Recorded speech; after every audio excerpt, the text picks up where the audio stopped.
Be part of strengthening Israel, one purchase at a time.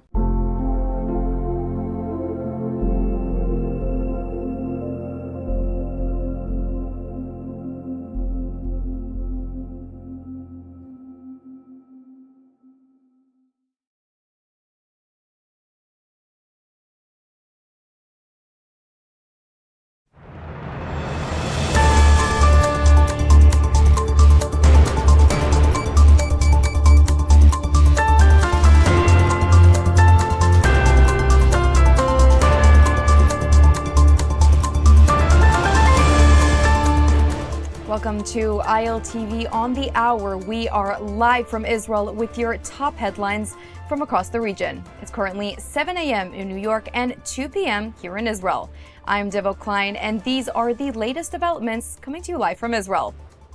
Over the weekend, the IDF confirmed that 17 Hamas terrorists were captured and killed as the terror group continues breaching the ceasefire agreement. According to the IDF, after a 24-hour pursuit, troops apprehended 6 terrorists and later eliminated 11 terrorists who attempted to flee from a Hamas tunnel in an IDF-held area in the southern Gaza Strip.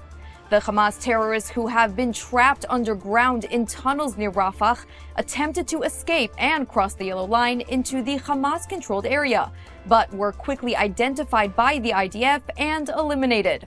In a combined operation with Air Force strikes and ground troops of the Nahal Brigade, the IDF says one of the eliminated terrorists was a senior Hamas chief, known as head of Hamas weapons manufacturing.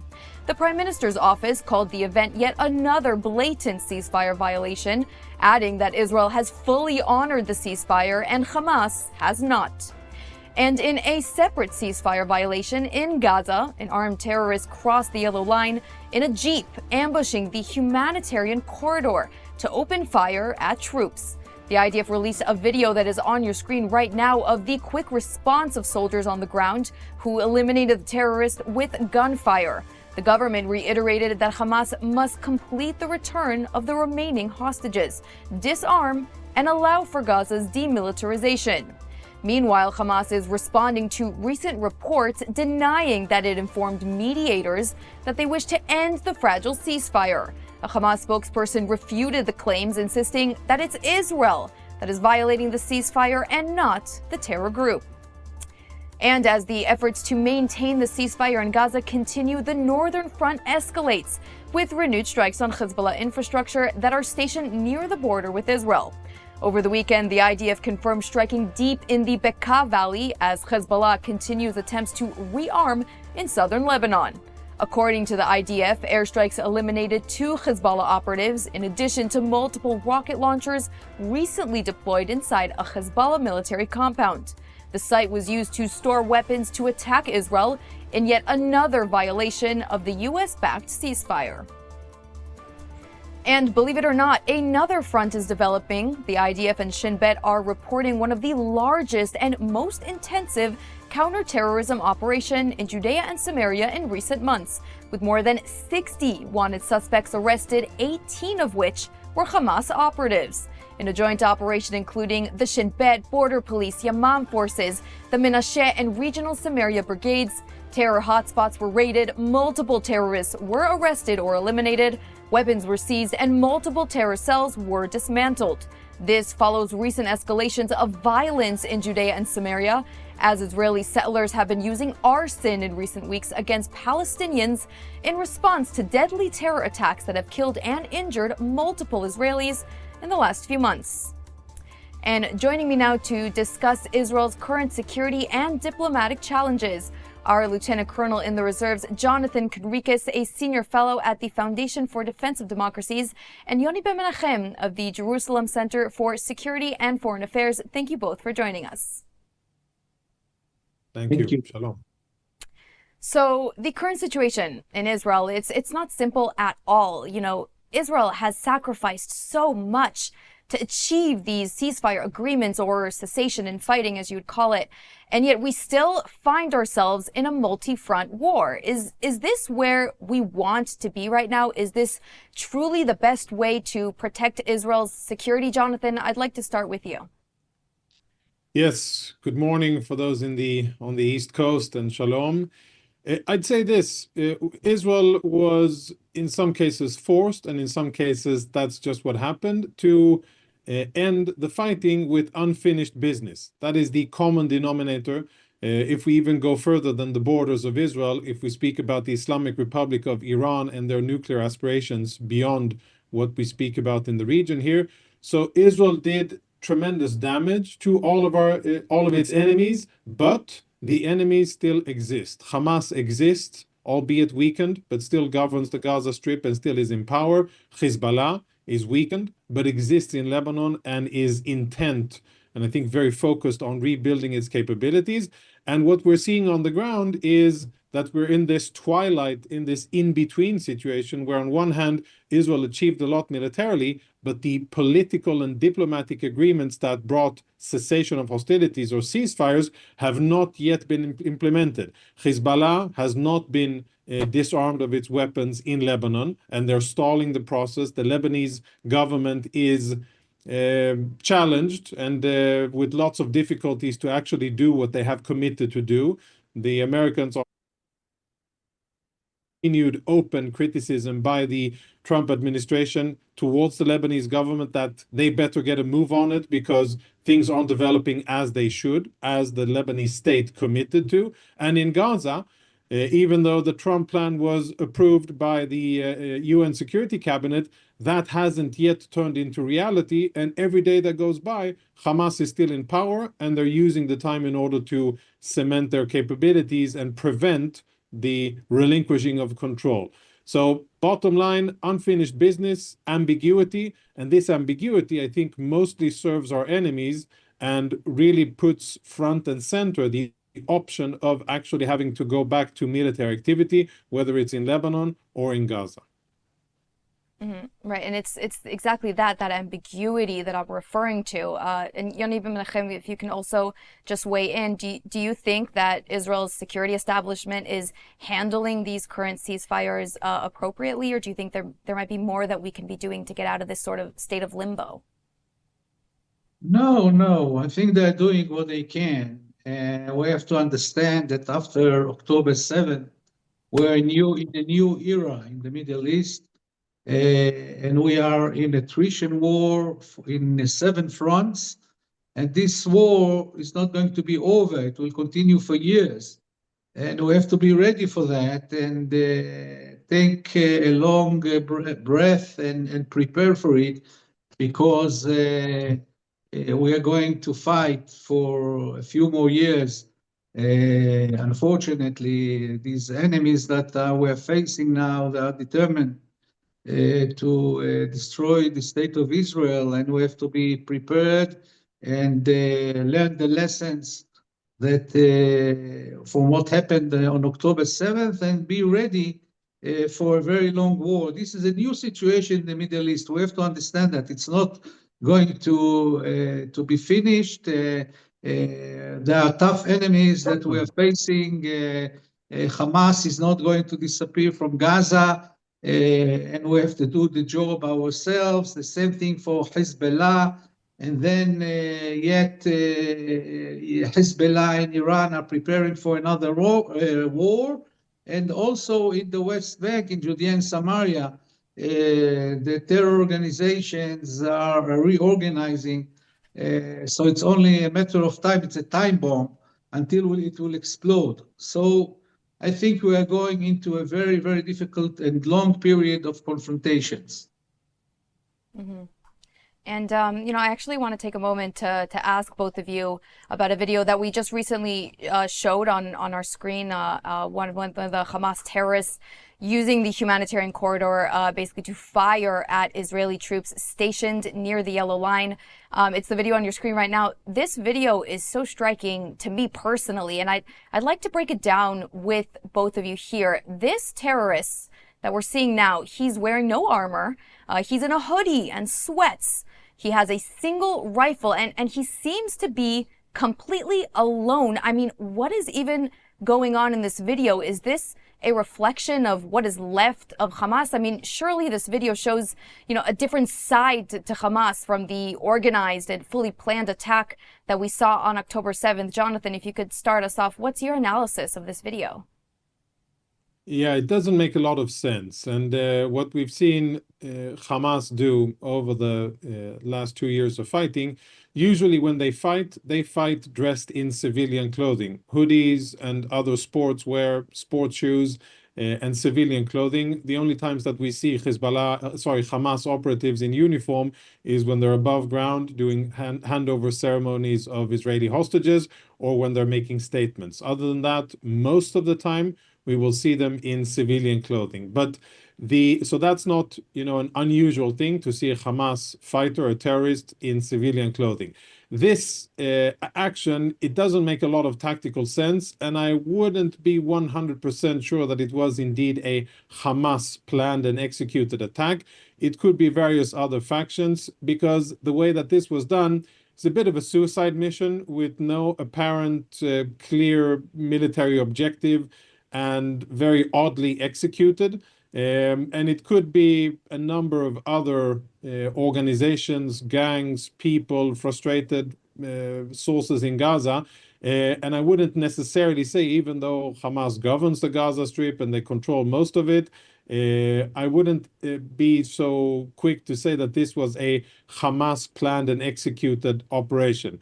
The terrorists that we have seen trying to escape from tunnels in Rafah are indeed Hamas terrorists, and they tried to get out in different groups, first separately and then together.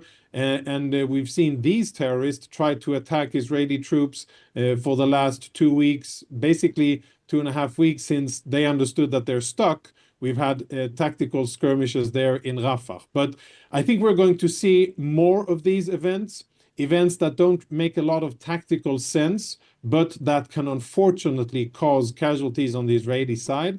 The fact that this terrorist, wherever he came from and whatever his purpose was, obviously trying to kill Israeli soldiers, but the bottlenecks and the flashpoints will be the areas where there's friction, where there is access. So the humanitarian corridors, even though they're supposed to supply food for civilians, that is very likely that we will see continued attacks by Hamas or other terrorist elements in the Gaza Strip. So we should anticipate that. And I know that the instructions for Israeli forces on the ground is to be very vigilant and to prepare and anticipate these attacks. And going back to the first part of our conversation here, ambiguity and this limbo, it will serve Hamas. And the longer it takes for the International Stabilization Force to be fielded and deployed on the ground, the longer Hamas will have to do this type of thing, if indeed it was them, and other types of attack. And more importantly, they will have more time to reestablish their dominance over the population in Gaza and to cement their hold. So it is a race against time here that Israel and the US and most other countries in the region have an inherent interest in speeding up and getting this force fielded and on the ground. Maybe Turkey, maybe Qatar don't want that to happen because they don't really want Hamas to be dismantled. So maybe they're dragging their feet. But at the end of the day, it's a race for time. The sooner, the better. And Yoni, if you could also give your analysis of the video and also a response to what Jonathan has just said. Look, I think this is a frustrated jihadist who have a death wish, and it's good that we fulfilled his wish and killed him. This is typical to Hamas terrorists and Islamic Jihad terrorists who are frustrated from the situation, and they cannot attack successfully the IDF soldiers, so they're trying to go against the odds and commit a suicide attack. This is what we saw, and he knew that he didn't have any chance against the IDF soldiers when he comes out alone in an open area. Still, he has a death wish. He wants to go to heaven. He believes that he will go up to heaven and meet 72 virgins. This is what they're selling them, persuading them that they are going to find in heaven, but I'm sure it's going straight to hell. And we are going to see more things like that. You know, the fact that these terrorists came out of the tunnel, that shows that they are desperate, and they didn't want to die in the tunnel. So they said, let's take our chances and try to escape. And they went on the ground, and then most of them were killed by the IDF, and some of them were arrested. This is good. This is the atmosphere now of Hamas. And I think that we should increase the pressure on them until they surrender or find death. This is the only way to deal with them. As for the international force, multinational force, whatever you want to call it, I don't believe that they will be deployed in Gaza as long as this situation is that Hamas refuses to disarm. And the United States has a lot of problems even forming this international force. As for Turkey, Israel objects strongly the participation of Turkey in this force, and I don't think that Americans will go against Israel on this position, but I think this will have at least a few more weeks to see if the Americans are succeeding in setting up this international force. And also the Palestinian factions are disputed that they cannot come to an agreement about the formation of the local committee that is supposed to govern or run the daily life in Gaza Strip. So the next phase, next stage of the ceasefire is still far away from us, and we have to concentrate on keeping the safety of our soldiers in the Gaza Strip. Absolutely, definitely a lot of question marks regarding both the international force and the phase 2, as Trump called it in his plan. But I would like to move to the north because we are obviously talking about all of the fronts where Hezbollah, as I said, keeps rearming. This seems to carry more diplomatic significance than Gaza because, you know, as Jonathan rightfully said, you know, where are UNIFIL? Where are the Lebanese army? We know that they failed to do much when it comes to Hezbollah in the past. But, you know, is no one monitoring what the terror group is doing except for Israel at this point? I mean, what is going on with the ceasefire in the north, Jonathan, if you can start us off? Yeah, so let's look at the positive first. The positive is that for the first time in at least 25 years, maybe even 30 years, the Lebanese government, actually for the first time ever in Lebanese history, there's an official statement and law by the Lebanese government whereby they are aspiring to collect all of the weapons that exist in Lebanon, and there's a lot of them, and take them away from illegal groups, which is Hamas, Hezbollah, Islamic Jihad, and a few others, and to bring them under the control of the Lebanese state. That's the headline. And the Lebanese state has been doing that to a minimal extent, mostly in southern Lebanon and a few other places, but they've been coming up short. They've been coming up short because that's a tough thing to do, and the terrorists, being terrorists, don't like to hand over their weapons. It's really against their ethos, their creed, and their very existence to hand over weapons to anybody else because, as Yoni said correctly, these are religiously fundamental terrorists who believe that they are either going to obtain the success of jihad by the power of weapons, or they're going to die trying to become martyrs, shaheed, and either one is fine by them. So it's a process that is very difficult, and indeed the Lebanese military, the Lebanese armed forces, and the Lebanese government they look as if they're stuck and as if they run out of political will. Hezbollah senses this, and Naim Qassem, the current Secretary General of Hezbollah, has said so last week very clearly. We are not going to hand over our weapons. And where that puts us is kind of a new situation where now Israel needs to up the pressure, to apply more pressure using political but also military tools to strike. And we've seen a significant rise in Israeli kinetic activity against Hezbollah in southern Lebanon and in other parts of Lebanon. We've seen Israel for the first time in a significant way take action against Hamas in Saida, Sidon, where Israel struck Hamas infrastructure in a Palestinian so-called refugee camp administered by, surprise, surprise, UNRWA in Ain el-Hilweh, and where around almost 20 Hamas operatives were killed as they were planning to conduct an attack against Israel. So there's a lot going on.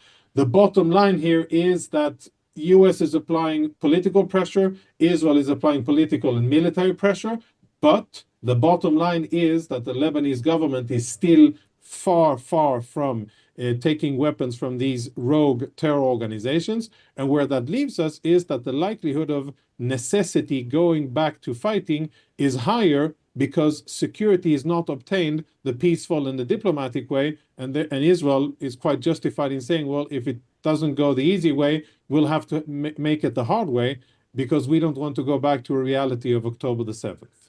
Mm-hmm. Right, and I completely agree that it's no easy task to really, seize all of the weapons of Hezbollah in southern Lebanon. It's simply impossible for the Lebanese government to do alone. So is there a way that we can maybe cooperate better with them? It seems, at least from Israel's perspective, that Israel is, striking in southern Lebanon when it identifies threats to Israel, and the Lebanese government is doing their own thing. Yoni, is that something that you would agree with or disagree with? Look, it was obvious from the beginning that after the new president was elected in Lebanon and the new government headed by Nawaf Salam, it was obvious that they will not dismantle Hezbollah. You have to remember that more than 50% of the Lebanese army are Shiites origin.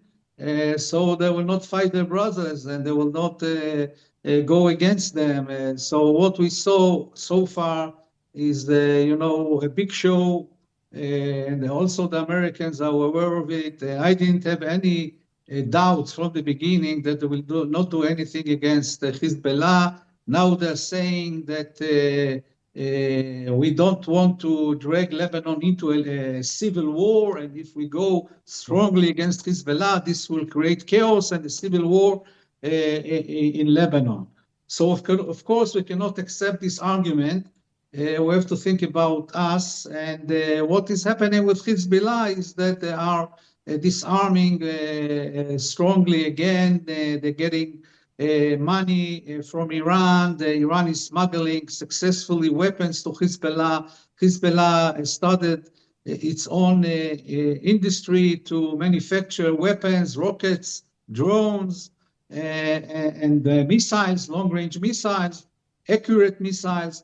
So we cannot put up with this situation. And I think it's about time that Israel should stop giving immunity to the Lebanese government and to the Lebanese president and to Lebanon as a whole. We have to strike, for instance, Beirut, the Dahia area neighborhood in Beirut, which is the stronghold of Hezbollah. This is where they keep the storages of the weapons. This is where they manufacture the weapons.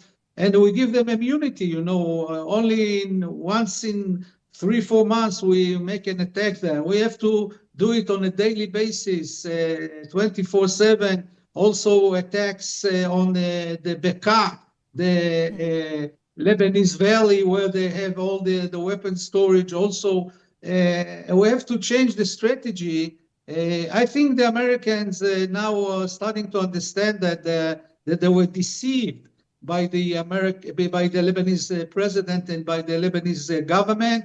They're not really willing. There's no political will to disarm Hezbollah. They don't want to confront the Hezbollah. They just want to keep their positions, and it's up to us to do the job.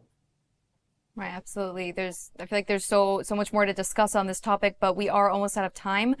Before I let you guys go, I do want to shift to talk about Trump, who recently met with New York City mayoral-elect Zohran Mamdani, because the clips coming out of the press conference, well, they shocked me personally, and we actually have a clip to play here for you today. So if you guys could just stick around for a bit while we take a listen to this clip.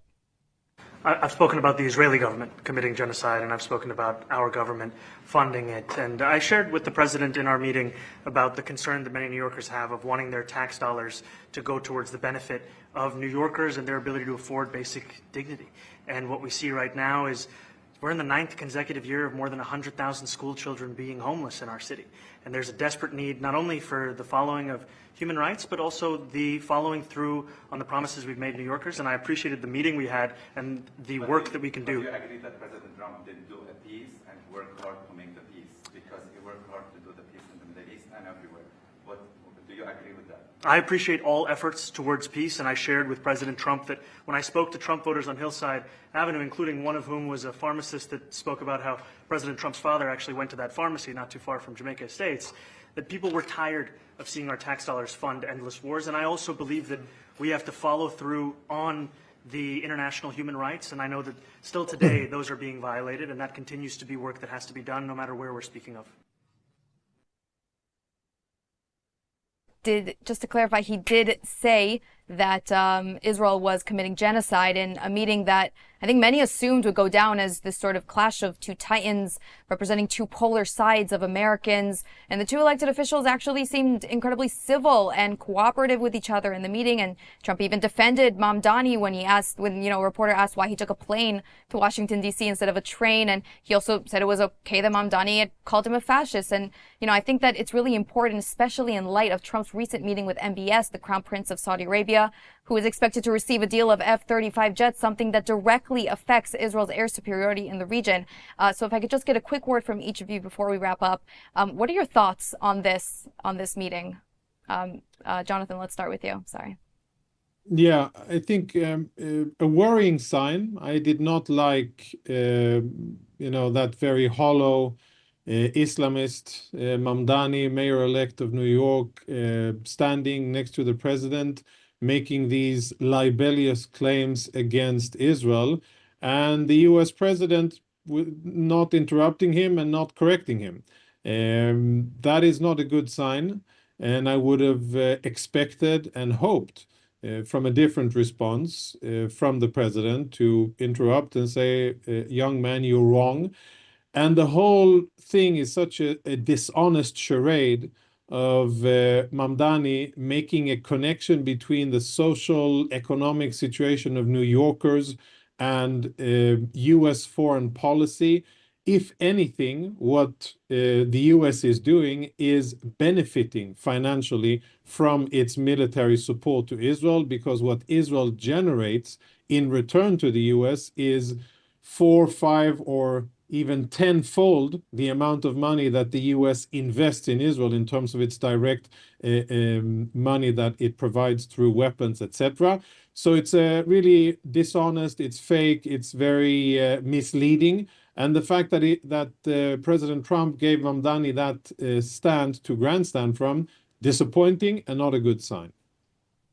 I absolutely agree. Yoni, do you share the sentiment? Look, I can understand Trump. He has a tactic of embracing the jihadist, as Ahmad al-Shara, the president of Syria, and now Mamdani. I actually was wondering why he didn't spray perfume on Mamdani also. Trump does not understand the mentality of these jihadists. He thinks that if he will embrace them and flatter them, then they will change their radical ideology. This will never happen, and instead, he encouraged them to continue with this ideology of jihad. And the result will be that they will bite him, that will they attack him. When you embrace a snake, you take the risk that it will attack you eventually, and this is what will happen. You cannot trust this jihadist not Mamdani and not Ahmad al-Shara. This is a bad sign, but I think that Trump will learn it the hard way. Absolutely. So it seems like it's just a waiting game to see what will happen from this point moving forward. But we are unfortunately out of time. I want to thank our distinguished guests on our panel for joining us today, Lieutenant Colonel Azores Jonathan Conriquez and Yoni Ben Menachem. Thank you both so much for joining today. Thank you. Thank you. Thank you. Shalom. And just to wrap up our ILTV on the hour, we have a disturbing and heartbreaking development of former hostage Guy Gilboa Dalal, who spent over 700 days in Hamas captivity, sharing harrowing details of sexual assault and abuse by his Hamas captors. This was all documented in an interview with Channel 12, and information that we will give you in our very next update in ILTV on the hour. So if you want all of these harrowing details, stay tuned for our next edition of ILTV on the hour. That is a wrap for this edition. Just scan that QR code on your screen to get more information. I'm Devo Klein, and thank you.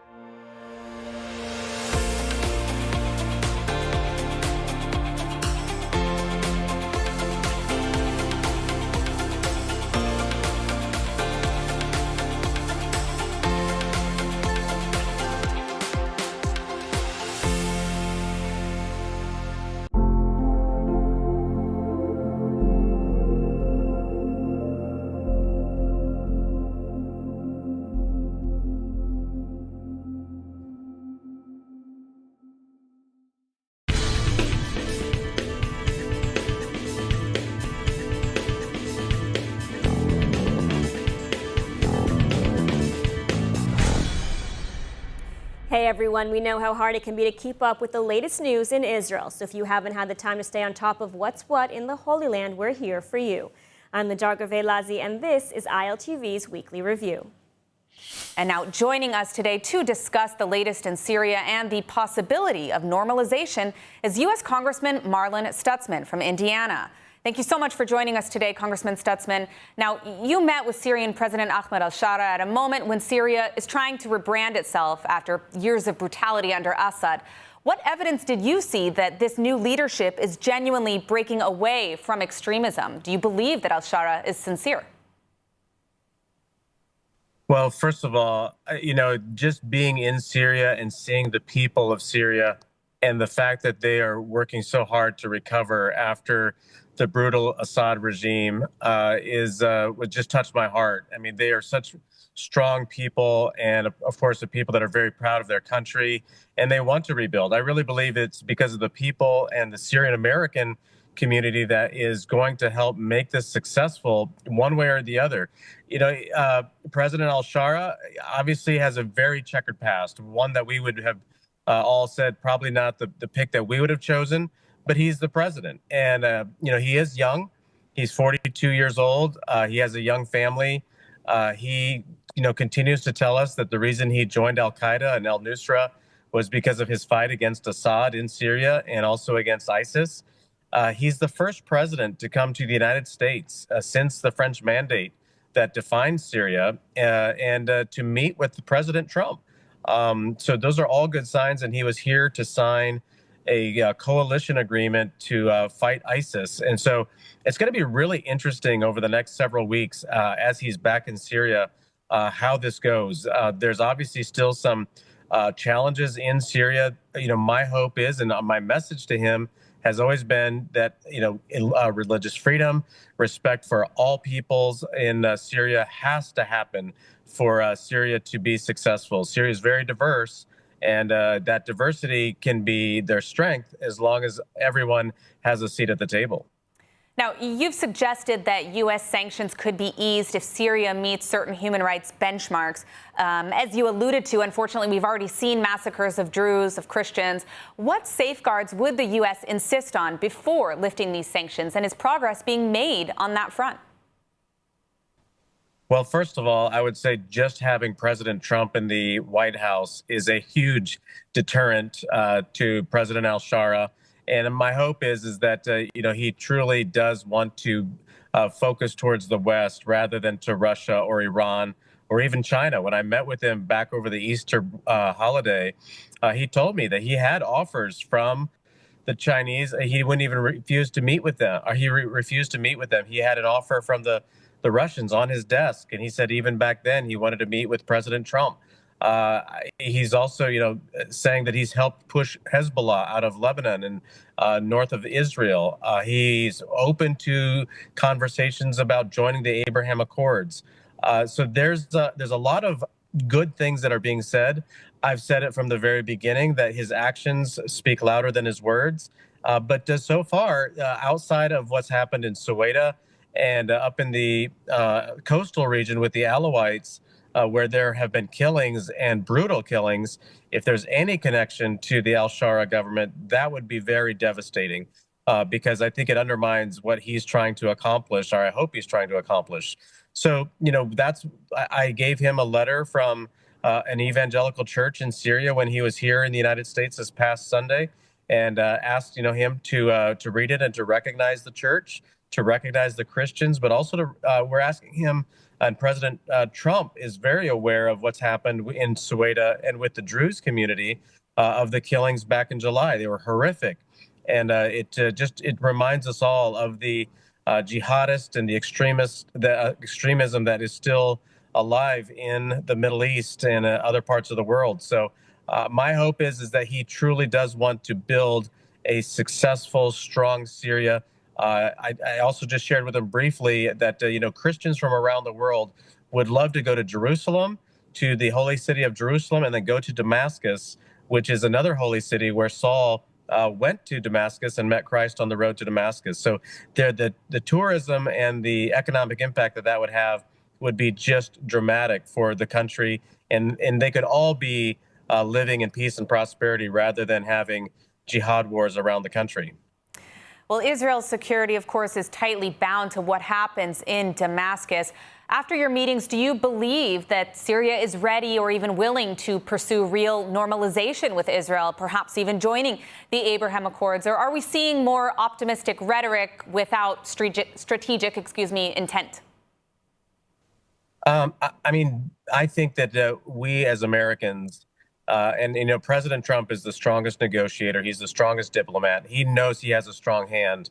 And in this case, I would love to see us have a presence in Syria, whether it's the business community and partnerships, whether it's even our military. There's some military bases in Syria that Americans we could plant some of our military there, and I think that would be healthy to have that done, especially between Israel and Turkey. Syria is going to play a pivotal role in the security of the Middle East and the Gulf states, but also leading up into Europe.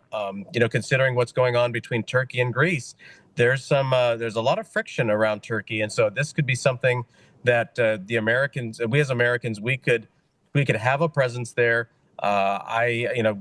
President Trump has talked about having, the military base back in Afghanistan, which I was there. I was at the base in Afghanistan back in 2014, and it was a huge base, and it's pretty much been just wiped away. And so, when we have these opportunities to have a base that can secure peace and we can have a presence there, I think it's something we should do, because we don't want more wars that we have to eventually fight. And by having a presence there would be a great deterrent. All right, well, we'll leave it there. Thank you so much for joining us today, U.S. Representative Stutzman. Thank you. It's great to be with you. Prime Minister Benjamin Netanyahu insists there will be no Palestinian state west of the Jordan River. The comment from Netanyahu comes after the submission of a U.S.-sponsored UN Security Council resolution on Gaza that includes a pathway to a Palestinian state. The resolution will be considered in the coming hours. More from ILTV's Steve Leibowitz. The UN Security Council will vote later today in New York on a draft resolution that would enshrine U.S. President Trump's comprehensive 20-point Gaza plan, which includes a passage saying the conditions may finally be in place for a credible pathway to Palestinian statehood once there is peace in Gaza and the Palestinian Authority is faithfully reformed. Israel is lobbying the U.S. and other countries to water down the language on Palestinian statehood. Trump's 20-point plan, which Netanyahu endorsed in a September 29th press conference with the U.S. president, calls for the disarmament of Hamas, the demilitarization of Gaza, the reconstruction of the Gaza Strip and the handing of the enclave over to an international stabilization force and an apolitical Palestinian administration overseen by a Trump-chaired Board of Peace. Despite having endorsed the Trump plan, Netanyahu insisted there will be no Palestinian state. ההתנגדות שלנו למדינה פלסטינית בשטח כלשהו מערב לירדן, ההתנגדות הזאת קיימת ושרירה, היא לא השתנתה כהוא זה. אני הודף את הניסיונות הללו כבר עשרות שנים, ועושה את זה גם מול לחצים מן החוץ ולחצים מבית, אז אני לא זקוק לחיזוקים וציוצים והרצאות מצד איש. Amid reports that Hamas is reasserting control in Gaza, Netanyahu vowed that the terror group will be disarmed. הנושא של אי פירוז לכאורה של החלק של עזה שנמצא בידי החמאס. לא יהיה דבר כזה. גם בתוכנית 20 הנקודות או בכל דבר אחר, השטח הזה יפורז והחמאס יתפרק מנשקו. או שזה יקרה בדרך הקלה, או שזה יקרה בדרך הקשה. כך אמרתי אני, וכך אמר גם הנשיא טראמפ. Netanyahu took time to denounce recent violence perpetrated by Jewish extremists in Judea and Samaria against Palestinian civilian targets. הדבר השני הוא גם נעשה על ידי מיעוט שנכנס ליהודה ושומרון, לא מייצג את ציבור המתיישבים הגדול, שומרי החוק ונאמני המדינה, וגם נגדם ההתפרעויות הללו, גם נגד חיילי צה"ל, גם נגד פלסטינים, גם נגד חיילי צה"ל, אנחנו נפעל נגד זה בכל הכוח, משום שאנחנו מדינת חוק. מדינת חוק פועלת לפי חוק. As the United Nations Security Council prepares to vote on a U.S.-sponsored resolution centered around President Trump's 20-point Gaza plan, Prime Minister Netanyahu is making his position unmistakably clear. There will be no Palestinian state west of the Jordan River. The resolution includes language suggesting the conditions may finally be in place for a credible pathway to Palestinian statehood, language Israel is now working to soften or to remove. With us to break this down is Ambassador Alan Baker, former Israeli ambassador to Canada, a key negotiator of the Oslo Accords, and one of Israel's leading experts in international law. Thank you for joining us. You're very welcome. Ambassador Baker, let's start with the breaking headline. Netanyahu says there will be no Palestinian state west of the Jordan River. How does that square with the language in the Security Council resolution suggesting a credible pathway to Palestinian statehood? Well, the language of the resolution, which copies the Trump plan, the Gaza plan, isn't in absolute terms. It may lead to a possible pathway to Palestinian possible statehood. It's so unclear that I don't think, even if it appears in a Security Council resolution, it doesn't create any absolute determination that there will be a Palestinian state. So I don't think it's incompatible with Israel's position. It doesn't really say anything more than the Trump plan says. So from a legal and diplomatic perspective, how binding is such a language in a UN Security Council resolution? It appears that you think it isn't. It's not binding. First of all, it's not a binding resolution in as much as the seventh chapter of the UN Charter enables the Security Council to adopt binding resolutions and send peace forces and things like that. This is not the same. This is a sort of recommendation. It's more or less putting into a formalized framework the Trump plan. It doesn't say anything more than that, and it doesn't say anything less than that. So, I think that this is perhaps being blown up out of proportion by, excuse me saying, by the Israeli media. It's nothing more than there already existed according to the Trump plan. That's it. While that may be the case, Israel is reportedly lobbying to water down or remove the statehood clause. In your experience negotiating international agreements, how often does such lobbying succeed? And what tools does Israel even have right now to influence the final wording? Well, the only tool that Israel has is its relationship with the United States. And I'm not sure whether President Trump or the United States delegation will want to alter something that's already been put into the American Trump plan. It already appears there. Adding it or taking it out of the Security Council resolution, in my opinion, won't make much difference. Now, this plan, it envisions an apolitical Palestinian administration in the future and a Trump-chaired board of peace overseeing Gaza. How realistic is that structure, and what happens when Trump is no longer there? Good questions. First of all, if Trump is president of this forum, then it's not necessarily limited to his presidency. It could also be after his presidency. That's one thing. But the other thing is this: it's difficult for me to see the Palestinian Authority ever being capable, able, or willing to take on the administration of the Gaza Strip. It's very difficult for me to see any possibility of Hamas agreeing to demilitarize, to remove its weapons, to destroy its fortifications, to blow up its tunnels. All these things are very, very difficult propositions for whatever administration force or presence will be. And it's difficult for me to see how states such as Turkey will want to advance anything like that. So because they're in cahoots with Hamas all the time, it's difficult for me to see them demilitarizing Hamas and taking away from them their weapons. So I think we have yet to see whether anything of this will really become realistic.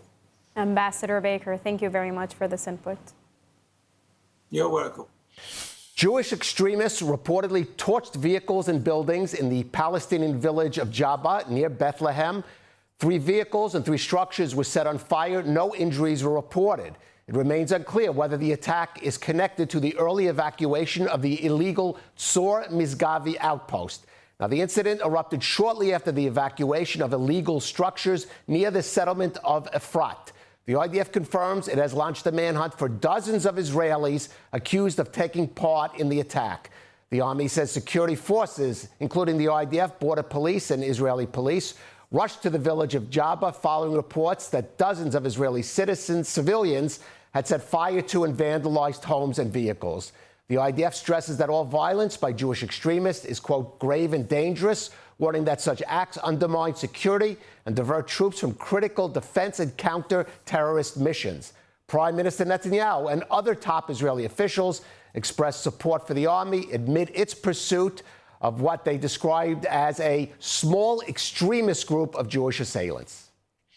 The White House meetings between U.S. President Donald Trump and Saudi Crown Prince Mohammed bin Salman yielded a security pact and potentially $1 trillion in deals between the two nations that Trump described as great allies. The meetings also yielded an MBS declaration to join the Abraham Accords and normalize relations with Israel once there's a clear pathway to Palestinian statehood. More on this from ILTV's Steve Leibowitz. During last night's lavish White House dinner honoring the Saudi Crown Prince, President Donald Trump said the new U.S.-led Board of Peace, which will oversee Gaza for the next 2 years, is expected to include the heads of many of the world's most influential countries, potentially including the Saudis. The remarks came just one day after a UN Security Council resolution granted the U.S.-led board broad authorities to manage Gaza until the end of 2027. Trump thanked the Crown Prince for his role in securing last month's ceasefire and said Gaza is getting very close to being perfected. Trump declared that Saudi Arabia will be formally designated a major non-NATO ally of the United States, a status granted to only 19 other countries.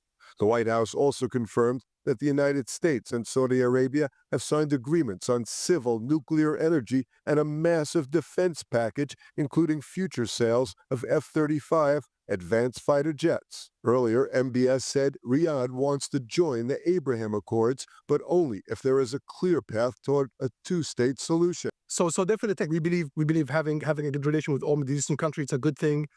And we want to be part of the Abraham Accord, but we want also to be sure that we secure a clear path of two-state solution.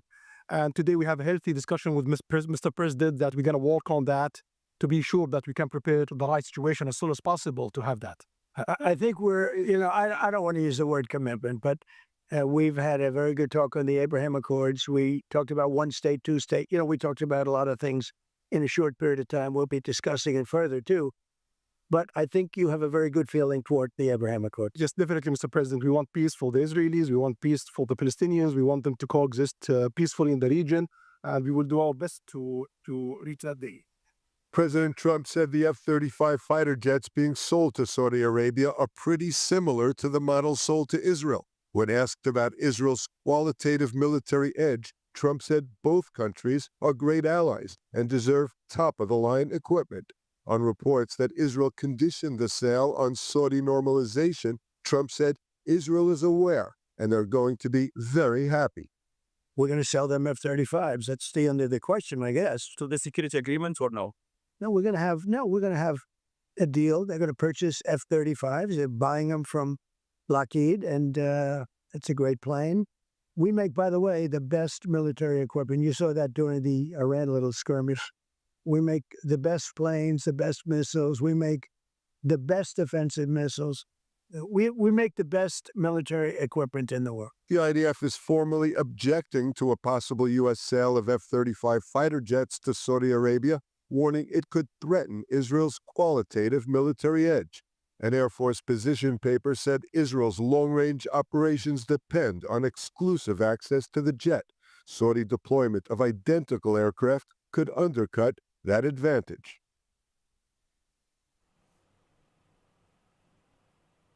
Now, a deadly terror attack took place in Judea yesterday, a combined ramming and stabbing attack at the Gush Etzion junction, which has left 1 man dead and 3 others wounded. More on this tragic news from ILTV's Mayan Hoffman. 71-year-old Kiryat Arba resident Aharon Cohn was killed on Tuesday in a brutal terror attack at the Gush Etzion junction in Judea. 3 others, a woman in her 40s, a 30-year-old man, and a 15-year-old boy, were wounded when 2 Palestinian terrorists rammed their vehicle into civilians and then attempted to stab them. Cohn was laid to rest last night in his hometown. A widower, he leaves behind 6 children and many grandchildren. According to the IDF and eyewitnesses, the terrorists, identified as 18-year-old Ibrahim Imram al-Atrash of Hebron and 18-year-old Walid Muhammad Khalil Sabarne of Beit Umar, arrived by car, accelerated into people standing near the junction, and then exited the vehicle with knives. Nearby IDF reservists reacted instantly, shooting and killing both attackers. Inside the terrorist car, security forces later discovered explosive materials, which were neutralized by border police bomb disposal units. Palestinian Islamic Jihad praised the attack, calling on Palestinians to escalate violence. Hamas called it a, quote, natural response, though neither group formally claimed responsibility. Medics from Magen David Adom described the chaotic scene as a serious and complex incident. Highway 60, which had been sealed off, reopened roughly 3 hours after the attack. Gush Etzion spokesperson Akiva Spiegelman said the swift response prevented an even greater tragedy. Prime Minister Benjamin Netanyahu last night condemned the attack. He said in a statement, "Today we experienced another Palestinian terror attack, and we are determined to complete the war on all fronts, including disarming Hamas and demilitarizing the Gaza Strip, to ensure that Gaza will no longer pose a greater danger." In the meantime, the IDF continues to secure nearby towns and roadways as the investigation unfolds. For more of the latest updates from Israel, make sure to subscribe to our newsletter at ILTV.tv or download the ILTV Plus app.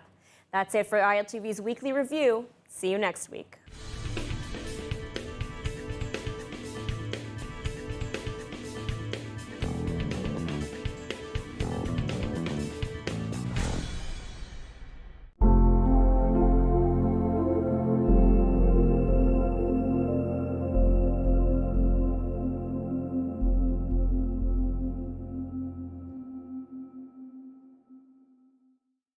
Kol El Chabad is the oldest continuously operating charity in Israel. For over 200 years, the organization has been providing food, housing, and critical support to families and individuals in need. ILTV's Lidar Gravelazi was joined by Executive Director Zalman Duchman to discuss their recent operations. Have a look. For over 200 years, Kol El Chabad has been a lifeline for those in need across Israel, providing food, medical care, and critical social support. Joining us now, all the way from New York, is Zalman Duchman, an executive director of Kol El Chabad, to share how the organization is continuing its mission of compassion and care, especially during these challenging times. Thank you so much for joining us. Thank you for having me. So, Kol El Chabad has been serving the community for decades, well, more than decades. What makes the organization's mission so vital today? Kol El Chabad is the oldest continuously operating charity in Israel, the oldest continuous Jewish charity, started in 1788 by the first Chabad Rebbe, Reb Shneur Zalman. And we've been working through ever since, continuously operating, serving the land of Israel, working from the diaspora, raising money within the diaspora to serve the land of Israel. Over the past 2 years, we've experienced the war, etc. And I think that what is most vital today is the continued long-term support, that we're here for the long run. During the war, there was emotional outpour of support from the lovers of Israel. And obviously, there's the flip side that we see very strongly. But those people that love and care for Israel have been there, outspoken with their voices and their dollar supporting Israel. And now that we hope that we're going to enter a time of quiet, that we have to remember that has to continue. And this is something that represents Kol Chabad specifically, that there's a lot of pop-up programs that popped up during the war, but now we're in it for the long haul. Absolutely, for another 200 years and beyond. And what are some of the biggest challenges of those you serve that they're facing right now, you know, and how is Kol El Chabad addressing them? One of the most affected populations, besides the many widows and the orphans and families and the trauma, is the elderly.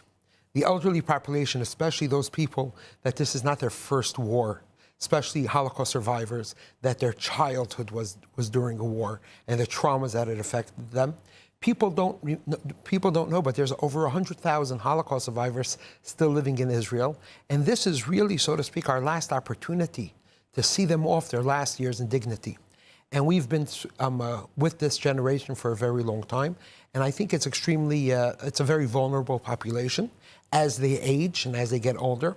And even some of the most basic things of food is they are relying on non-governmental organizations to provide for them food.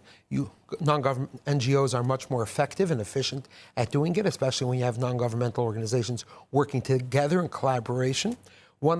We believe that is one of the most important populations that we focus on, especially with making sure that they have daily meals. And the reason why we could do that is because we have an ongoing connection to these, because we visit them every single day and we bring them food every single day. So a beautiful program.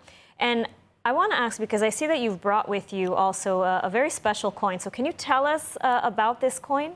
I brought a special coin that was minted specially for Kol Chabad, a challenge coin. And it says on it, "Vayilbash tzedakah keshiryon." This is a verse from the Bible that he garbed himself with tzedakah. Hold the coin up so our viewers can see. Oh, yeah. You have two. Great. I brought two. He garbed himself with tzedakah as scale armor. The scale armor, and the Talmud explains that just like scale armor, every single piece overlaps each other, and if it's missing one piece, it allows a vulnerability in that section. Same too when it comes to the challenges of helping the poor. No one person could take the entire responsibility on their own. But no one could say, oh, my part doesn't make a difference, because every single part is necessary. Just like scale armor, if you're missing one section, it creates that vulnerability. I think a unique gift that we would like to give to anybody that wants to participate in the food security project of helping the elderly, to feed elderly people. You could go to either on the QR code, I understand, on the screen, or they could go to our website. So that's my question. If our viewers who are watching right now, if they want to help, I mean, what's the best way that they can do that? So obviously, if they're here in Israel, we have Pantry Packers, a volunteer project where we have thousands of volunteers. But all those people that watch around the world could go to our website, or they could go to the website on the QR code, and they could sign up to be able to serve an elderly or Holocaust survivor. And the first 1,000 people to click this code, we will send them in the mail a challenge coin that says on it, that has it inscribed, "Vayubash Sakak Shiryon," for them being part of this scale armor, this protection of protecting the elderly, especially within their older age, in this special thing. Incredible. So our viewers, you can scan the QR code on your screen now and donate and receive, the first 1,000 receive a special coin. Zalman, thank you again for joining us. Thank you very much. ILTV News, your source for Israel in English. Reporting from the ground where it happens, as it happens. An authentic, trusted voice in daily Israel news. Airing on 11 international TV channels and now launching a 24/7 Israeli news channel. Reaching millions every month across all social platforms. Independent, real, powered by truth. We don't just report, we connect. Thanks to a worldwide community that stands for truth. This is ILTV, your source for Israel in English.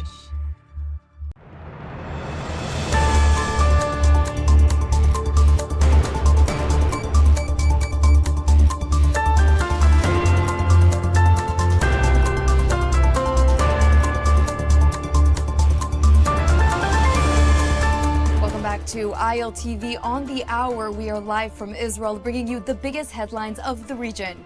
I'm Devo Klein. Here is your roundup of the latest developments coming out of Israel. Over the weekend, the IDF confirmed that 17 Hamas terrorists were captured and killed as the terror group continues breaching the ceasefire agreement.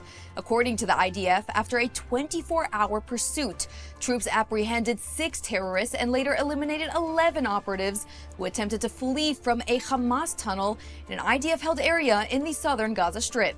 The Hamas terrorists, who have been trapped underground in tunnels near Rafah, attempted to escape and cross the yellow line into the Hamas-controlled area, but were quickly identified by the IDF and eliminated. In a combined operation with Air Force strikes and ground troops of the Nahal Brigade, the IDF says one of the eliminated terrorists was a senior Hamas chief known as Alaa Hadidi, the head of Hamas weapons manufacturing. The Prime Minister's office called the event yet another blatant ceasefire violation, adding that Israel has fully honored the ceasefire, Hamas has not. And in a separate ceasefire violation in Gaza, armed terrorists crossed the yellow line in a jeep, ambushing the humanitarian corridor to open fire at troops. The IDF released a video of the quick response of soldiers on the ground who eliminated the terrorists with gunfire. The government reiterated that Hamas must complete the return of the remaining hostages, disarm, and allow for Gaza's demilitarization. Meanwhile, Hamas is responding to recent reports denying that it informed mediators that they wish to end the fragile ceasefire. A Hamas spokesperson refuted the claims, insisting it's Israel that is violating the ceasefire and not the terror group. And as the efforts to maintain the ceasefire in Gaza continue, the northern front escalates, with renewed strikes on Hezbollah infrastructure stationed near the border with Israel. Over the weekend, the IDF confirmed striking deep in the Bekaa Valley as Hezbollah continues attempts to rearm in southern Lebanon. According to the IDF, airstrikes eliminated 2 Hezbollah operatives in addition to multiple rocket launchers recently deployed inside a Hezbollah military compound. The site was used to store weapons to attack Israel in yet another blatant violation of the U.S.-backed ceasefire. And believe it or not, another front is developing. The IDF and Shin Bet are reporting one of the largest and most intensive counterterrorism operations in Judea and Samaria in recent months, with more than 60 wanted suspects arrested, 18 of which were Hamas operatives. In a joint operation including the Shin Bet, Border Police, Yamam Forces, the Menashe and Regional Samaria Brigades. Terror hotspots were raided, multiple terrorists were arrested or eliminated, weapons were seized, and multiple terror cells were dismantled. This follows recent escalations of violence in Judea and Samaria as Israeli settlers have been using arson in recent weeks against Palestinians in response to deadly terror attacks that have killed and injured multiple Israelis in the last few months. And last night, thousands gathered in Tel Aviv in protest demanding that Israeli government establish a full state commission of inquiry into the October 7th massacre. The rally comes after the government voted to reform its own internal probe, a move families of the victims have called a whitewash. Let's take a listen. I'm coming here tonight because I want to have some answer what happened in this day. Why nobody came to help, why the soldiers didn't come and they helped my daughter. She was alive until noon, and I don't have no answer. I don't know what happened in this day and not before and not after. I don't know, and I want answer. I want the truth. I want that all the people that was involved to give me some answer. I want answer. It's very natural. It's very simple for me. It's the minimum that Mama can get from the country about this horrible day. That's a wrap for this edition of ILTV on the Hour. I am Devo Klein, and thank you so much for watching.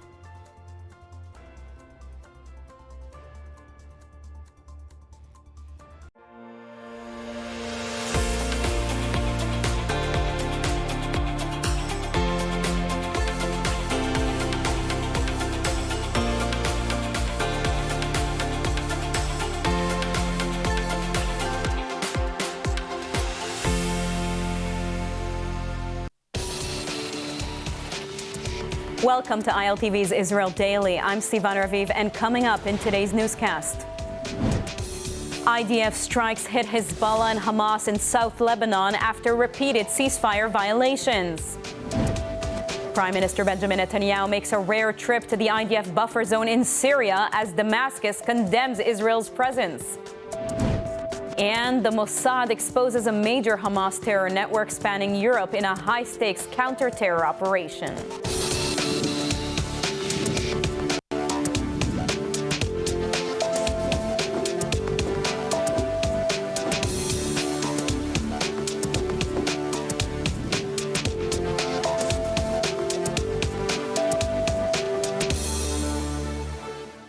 In a sharp escalation on Israel's northern front, the IDF has eliminated multiple Hezbollah and Hamas operatives across southern Lebanon in a wave of targeted strikes. The IDF action follows multiple ceasefire violations by the terrorists. More on this from ILTV's Steve Leibowitz.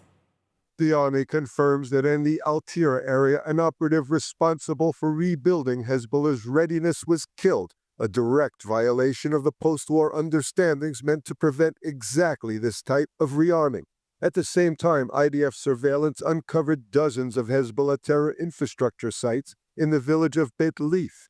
The headquarters, weapons depots, the operational facilities were hidden inside civilian homes and next to schools and public buildings. These findings were handed to the international mechanism responsible for enforcing the agreements, but Israel says the violations were ignored. 2 more Hezbollah operatives were eliminated in the Bint Jabal and Blida regions, one while attempting to reestablish terror infrastructure, the other while gathering intelligence on IDF troops. Earlier, and after issuing evacuation orders, a significant strike against Hamas in Lebanon. The Air Force hit a training compound inside the Ain el-Hilwa camp, a site used to prepare attacks against Israeli soldiers. The IDF says precise munitions and continuous aerial surveillance were used to limit civilian harm. Lebanese reports say at least 13 were killed and 4 wounded. Hamas claimed it was a civilian sports field, but the IDF released documents showing Hamas using the site to recruit and train youth for terror operations. The IDF says it will continue targeting Hezbollah and Hamas infrastructure anywhere in Lebanon and will not allow either organization to rebuild the capabilities that triggered last year's war between Israel and Hezbollah.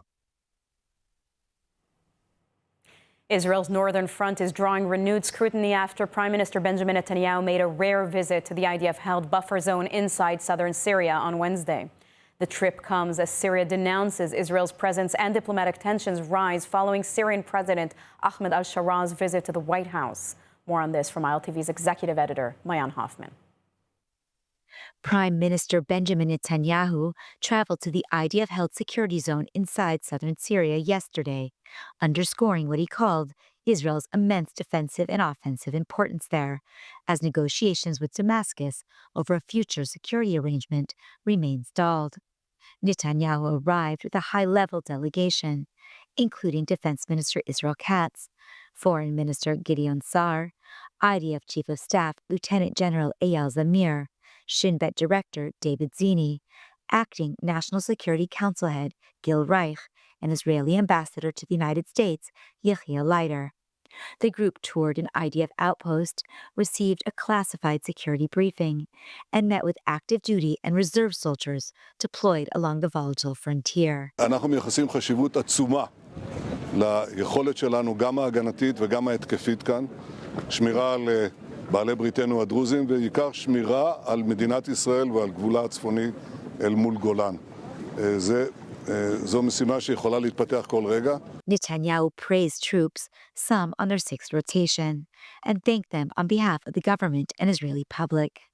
The visit also highlighted Israel's strategic aim to remain deployed at the 9 posts captured after the fall of the Assad regime in December 2024. Israeli officials say forces are operating up to 15 kilometers inside Syria to intercept weapons that could be seized by Hezbollah or other hostile groups. But Damascus condemned the trip in the strongest terms, calling it illegal and a, quote, serious violation of Syrian sovereignty. Syria's foreign ministry said the visit was an attempt to impose a new reality on the ground and directly linked it to recent diplomatic developments, specifically President al-Shaara's high-profile meeting at the White House earlier this month.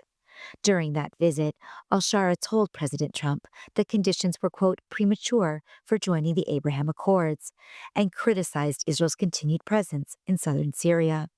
Damascus framed the Washington talks as a step toward restoring Syria's regional role and argued that Netanyahu's visit was meant to undermine that momentum.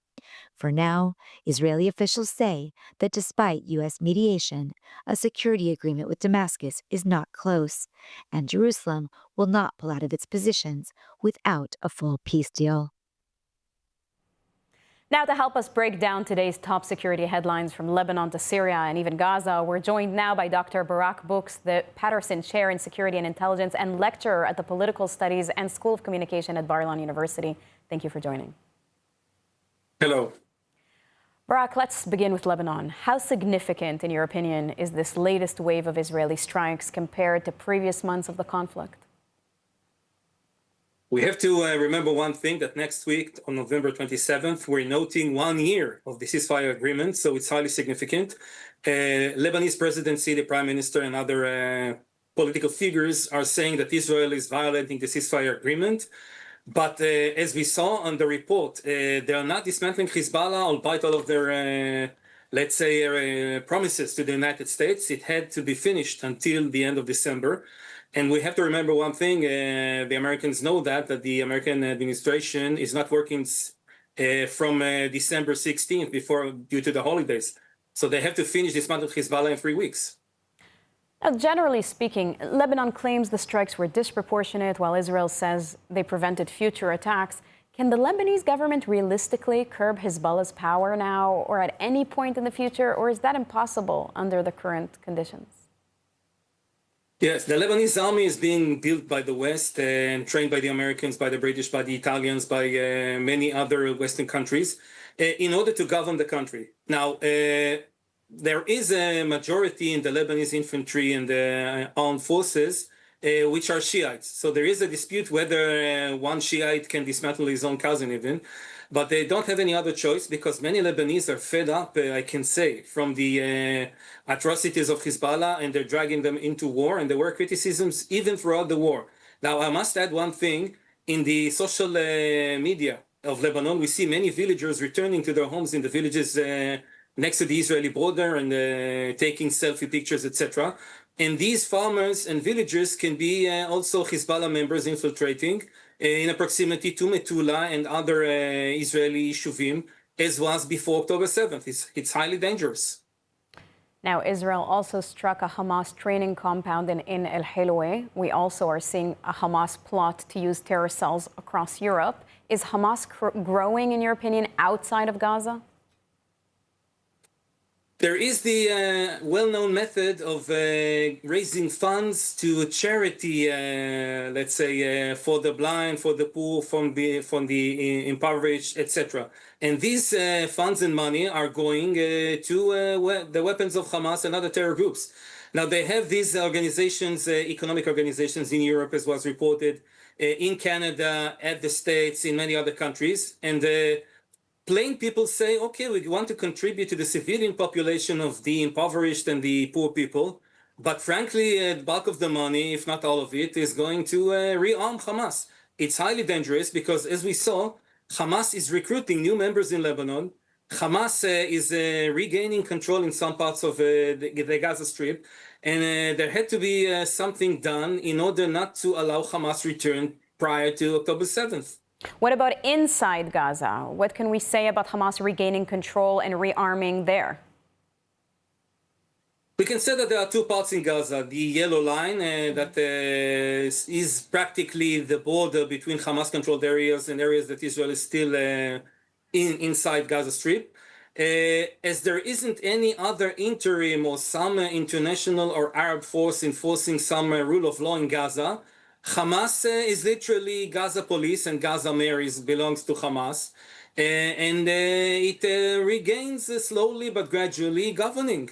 Now, as we saw that there is a publication by President Trump of the future of Gaza, with some sort of an international regime and an international force, I cannot say if it will be purely with the Arab states. There was even a publication yesterday that Yemen, yes, not of the Houthis, but of Aden, was asked by the United States to send some forces, as well as UAE and other countries. Now, we cannot know because these things were not decided, but there is the new headquarters in Kiryat Gat, which is the one that has to implement that. And one last sentence, the peace in Lebanon under CENTCOM is also the peace in Gaza under CENTCOM, the same central command of the United States.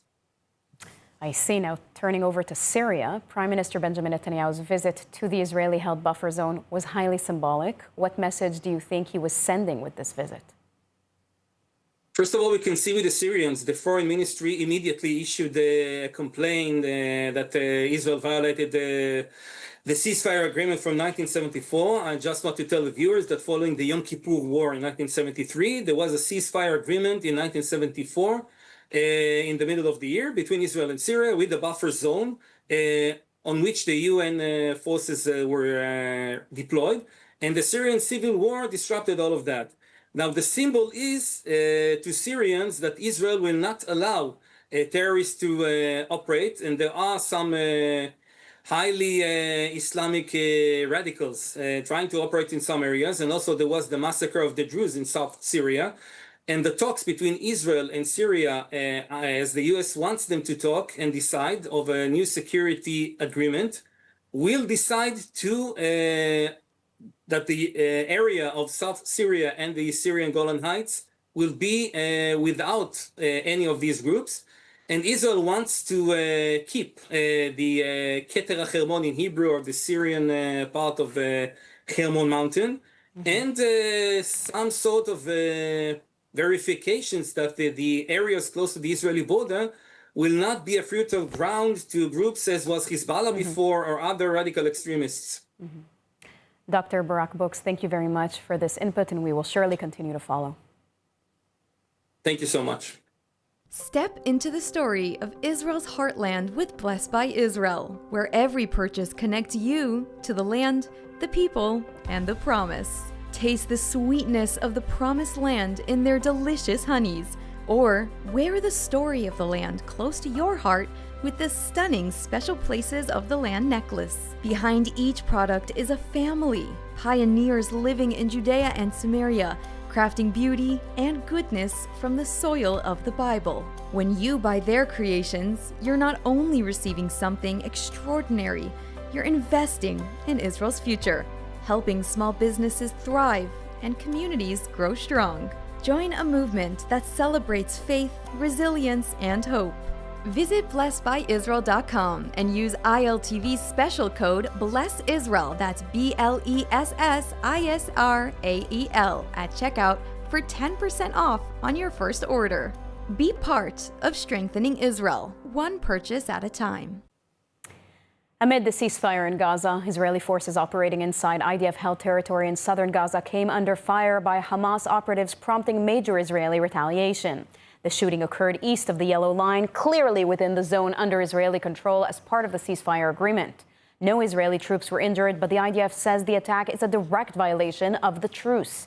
Within minutes, the Israeli Air Force launched a wave of strikes across the Gaza Strip. Palestinian media reported multiple hits in Gaza City's Zaytun neighborhood in the Mawasi area near Han Yunis. The army confirms it is targeting Hamas infrastructure throughout the Strip, saying every location struck is linked to the cell responsible for the attack on IDF forces. Palestinian reports say the death toll has grown to 24 as strikes continued against what the IDF calls active Hamas operatives preparing for additional attacks. Israel says all targets were legitimate military positions operated by Hamas inside civilian areas and that the ceasefire cannot hold if Hamas continues to fire on IDF troops. Repeated shooting incidents in recent days have raised questions about the stability of the U.S.-brokered truce, the first stage of President Donald Trump's 20-point plan for post-war Gaza. Israel and Hamas each accuse each other of breaking the terms. But now the IDF is making one thing clear: any attack on Israeli forces will be met with immediate and forceful response. The former hostages who were freed in last month's ceasefire deal are arriving in the United States to meet President Donald Trump. Among them are several who spent more than 2 years in captivity. And they say their message to the president is clear: don't stop until the final 3 deceased hostages in Gaza are returned home to Israel. Our correspondent, India Naftali, is with us in Hostage Square in Tel Aviv with more on this. India? Yes, well, the former hostages are now taking an emotional step by traveling to Washington for a personal meeting with the president, the very man who helped them secure their freedom. Now, President Trump did invite all 20 former hostages released in October under the ceasefire deal to meet him at the White House, and most of them are going, with the exception of 3. Those 3 will stay in Israel for various reasons, including concerns over health and also trauma. The delegation, made up of about 70 people, including medical staff, will travel by minibus from New York to Washington, which is about a 5-hour journey, before they meet with the president. Among the arriving hostages are Ziv and Gali Berman, twin brothers kidnapped from Kibbutz Kfar Aza on October 7th. Speaking in New York ahead of the meeting, they said they plan to thank the president and urge him to continue supporting the effort to bring the final 3 hostages home. Ziv Berman said his message will be, quote, "Thank you, and let's not stop. Let's keep going." Gali Berman said the United States stood firmly with Israel throughout the war, and they hope the president will continue to help. The brothers said they cannot fully begin their own recovery until the bodies of Dror Or, Master Sergeant Ron Gvili, and Thai national Sudhisak Rinthalak are brought back. One of the former hostages, Eitan Moore, plans to present President Trump with a Hanukkah dreidel. In his prepared message, Moore says, quote, "This dreidel symbolizes continuity, light, and the historic role you played in supporting Israel and the strength of the United States in our time." The hostages say their time in captivity created a bond between them, a sort of community built from an unthinkable shared experience. And although they are now free, they continue to use their voices to advocate for those who have not yet been returned. The former hostages say they are grateful for their freedom, but they also say that they will not rest until the final 3 hostages are brought home. They hope that by meeting the president face to face, they can help keep that effort at the center of international attention. Back to you. Thank you very much, India. A major counter-terror breakthrough revealed by the Mossad, Israel's intelligence agency, uncovering an extensive Hamas network operating across Europe. The Hamas cell spanning multiple countries was allegedly directed by senior Hamas leadership and tasked with preparing attacks on command. This high-stakes operation involved raids, arrests, and the seizure of weapons and explosives. And Israel says it exposes how Hamas has been working to export its terror infrastructure beyond the Middle East.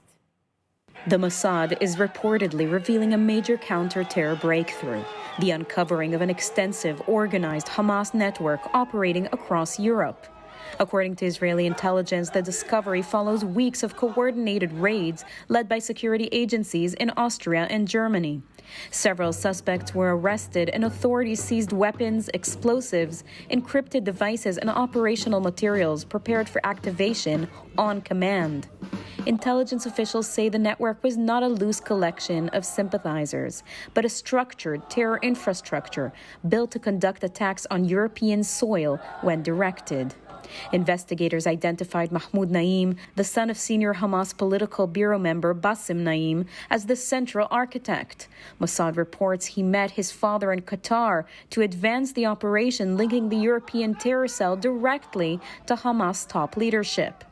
The agency also confirms that Hamas operatives based in Turkey played a significant role in overseeing the logistics and financing of the cell. Since the October 7th massacre, Hamas has escalated its efforts to build networks, supply routes, and operational hubs in Europe, a strategy intelligence officials say mirrors Iran and its regional proxies. The Mossad says this is just one of dozens of plots it has helped disrupt over the past year, crediting close intelligence cooperation with the European counterparts. Officials warn Hamas is attempting to expand its reach far beyond the Middle East, and that the movement of operatives, money, and weapons into Europe remains an active and ongoing threat. Senior U.S. officials confirmed that formation of the International Security Force in Gaza, approved by the UN Security Council, is now being accelerated by Washington and its partners for deployment to the Strip in early 2026.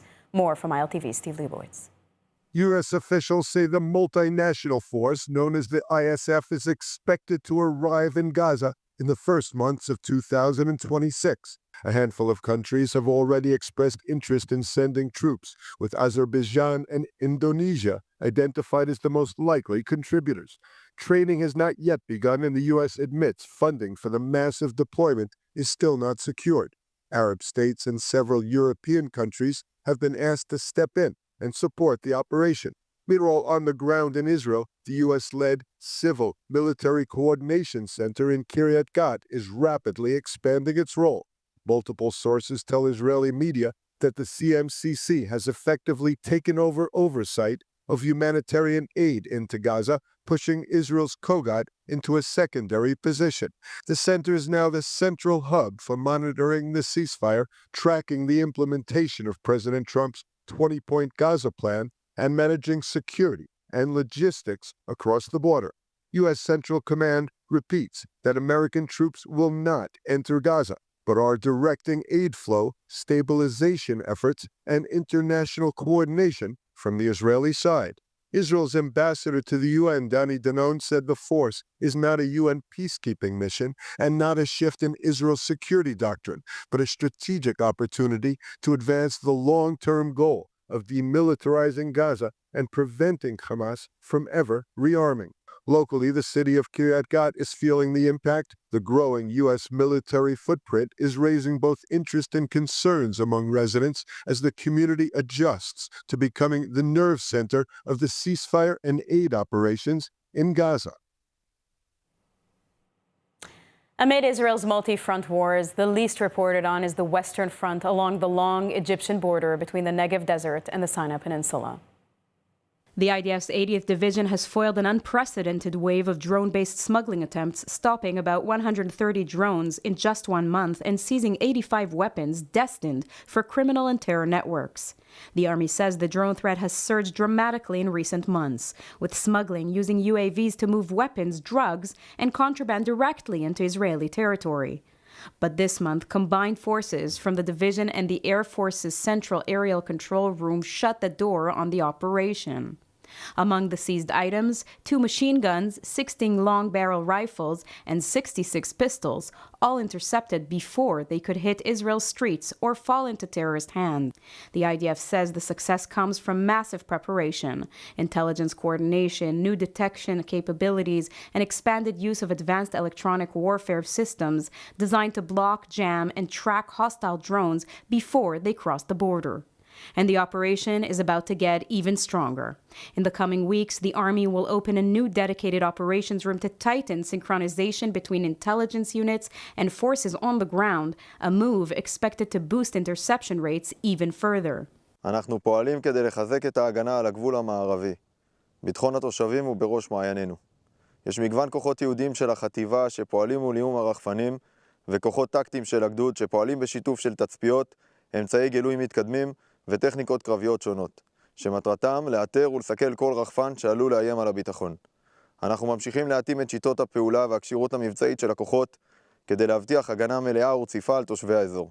The IDF says the message to drone smugglers and the groups behind them is clear. Israel is tracking, intercepting, and stopping them in the air in real time and at record levels.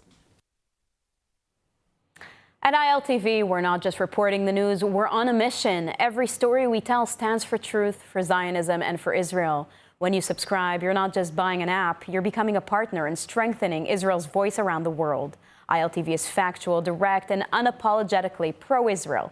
And we need you with us. Scan the QR code on your screen right now to subscribe and stand with Israel, because this isn't just news, it's a mission. Now let's take a look at the weather forecast. Partly cloudy skies are expected around most of the country tonight, with temperatures reaching lows of 19 degrees Celsius or 66 degrees Fahrenheit. Then tomorrow we'll see clear skies alongside steady temperatures, seeing highs of 30 degrees Celsius or 87 degrees Fahrenheit.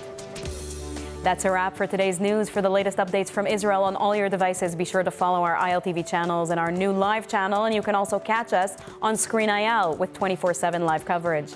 Stay informed with the latest news straight from the heart of Israel. I'm Sivan Raviv. Be well, be safe, and thank you so much for watching.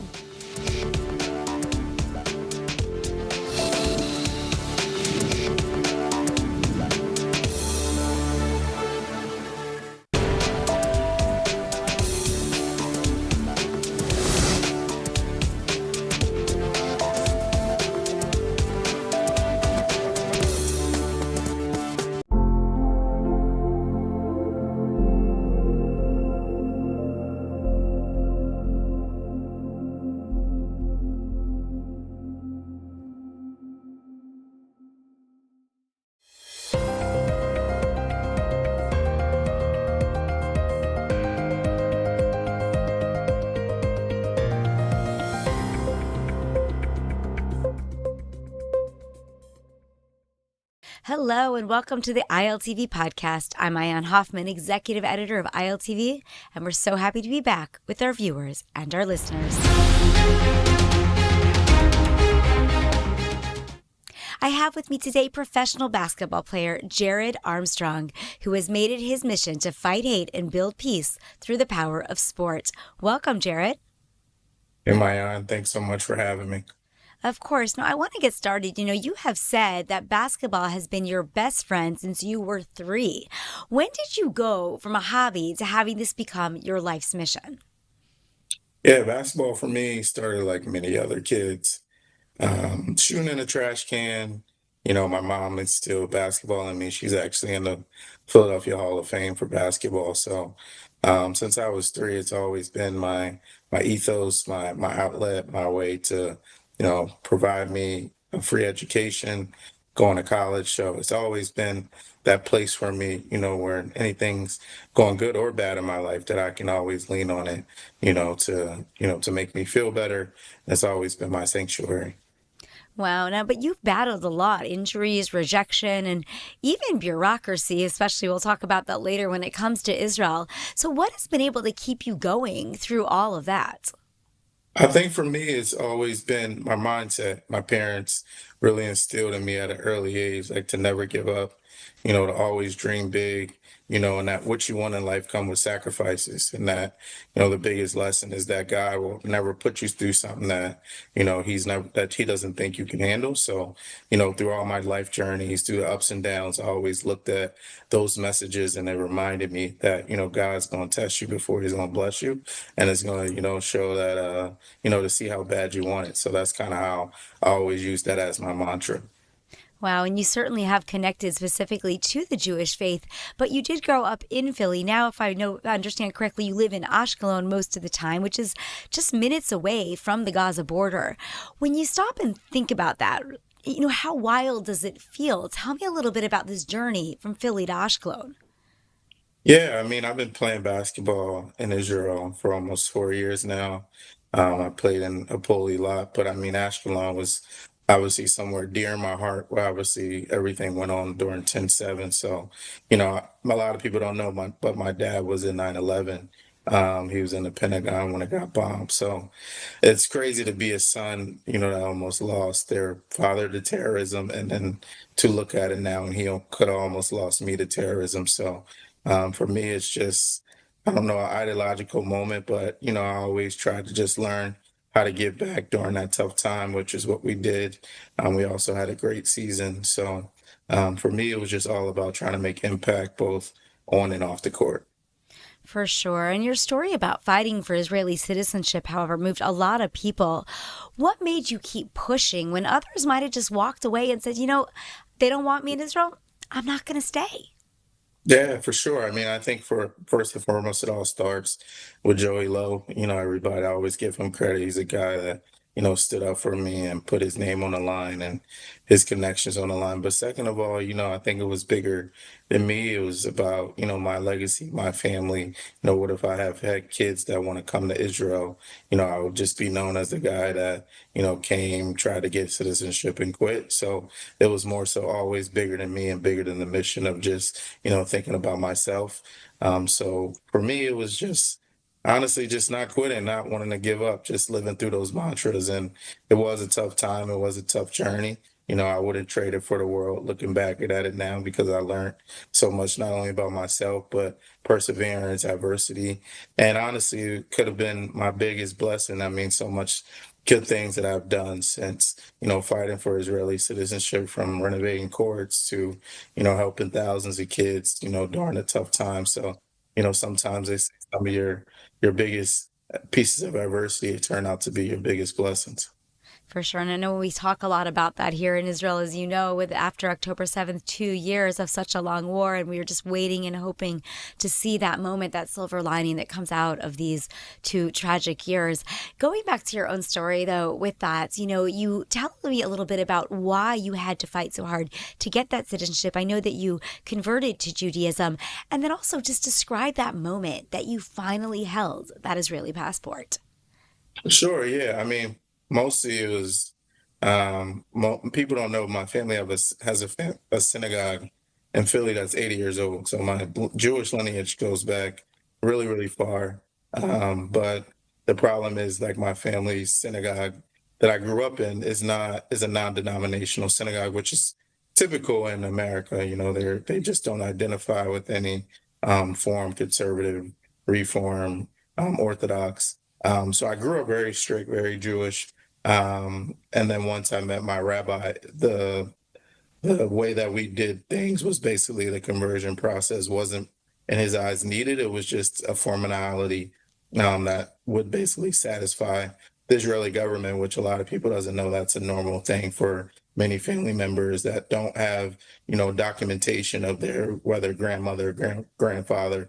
It just basically gives them a certificate that basically says they're Jewish. And I think what was baffling about the whole situation was, when we did the conversion process, we had to do it on Zoom. So they didn't accept the fact that we did the conversion process on Zoom when it was COVID, and in Israel, they were doing conversions on Zoom. So it was kind of, I think for me, a little bit of discrimination. But listen, there's racist people or, individuals in every government. So for me, it wasn't like, a scratch from my back. It was just the fact that I put in all this work and I actually grew up Jewish, and they didn't believe me. So that's kind of basically how I felt. But at the end of the day, like I said, it's past me now.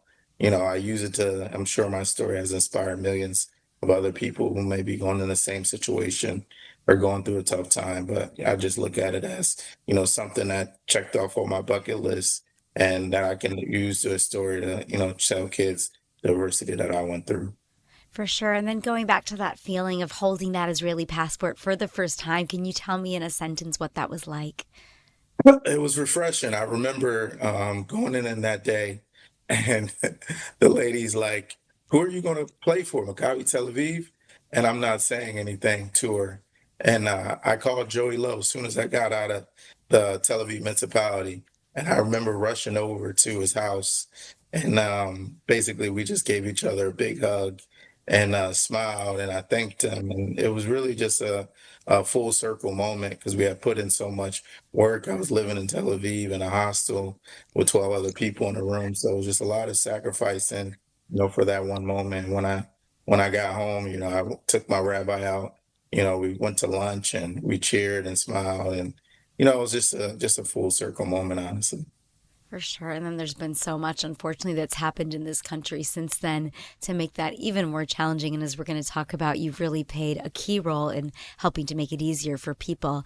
But I do want to ask how it's been being both an African American and a Jew, does it shape the way you see the world and the way, I guess, as you mentioned, that the world sees you? Yeah, for sure. I mean, I think there's always pros and cons, on both sides. I think for me, I get a different perspective.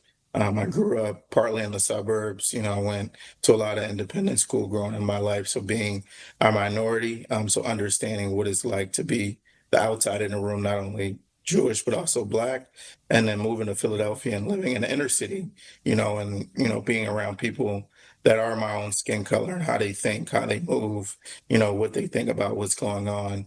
How can I be, a positive light or positive impact or, give them the right information. So I think, it's always a plus. It's a double-edged sword. I'm on it, but for me, I just look at it as someone that I'm different and, I can give perspective that, most people can't. Yeah. And here, as I mentioned, you moved to Ashkelon because that's where you were playing basketball. And that is an area that sits really close to the Gaza border, not in the kibbutzim, but certainly nearby. It has been relatively quiet in the south as we're battling in Gaza, of course. But you lived there when we were under quite a bit of direct rocket fire as well. You've talked about the rockets literally falling on your head. Tell us about that and what do people abroad not really understand? Yeah, for sure. I mean, I remember the day vividly because we had a scrimmage the night before. The day before, I'm sorry, it was a Friday. And my coach called me around 6:30 in the morning. And he's like, Jared, there's going to be some rockets that come in. And I never experienced it because I was mainly playing in the center or the north of Israel. Which this time now has had many rockets, but back then I guess it was an anomaly. Yeah, so basically, I kind of just shrugged it off what he was saying, like, I'm not worried about it, whatever. And around 9 o'clock, that's when, things started to take off. And then around 9:45, like a rocket hit across the street, like it landed across the street and just hear a big boom. So I kind of became, in panic mode. Like I was moving around my living room trying to figure out, obviously what I'm going to do. I never had experienced something like this before. And I literally, all of our teammates lived in one building. So I literally went downstairs, knocked on his door. He happened to be asleep. And we're just trying to figure out like how we can go to safety because we knew, Ashkelon was the next city over, if anything was to happen or if they was to get, close to us. So, we ended up taking a risk. We drove from Ashkelon all the way to Ramat HaSharon, where I had a dear friend. I remember police stopping us vividly and they were just asking us like, where are you headed? Like, you need to get there and don't come out your house. So it was really just us trying to get to safety and, try to, save ourselves and make it home safely to the United States. Yeah. Now, you could have gone home full time after October 7th. Obviously, you are an American citizen, as you said, but instead you actually stayed here a lot and started helping kids on the ground. What moment or conversation sparked that decision that told you, I could just leave today, but instead I want to give back to Israel? Yeah, for sure. I mean, we all ended up going home for a little short stint. The season ended up resuming around after Thanksgiving time. So I remember I hadn't been with my family for Thanksgiving for almost 10 years, just from college and playing in Israel. So I remember after Thanksgiving Day, my agent called me and he's like, the season's resuming. What you want to do? And I decided to go back. And when I went back, I felt it was a need. A lot of kids weren't in school. A lot of kids didn't have an opportunity to really have any physical activity. So I felt like, bringing Jab Camp to Israel, which we did, a lot of kids were able to be impacted. We ended up renovating the court in honor of my nonprofit's name. So I think it was just a lot of things that came just through my dear heart of just always just want to give back to the community because, for me, it's like, how do you want to be remembered? Do you only want to be remembered as a basketball player? Or you want to be remembered as someone that did more and was a humanitarian and look back for his community. And I think that's what the kids are going to appreciate most, not just me putting the ball in the hoop or playing for their city, but what I did to actually get back to them to make an impact. And Jab Camp, I'm assuming, stands for Jared Armstrong Basketball Camp. And what kind of kids went to that? These were kids that were living in the South or have been evacuated from the South? Yeah, so we ended up doing 5 clinics. One, we partnered with Reebok and we did a 3-on-3 tournament. For our clinics, we were getting kids all throughout the South, Ashdod, Ashkelon, some in the Kibbutzim. And then we ended up finishing the year with a 3-on-3 tournament with the Reebok and the Steinhardt Foundation. And that brought kids from all throughout the South. So we were able to impact over 500 kids in a really short amount of time. And, I saw the momentum go and that it was really a need, obviously, what was going on with the war. And how do you see sports then in general helping Israeli kids heal from war? Do you think it can play a key role? Yeah, I think sports in general, provides so many life lessons, number one, but number two, it builds so many bridges, organically. I always tell people in any interview that, I play with, people that don't look like me all the time, but we always have to find a way to win, which is the common goal through sports. Whether that's teamwork, whether that's respect, whether that's understanding each other, getting to know each other off the court, which builds chemistry. So I think there's a lot of positive life lessons that come through sport. Sports unite people from all around the globe.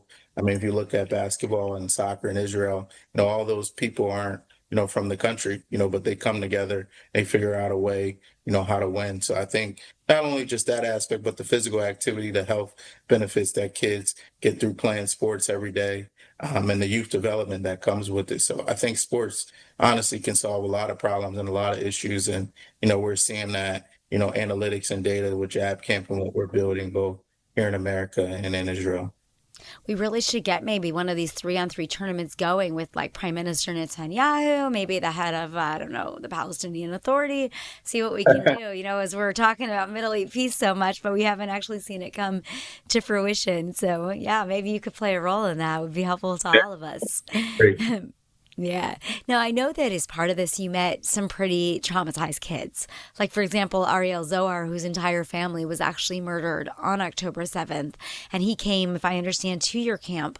What do moments like that teach you about resilience? Yeah, so I didn't actually get a chance to meet Ariel. I just happened to be in the United States and I heard his story. And I wanted to make a special video tribute to his family, which I didn't know ended up getting, I knew it got millions of views, but it got like, I don't know, 20, 30, 40 from what I've been told because I don't have TikTok. But, I was just told by a lot of players, I always get players before we would play. They would stop me and just thank me, like, thank you for everything you're doing for Israel. Your video touched me, your video made me cry.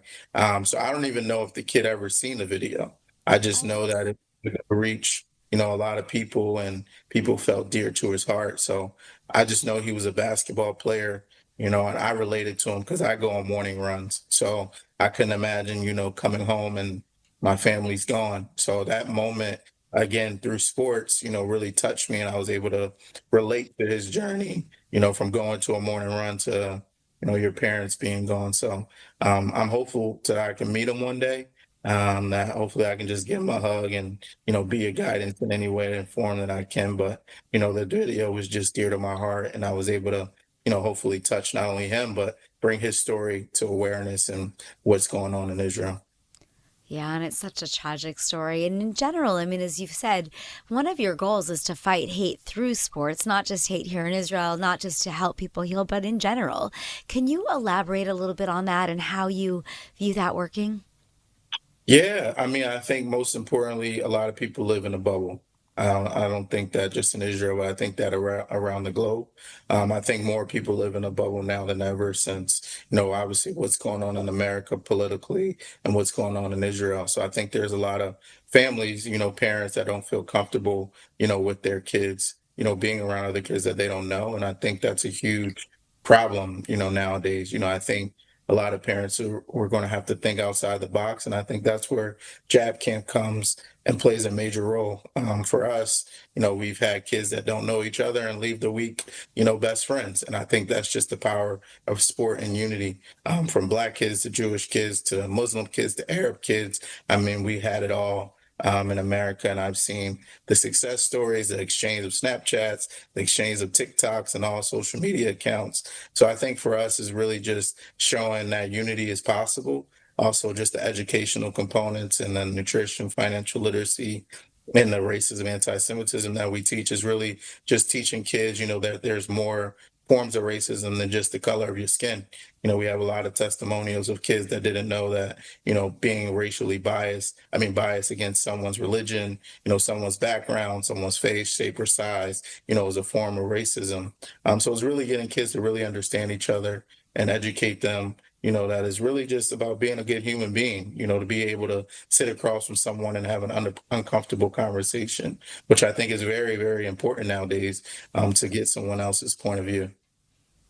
For sure. And you've also been very vocal online since October 7th, really speaking up on behalf of Israel. Why did you think it was so important in your role to make sure that you spoke out? Yeah, I mean, I think number one, I got a complex background being both African American and Jewish, and I can relate, to both sides. But number two, I knew a lot of people were gonna, say things that never been there. I've been living there, even through, the difficulties. I've been there since 2020, and I'll be able to relate both the good and the bad, and really speak the truth. So for me, it was just about, being a positive light, being organic, being authentic about who I am and what I stand for, and really telling the truth about what's going on, in my opinion and my viewpoint. Not saying everything Israel does is right or wrong, but just expressing what I believe, and how people can relate to me. Yeah, and what is one thing you wish that Americans or just people outside Israel in general understood about Israelis right now? I think the biggest thing is understanding the situation. I think a lot of people just look at what's happening in Gaza and they don't see, the other side. They just, try to make it a racial thing. So I think it's just really understanding the full complexity of the issue. But I think for me, the most important thing I always tell people is to go see it for yourself. I think that's the best way for people to really understand and really, feel the moment. It's different when you're looking through a computer or watching on your phone, but if you're actually there or been there, you can actually express what's really happening. It's no different if I was in another country, and something else was going there. I would tell people, if you can go see it, for yourself, and that would kind of answer all the questions that you would need. Sure. Now, I know you're in the States now. Are you running camps while you're there in the States? Yeah, so we just finished up our second year of summer camps. My mom, unfortunately, is dealing with health issues, so I've been back here in the States. But yeah, we're in full scaling mode. We're in expansion mode as well. We're actually haven't announced it yet, building another court in Ashkelon in the next couple of weeks. So just a lot of work that we're doing on and off the court to really just make an impact, for the community. And try to make it, a number one thing that a lot of people, when they see Jab Camp and Jab Camp logo, that we're trying to be a positive light, in Israel. Funny story, one of my staff members called me the other day and he was like, hey, I was in Netanya and I saw, some kids with Jab Camp Jab Camp shirts on. So it's just cool to see, kids really rock the swag and understand the mission and, our focus on building bridges. Sure. I mean, at your camp, from what I was reading about it, it's Jews, it's Muslims, it's Christians, it's Blacks, it's white. It's really a little bit of everything. And there's something very powerful behind that, without question. What have you tried to teach these kids? I mean, do you feel like the message is coexistence, or is it another message?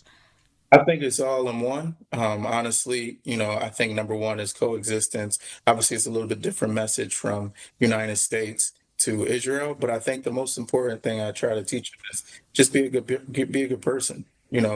just the little intangibles. Be kind. You never know what someone's dealing with. Be humble. Help others. Be able to be a person that can understand someone else's situation and be able to help them. So it's really for me, it's just honestly just being a good person. And I think a lot of kids understand that message, regardless of race, and they can say, "Oh, well, he's right. You got to be a good person, be honest, be trustworthy." And I think that's just for us the core principles of what we kind of try to teach at Jab Camp, and the rest will take care of itself. We're dealing with mostly young adults, kindergarten through eighth grade, so they're not really understanding the racial complexities yet, as much as they will learn in high school and college. But we can teach them at an early age to just be a good person, be a good human being, make new friends that don't look like you. I think that's half the battle right there. So for us, it's been a success so far. I'm excited where the future holds, and it's a lot of work we got to get done, but I'm excited to continue to build. And thinking of the future and what it will hold, there's so much talk right now about a possible peace deal, a real end to the war, not only in Gaza, but potentially even in the Middle East. I'm wondering, for you, Jared, what does peace mean? How do you define it? For me, peace means you can look at someone that you don't agree with or your enemy and be able to have an uncomfortable conversation, be able to sit down with each other, break bread, and eventually shake each other's hand at the end and still be some type of friend, whether you agree or disagree. But at the end of the day, I think for peace for me is being able to hopefully, hug someone, that you don't like, be able to say, "Hey, listen, I like what you're doing," or, we may not be friends, but I respect you and understand why you feel that way. So for me, it's really just being able to have uncomfortable conversation from a personal level. But my goal in, the near future, I would hope is, no more bombings, no more, enemies that's close by, no one killing each other. Everybody wants peace. Everybody wants their kid to grow up, and be able to live life fully, with no one or their neighbor trying to kill them. So I think that's the ultimate goal. But, I'm sure as many people feel in Israel and around the globe, we're, far from that. Yeah. Now we're going to be wrapping up in just a moment. So I want to think about some final sentiments. When people finish watching this conversation, what do you hope they feel? What do you hope that they do as a result of hearing your vision? Yeah, I always tell people, in general, find a way to be a bridge. Find a way to, get back to your community, because it's never is enough. There's never enough ways that you can't give back. And also try to build a bridge. Whether that's someone you don't like, someone that is your neighbor that you don't talk to. In Israel, there's an Arab that you don't typically like. Find a way to have that uncomfortable conversation, because you never know how far it can go. And that's something I really live by, and something I really try to champion is, being able to break bread with someone, that I'm not used to breaking bread with, and seeing how we have more similarities and differences. Because we're all, made in God's image. I always tell people my middle name is Aziel, which means God has created. And I always tell people that God has created all of us in his own image. We all weren't born to look alike. So, we can all, find common ground. That's most important. That's a beautiful sentiment for us to wrap up with today. Well, Jared Armstrong, a very professional basketball player, a player who's played in the United States, here in Israel, thank you so much for spending time with me today. Thanks so much for having me. Look forward to it.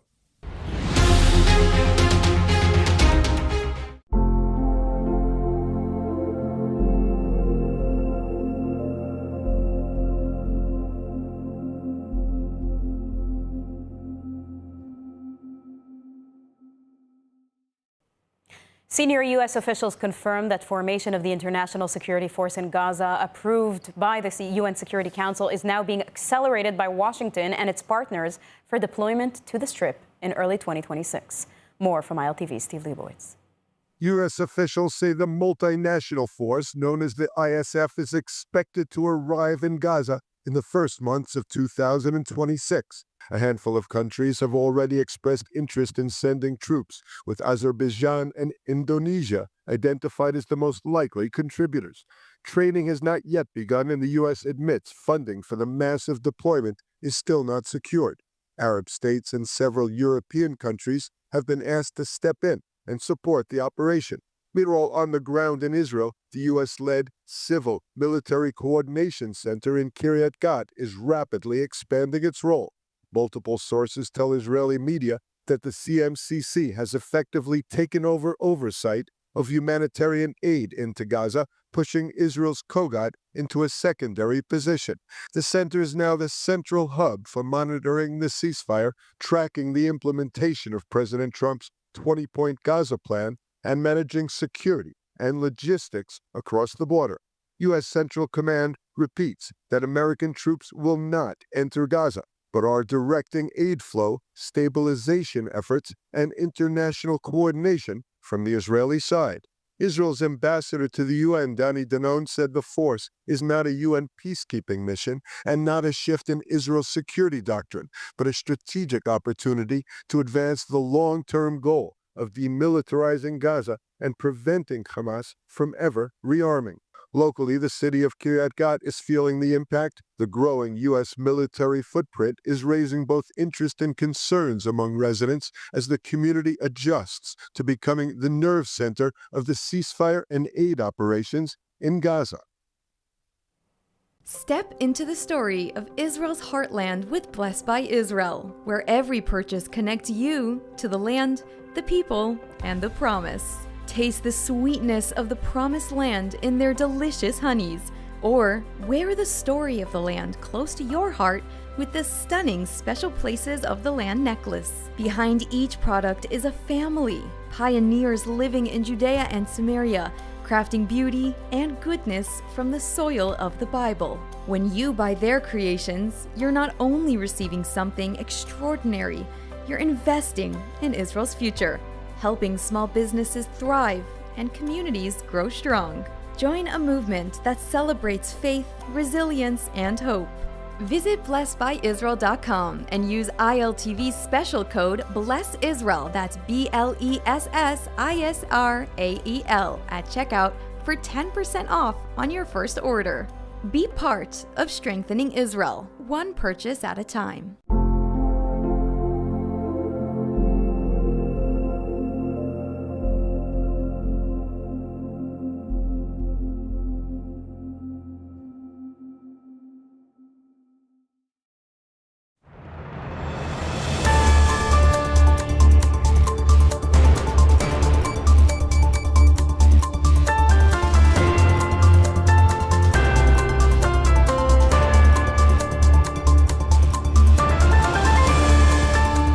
Back to ILTV on the hour. We're live from Israel, bringing you the biggest headlines of the region. I am Devo Klein, and here is your roundup of the latest developments that are coming out of Israel. We have breaking news coming out of the region as the IDF confirmed striking terror targets in Lebanon's capital of Beirut. Initial reports indicate that the target of these airstrikes was the number 2 of Hezbollah, Ali Tabatabai, the chief of staff of Hezbollah. The strikes were conducted in the Dahia neighborhood in Beirut, a notorious Hezbollah stronghold in the Lebanese capital city. Israel's Northern Command has reiterated to civilians in Israel's north that the Home Front Command guidelines have not changed, but that the situation is being assessed and monitored. Earlier, the IDF struck and destroyed rocket launchers along the Lebanese border with Israel. The launchers were aimed and ready to be used, this in blatant violation of the U.S. brokered ceasefire. Could Israel's northern communities be under attack once again?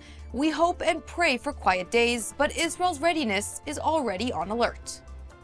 And an equally disturbing and equally heartbreaking development. Former hostage Guy Gilboa Dalal, who spent over 700 days in captivity, is now sharing harrowing details of sexual assault and abuse by his Hamas captors. In an interview with Channel 12, Gilboa Dalal recounted being blindfolded, threatened at gunpoint, and forced to endure sexual assault. Take a listen. הוא נותן לי להתקלח, וכשאני מסיים את המקלחת, הוא גורר אותי משם במקלחת, הוא לא נותן לי ללבוש את הבגדים שלי, לוקח אותי חזרה לחדר שלהם, ואז הוא זורק אותי על אחת הכורסאות שלהם, הוא התחיל לגעת לי בכל הגוף, ואני קפאתי. אמרתי לו, אתה צוחק, נכון? זה אסור באסלאם. הוא הצמיד לי רובה לראש, וסכין לגרון ואמר לי שאם אני אספר את זה למישהו, אז הוא יהרוג אותי. According to Guy, this was not an act of self-gratification for the terrorist, but an attempt to humiliate, demoralize, and emotionally and physically scar him. Guy added that the public must understand that the terror inflicted by Hamas extended far beyond physical beating, starvation, and psychological torment. In his words, quote, "This was control by humiliation and the threat of execution." And in a different story, Mamdani calls Israel a genocidal state in front of Trump. That's right. The New York City mayor-elect met with Trump at the White House over the weekend and used this meeting to repeat a claim Israel strongly rejects, saying that the Israeli government is committing a genocide. Have a listen. I've spoken about the Israeli government committing genocide, and I've spoken about our government funding it. And I shared with the president in our meeting about the concern that many New Yorkers have of wanting their tax dollars to go towards the benefit of New Yorkers and their ability to afford basic dignity. And what we see right now is we're in the 9th consecutive year of more than 100,000 school children being homeless in our city. And there's a desperate need not only for the following of human rights, but also the following through on the promises we've made New Yorkers. And I appreciated the meeting we had and the work that we can do. Do you agree that President Trump didn't do a peace and work hard to make the peace? Because he worked hard to do the peace in the Middle East and everywhere. But do you agree with that? I appreciate all efforts towards peace, and I shared with President Trump that when I spoke to Trump voters on Hillside Avenue, including one of whom was a pharmacist that spoke about how President Trump's father actually went to that pharmacy not too far from Jamaica Estates, that people were tired of seeing our tax dollars fund endless wars. And I also believe that we have to follow through on the international human rights, and I know that still today those are being violated, and that continues to be work that has to be done no matter where we're speaking of. That's right. Trump just sat there and let Mamdani call Israel a genocidal state. Mixed signals? I think so. And that is a wrap for this edition of ILTV on the Hour. Scan the QR code on your screen right now for all of the latest updates coming out of Israel, and to download our ILTV app, where we'll be posting all of the information that you need to know about Israel. I am Deva Klein. Thanks so much for watching this edition of ILTV on the Hour, and don't forget to stay tuned for our very next update. Bye-bye.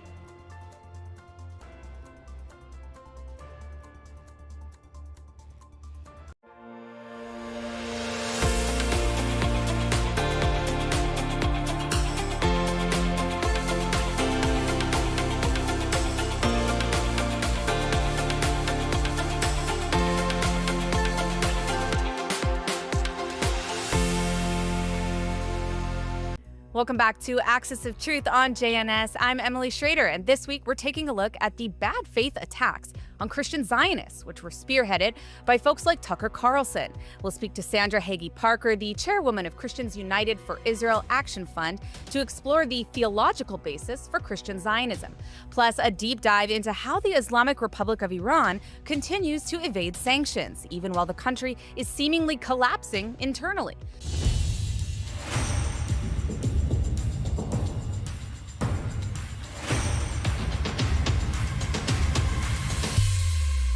First, I want to talk a little bit about what's happening in the Gaza Strip.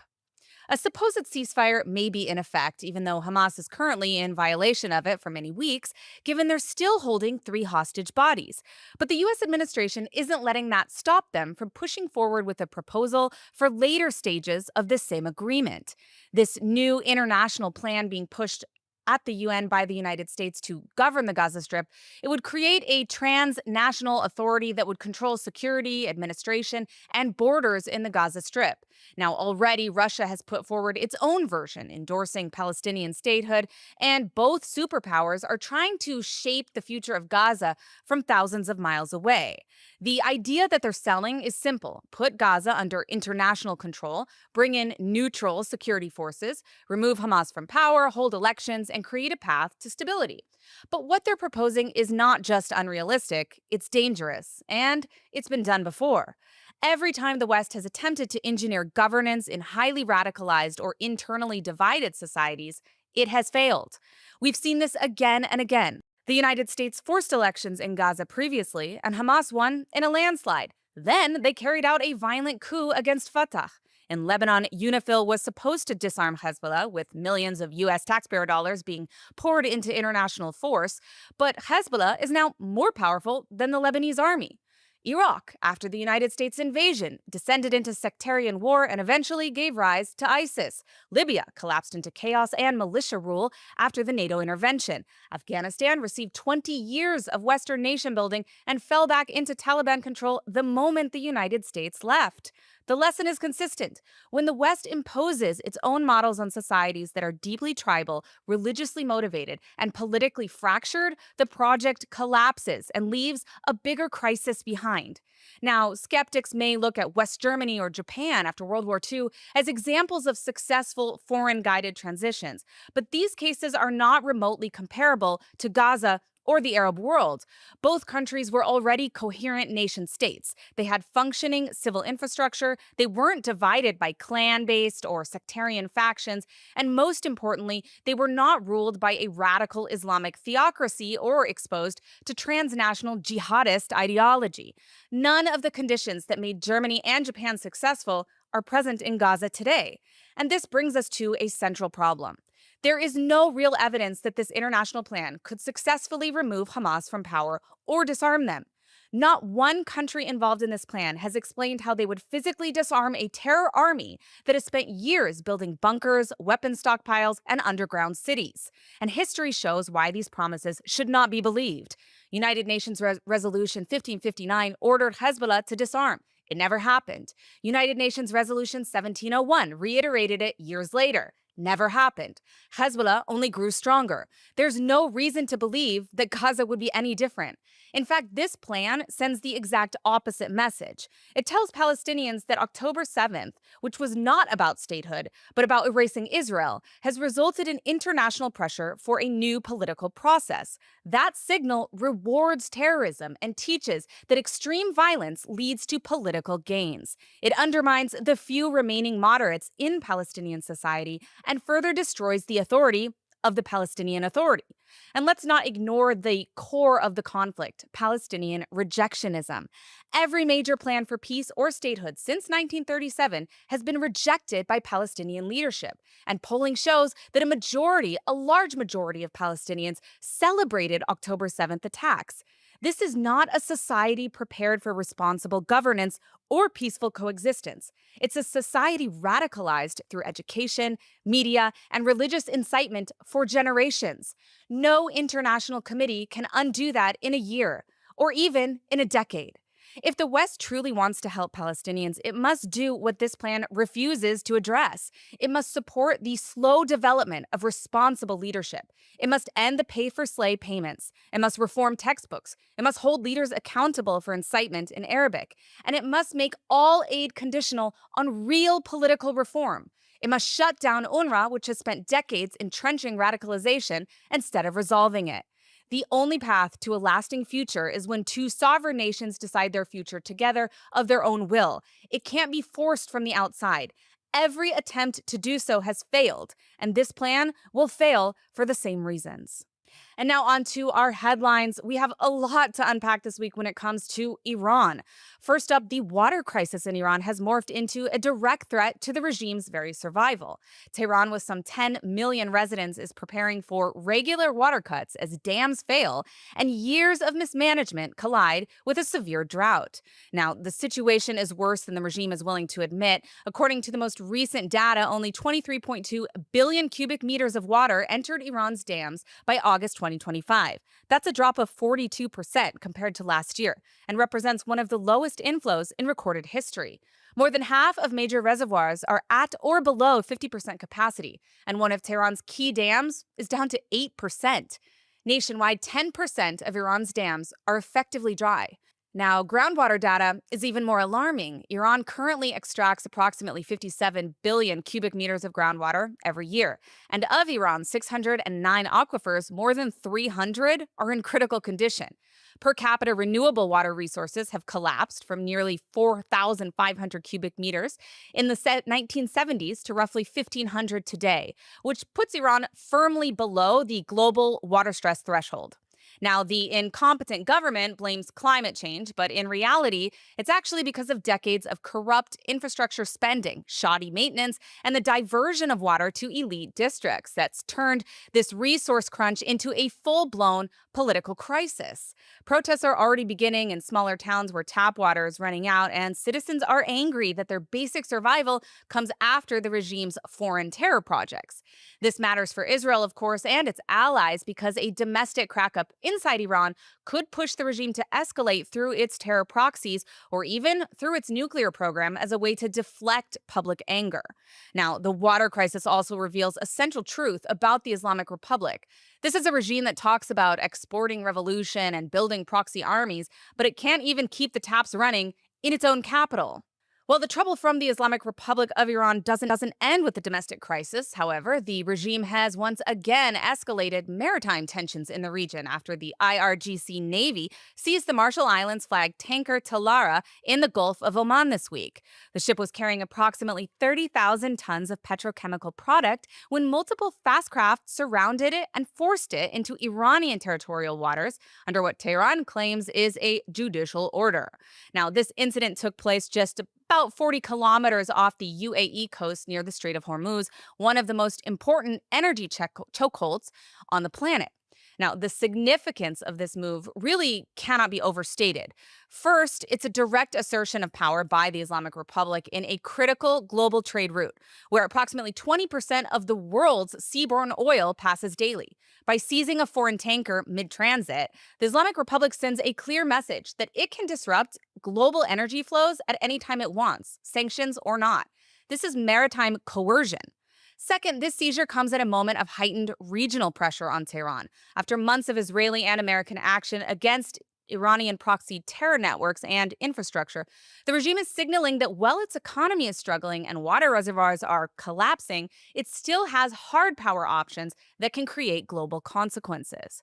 Third, it's not an isolated incident. The Islamic Republic of Iran has a long history of using tanker seizures to extract leverage and retaliate against international pressure.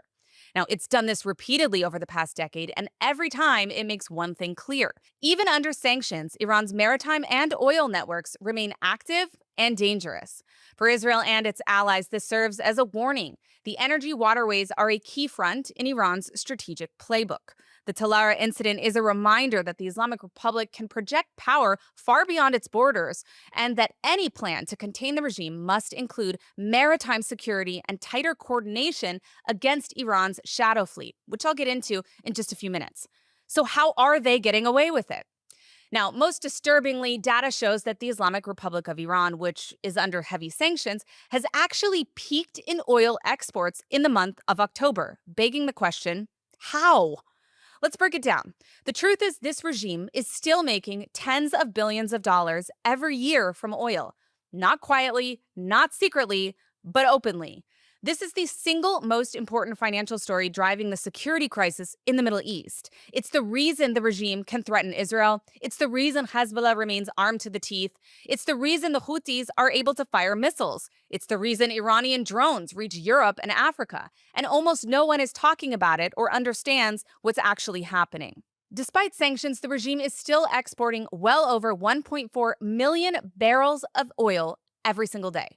Now, if the global price of oil is $80 a barrel, Iran is selling it at a discount that brings it to about $60 or $65 a barrel. That means the regime earns approximately $100 million per day, every 24 hours, and none of it is going to the Iranian people. It doesn't rebuild hospitals. It doesn't fix the collapsing water system. It doesn't help families who cannot afford bread due to 40 to 50% inflation. This money goes straight to the regime's military system and its proxy terror network. And how does Iran get away with this while supposedly being under sanctions? It's because the regime has spent 4 decades building a global sanctions evasion machine, a perfected criminal economy run by the IRGC. They operate one of the largest illegal shipping networks on the planet. Analysts call it the ghost fleet. These are more than 300 old and frankly unreliable tankers that constantly change their names, fake their flag registrations, turn off their tracking systems, and vanish from radar. They perform ship-to-ship transfers in the middle of the ocean, usually at night. They repaint the hulls. They falsify documents. They spoof coordinates. Some of these vessels even travel with navigation systems turned off, which of course is incredibly dangerous, simply to avoid detection. And where does all this oil go? Almost all of it goes to China. China is the financial lifeline of the Islamic Republic. Chinese refiners buy discounted Iranian crude that is marketed as Malaysian blend or Oman heavy or generic fuel oil. This is not speculation. It's thoroughly documented by Reuters, tanker trackers, and multiple United States Treasury designations. So to summarize, the regime sells illegal oil, China knowingly buys illegal oil, and the world pretends not to notice because cheap oil benefits everyone except the Iranian people and all those who suffer from the terrorism that this regime exports. Now let's talk about where that money actually goes. Once the regime gets paid, likely through restricted Chinese accounts, the funds are controlled by the IRGC.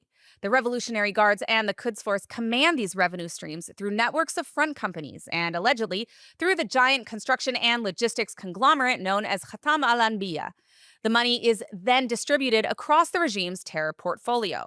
Now, according to U.S. intelligence assessments, congressional research reports, and U.S. Treasury designations, Hezbollah receives an estimated $700 million to $1 billion per year. The Houthis in Yemen receive between $150 and $250 million. Iraqi militias receive between $100 million and $200 million.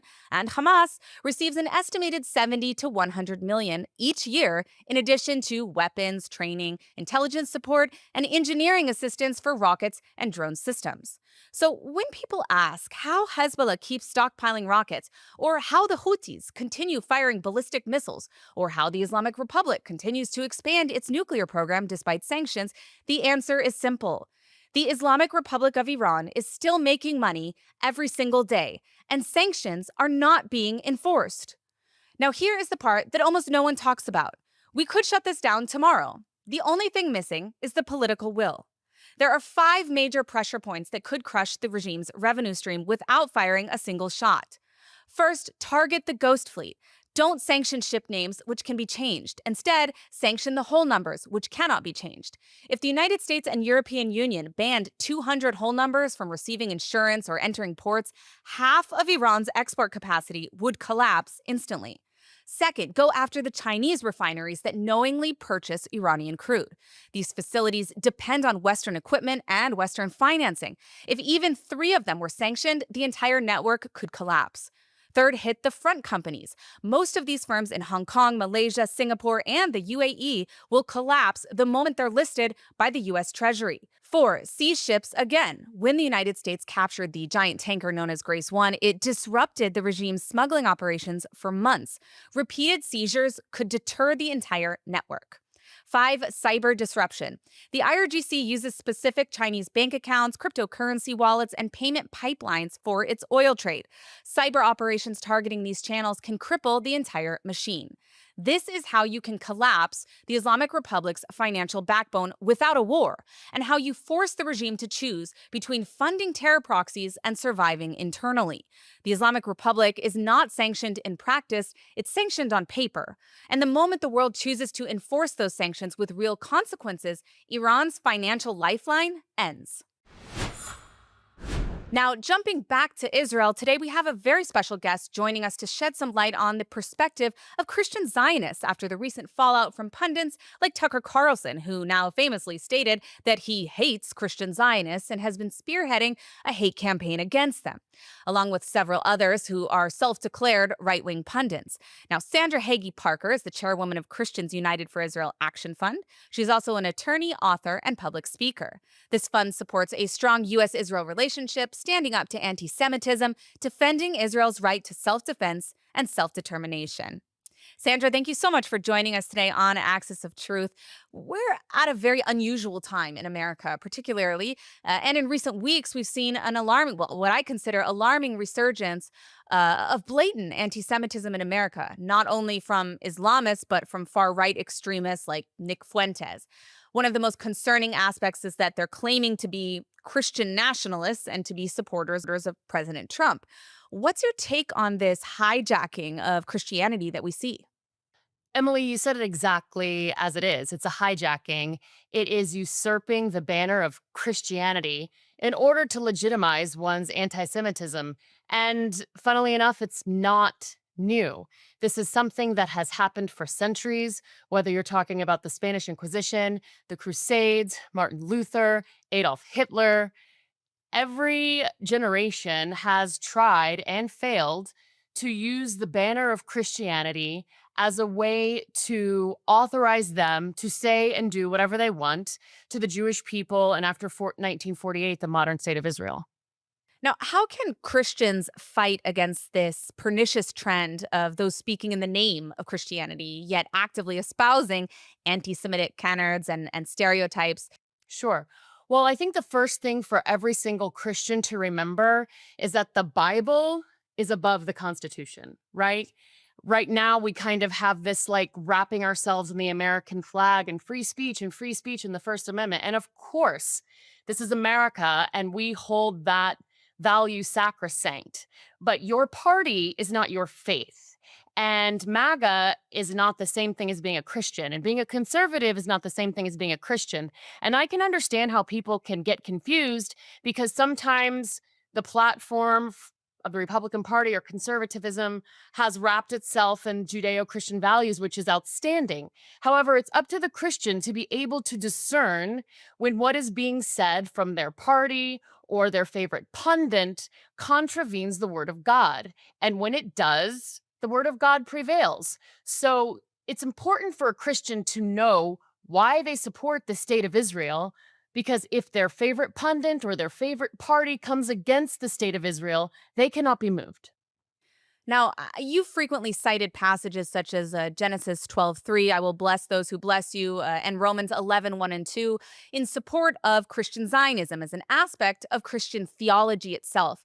Could you break down how you interpret those texts as mandating active support for Israel, and how you respond to critics who say this interpretation conflates theology with foreign policy?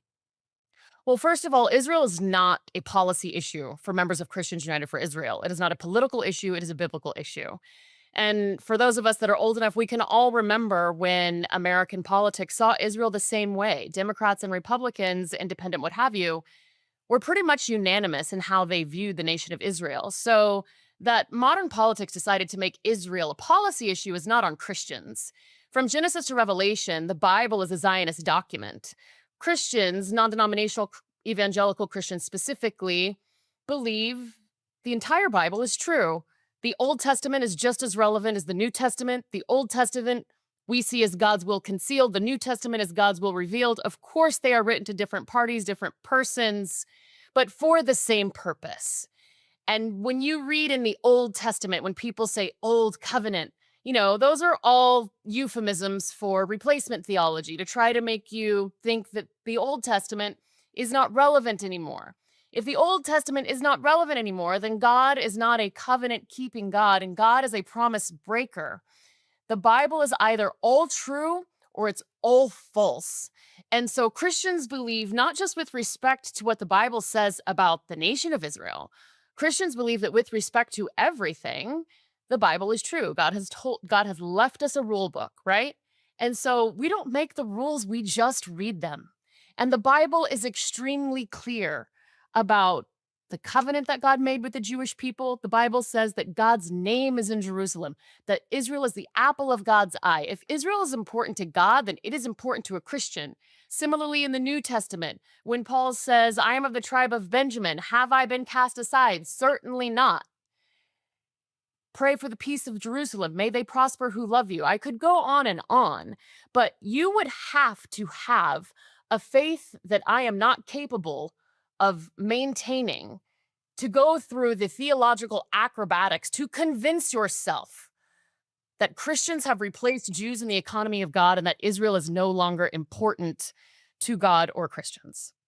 Recently, political pundit Tucker Carlson stated that he hates Christian Zionists, labeling some of their beliefs as a brain virus or even Christian heresy. Alarmingly, we also see a huge outpouring of support for Carlson instead of condemnation, even from many self-proclaimed Christian voices. Why do you think this is happening now, and how would you respond to these kinds of attacks? Cowardice is why it's happening, whether one doesn't want to be ostracized from, I won't say the mainstream media because that doesn't exist anymore, right? It's about podcasts and all of these things. It used to be in news, if it bleeds, it leads. Now it's if it clicks, it sticks. And so it's hilarious to me that pundits, whose job is quite literally to have an opinion and to let their opinion be known, all of a sudden say, we're friends. I don't care if you're friends. Have them over for Christmas. It's irrelevant to me. But what do you say? What is your opinion about the views that he is espousing, about the views that he is legitimizing? As a pundit, your job is to either embrace or distance yourself from those. And I think evidence of the fact that Christian Zionists are here and not going away is the fact that Tucker issued a half-hearted, you can't even call it an apology. It's kind of like, that's not what I meant. Because whoops, millions of people don't like being told that they have brain rot. Because millions of people are actually educated on the Bible, and they see through his efforts to delegitimize Judaism, to de-Judaize Jesus.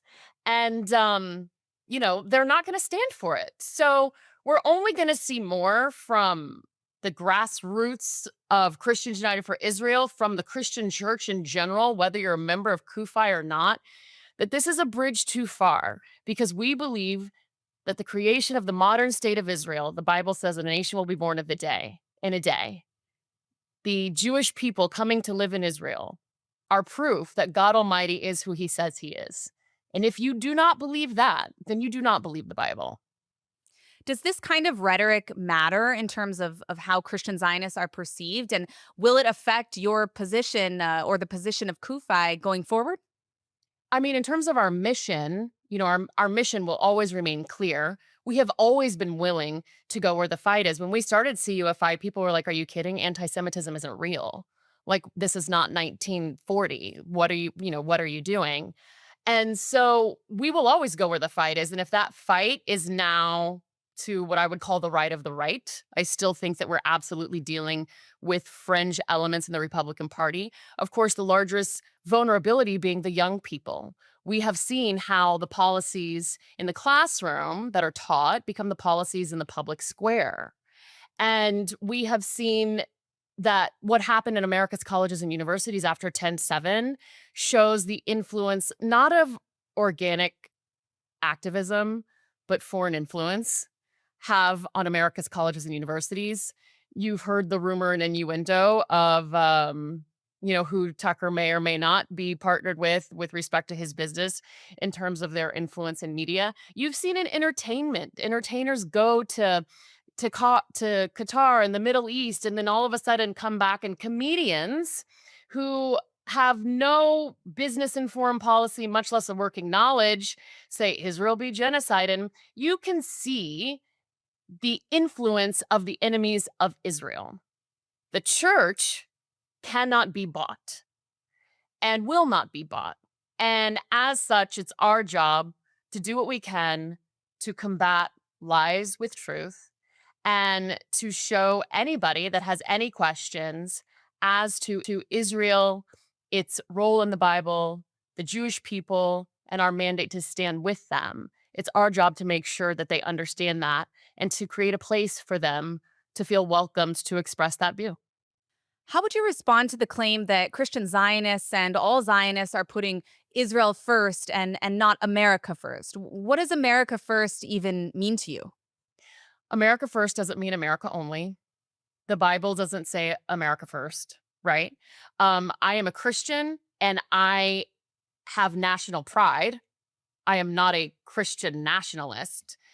To operate at the exclusion of others, I think, is kind of fundamentally unchristian. However, when I hear America first, when I hear President Trump say America first, I know President Trump doesn't mean America only. And you can see Trump's actions to see that he doesn't think it means America only. And if you are truly America first and you look at it completely agnostically and you don't give any mind to any other nation other than your own, then the most rational and reasonable thing that you can do as an American is continue to ally with Israel, the only democracy in the Middle East, to continue to invest in Israel, because America doesn't spend money in Israel. America doesn't give foreign aid to Israel. America invests to Israel with an ROI that is exponential. People say aid as if they have their hand out asking for help. They are doing us a solid. They are fighting our shared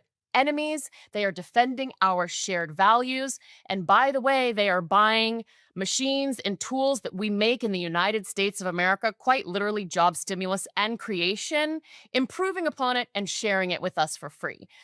So hate Israel all you want, but if you care about America and if you care about your nation and if you care about national security and if you care about maintaining the American exceptionalism that has so far been responsible for relative peace in the world, then you should continue to stand shoulder to shoulder with the nation of Israel and her people, because they are a large part of making sure that that continues.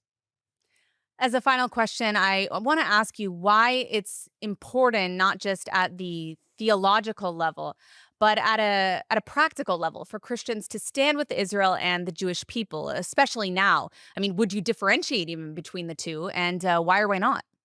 It's a three-legged stool: God, Israel, and Jewish people. One doesn't exist without the other. And again, the existence of the three of them are proof that God is who he says he is, that the Bible is real. So to answer your question, though, we're not going to look at it through that righteous prism. Let's look at it through the rational prism. Again, we don't make the rules, we read the rules. And God doesn't differentiate between Jews and the nation of Israel. It's for God to differentiate and decide, but we aren't God, right? And so we aren't here to cherry pick who's Jewish enough, who's not Jewish enough, etc. The mandate is clear. And like I said, if you don't want to look at the Bible as a theological document, you don't have to believe in it. Look at history.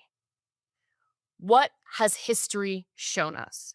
History has shown us that every single nation that has come against the nation of Israel has failed. And not only have they failed, they are in the dustbin of history. Of course, if you look at ancient history, you have the pharaohs, you have Haman, who hung from the gallows that he built for the children of Israel. In modern history, you have, we'll skip over the Ottomans and, all of those things, but go to more modern history, you have Hitler. Where are the goose-stepping Nazis? They're gone. You now have what we'll call the sons of Haman: Hamas, Hezbollah, the Houthis. The day after the nation of Israel was born, it was attacked by 5 nations. Explain to me how a nation that was born in a day can defend itself against a larger enemy, against an enemy with more weapons, against an enemy with more people. A nation the size of Rhode Island that has been fighting a 7-front war for 2 years is victorious only because there is a God, he is real, and what he says is true. Whether you believe that or not, look at what history has shown us. If you come against the nation of Israel, including the modern state of Israel, things are not going to go well for you. And I want to clarify something, because I don't. Sorry, I'm editing myself. People say, you want to condemn the government of Israel, that doesn't mean you're anti-Semitic. You're right. Thank you, Captain Obvious. You're right. If you condemn the American government, does that mean that you're anti-America? Nobody condemns the Israeli government probably more than Israelis. So it doesn't mean that you can't opine or have an opinion about the policy decisions of the Israeli government. As an American, are you allowed to have an opinion? Sure, but you're not the one fighting and bleeding and dying for your country, nor are our soldiers fighting and bleeding and dying for their country. They've never asked us the same. So you can absolutely criticize the nation of Israel, its policies, what have you. That doesn't make you anti-Semitic. But when you are holding Israel to a standard that you don't hold any other nation to, including your own, then you might be an anti-Semite. All right. Thank you, Sandra Hagee Parker of Ku-Fi, for shedding some light on this issue. Thank you so much, Emily, for having me. And now, the good, the bad, and the ugly of this week. The good news today is that even the most chaotic corners of American politics may finally be waking up. President Trump has now publicly called Marjorie Taylor Greene a lunatic in a new post and announced that he will support a primary opponent against her. And honestly, it's about time. This is the same member of Congress who once blamed wildfires on Jewish space lasers. She's also built an entire career around internet conspiracies. She also loves to brand herself as America First, yet she focuses obsessively on Israel and aid to Israel, even though 99.7% of that aid is reinvested in the U.S. economy through defense contractors and joint security programs. That is not an economic burden, that is an economic multiplier. In fact, the entire U.S. foreign aid budget is only 3% of the U.S. annual budget. So what exactly is she fighting for? Her claims of patriotism evaporate the moment facts enter the conversation. And now even her own political allies are saying out loud what everyone else already knew. She is not a serious legislator. She's a professional agitator who turned Congress into a conspiracy carnival. Next up, the bad story of the week, Dave Smith, who recently appeared on Konstantin Kissin's Trigonometry podcast and arrogantly proclaimed that the Islamic Republic doesn't pose a threat to any of the Sunni Arab nations. Take a look.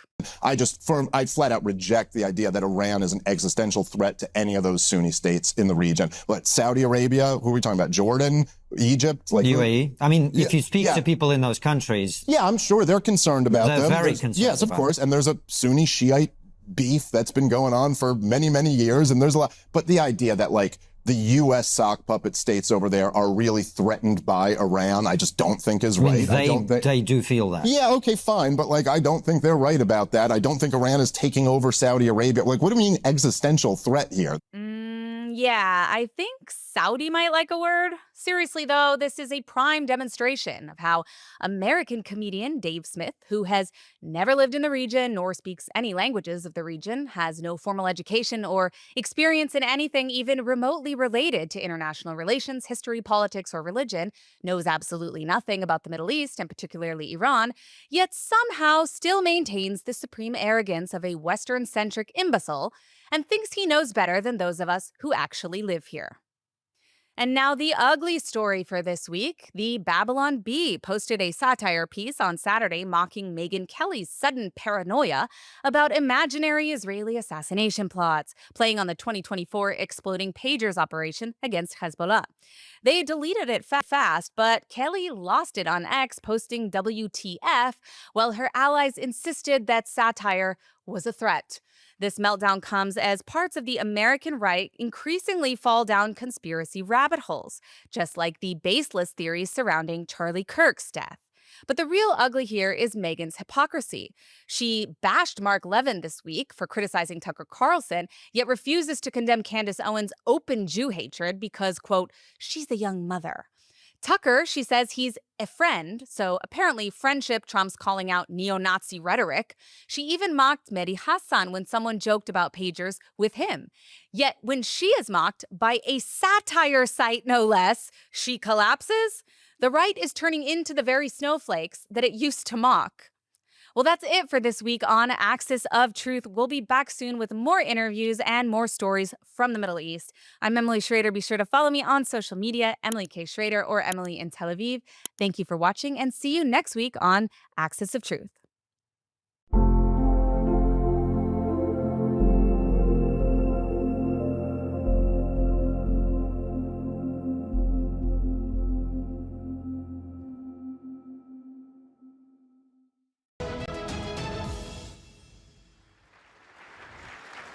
All right, Ku-Fi.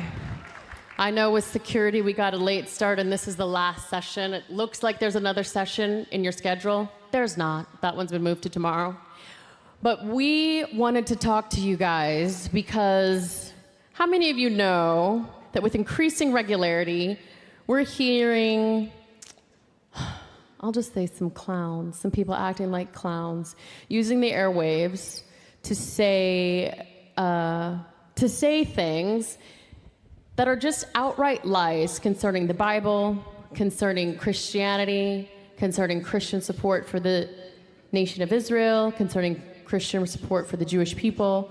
So I asked my friend Gabe, we're both lawyers, don't hold it against us, we're the good lawyers. Christian, Jew.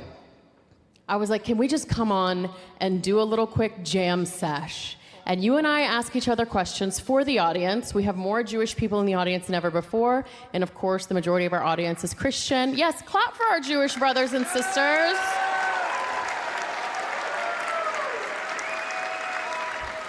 I'm gonna cut Sandy off 1 second. I just want to share one thing, which I didn't tell her I was gonna share.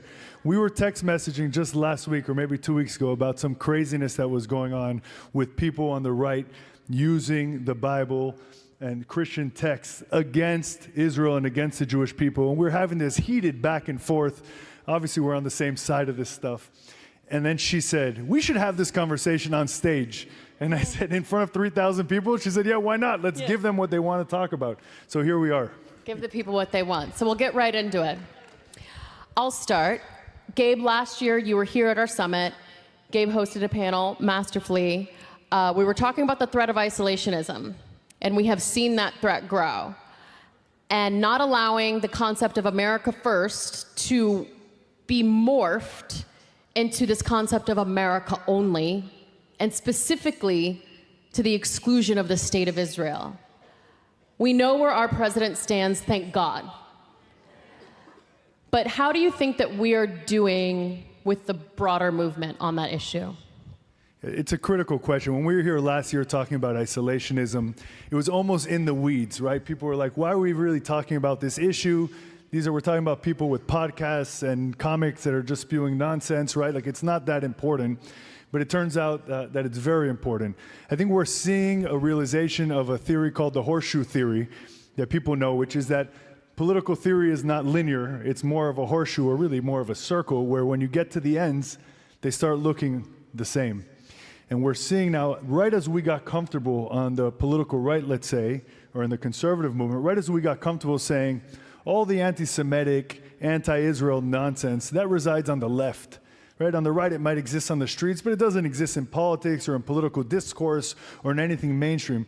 Just as we finish saying that sentence to ourselves, we saw the horseshoe theory. And we see now the right doing the same thing. They still haven't reached the level of dictating policy that was proven by Trump's courageous attack of Iran, because there were voices in the administration to the contrary, trying to convince them not to get involved. It turns out those voices still don't rule the day, but it means we have a lot of work to do. Thank God. Thank God. All right, now you go. We should call this Ask a Jew, Ask a Gentile, but I got voted down. Now you go. I don't know what gives me away, by the way. Anyways. So it's really hard, as I know what I know and I know what I don't know. Okay, so it's hard when you hear, Sandy, Christian leaders or purported Christian leaders, or people who seem to be at least of high intellect, using texts, Christian theology, not in the way you use it, right, but to the contrary.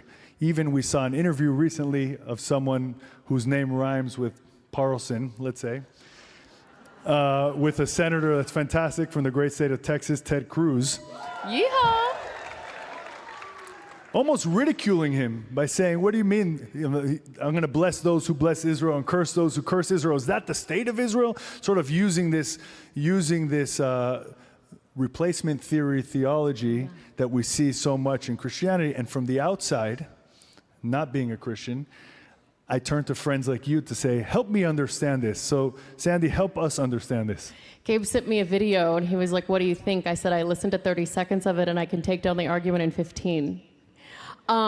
Because, thank God, hopefully the most people in this room, A, know that efforts to use religion to drive a wedge between Christians and Jews is nothing new. It's been happening since the first century. John Chrysostom of Constantine, the Crusaders, the Spanish Inquisitors, Martin Luther. Hitler did not invent Jew hatred. The Holocaust did not begin at Auschwitz. It began when spiritual leaders of the time were starting to sow seeds of hatred within their congregations based on the writings of people like Martin Luther and the predecessors that came before him. The foundations of modern anti-Semitism since the creation of the State of Israel, of course, it's the world's oldest hatred. We see it very clearly in the Bible from the Pharaohs in the time of the Pharaohs. But I would say modern anti-Semitism since the creation of the State of Israel since the crucifixion of Jesus Christ, not the creation of the State of Israel, has nothing to do with land. They were persecuting Jews long before 1948. It has nothing to do with words like apartheid and colonization. It has to do with separating Jesus Christ from his Jewish heritage and the Jewish people and his Jewish identity.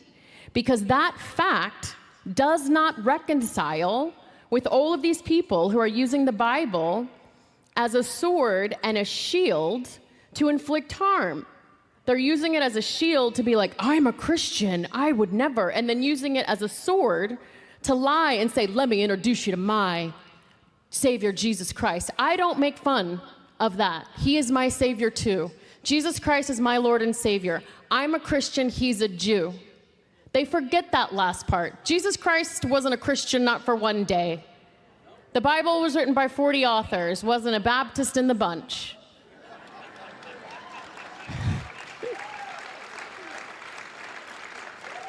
You cannot praise the dead Jews of the Bible like Abraham, Isaac, and Jacob and curse the Jews that live across the street from your house. Being an anti-Semitic Christian is like being a kosher hog. It's not possible and it doesn't exist. Oh, it's my turn now. Did that answer? Well, we're just getting started. It's fine. I'll just interject one Okay, thing. go. I was speaking to one of the pastors that are in the room today, and thank you, the guy I sat with at lunch. And we were talking about how in so many churches, unfortunately, the Palestinian Christian community has inverted not their opinions, but history and facts themselves. The fact that they were driven out of the State of Israel, so many of them, by the Muslims that were in power, or when they're in power today, like in Bethlehem. And we see people that are dishonest with an agenda going on shows all over the world and speaking and influencing churches and Christians all over the world, totally inverting the truth. And one thing that we've seen after October 7th is that what's up is down and what's down is up. Everything is upside down. But it's up to people that are firm believers of religion, of the Bible, of my Bible, of yours, to tell people that there are absolute truths. There are absolute truths that go beyond the waves of the day, the lies of the day. Those things, the truths of the Bible go from generation to generation, and it's our job to stand with them, and also just to stand with absolute truth and don't let people twist it for us, because we're not going to let them get between us. Amen. Gabe, I know that in the broader Jewish community, there has always been a dialogue, but not necessarily consensus, about the role that the modern State of Israel plays in your faith. Do you think that that has changed since 10/7 in the Jewish community? And if so, how so? I love this question. And I know I didn't write it, she wrote it. The State of Israel and Zionism is an integral part of being a Jew. We pray for Zion and Jerusalem 3 times a day, multiple times within those 3 times a day. For thousands of years, when we were kicked out of the land of Israel, there was always a presence there, but when we were kicked out, we prayed and mourned for the State of Israel, for the land of Israel, every single day, every year, whether we were living in Russia, in Iran, in Iraq, in South America, in Turkey, it doesn't matter where. We turn to Jerusalem to pray 3 times a day. It's an integral part of who we are. And the establishment, or the reestablishment of Jewish sovereignty on the land of Israel in 1948, which, by the way, is the same year that Abraham was born. Go figure, there's no coincidences. It is the realization of a prophecy, of the ingathering of the exiles, of bringing the Jews back from all 4 corners of the world to the land of Israel. And that is what Zionism is today. Now, I was looking before online, what percentage of Jews are Zionists? And I don't care what the numbers say. It's the majority, by the way. Some people say 95%, 80%, doesn't matter. The Delta, those who don't, they just have never opened a Bible before. They've never opened a siddur, a prayer book before. They don't understand. We have 20% of Jewish Democrats today in New York that openly support and supported Mamdani in the primary in New York, someone who openly calls for the genocide of Jews by globalizing the Intifada. These days, if you use code words, you can get away with anything. Those are the same people who aren't sure about the role of Judaism. Now, after October 7th, there's been a real reawakening of Jews all over the world because the anti-Semites have reminded us, Andy, those who needed to be reminded, that we're Jewish. Yeah. Now, when they come after the Jews, they don't come after Democrats or Republicans or Orthodox or Reform or Conservative. Like the animal who walked into a synagogue in Pittsburgh, he said, "I want to kill all the Jews. All Jews must die," was what he quoted. And I just want to say one thing, because there's been a lot said today about anti-Semitism. Despite the fact that we're at the highest levels of anti-Semitism since the Holocaust in the United States, based on all data, there's never been a better time in history to be a Jew than today. And I'll tell you why. Because we are living in a time of revealed miracles. If you see what's happening in Israel today, it's nothing short than God himself showing his face upon the world and saying, "I'm protecting the people of Israel." Amen.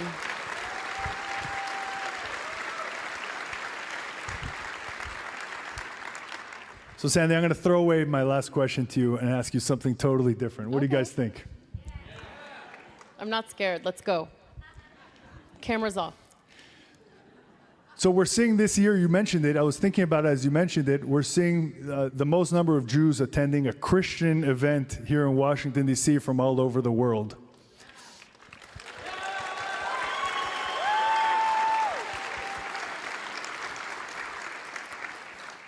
What do you make of it? We've had years of evangelicals reaching out, by the way, writing checks as well, supporting Jewish causes, supporting the state of Israel, not just by word, but in actual action.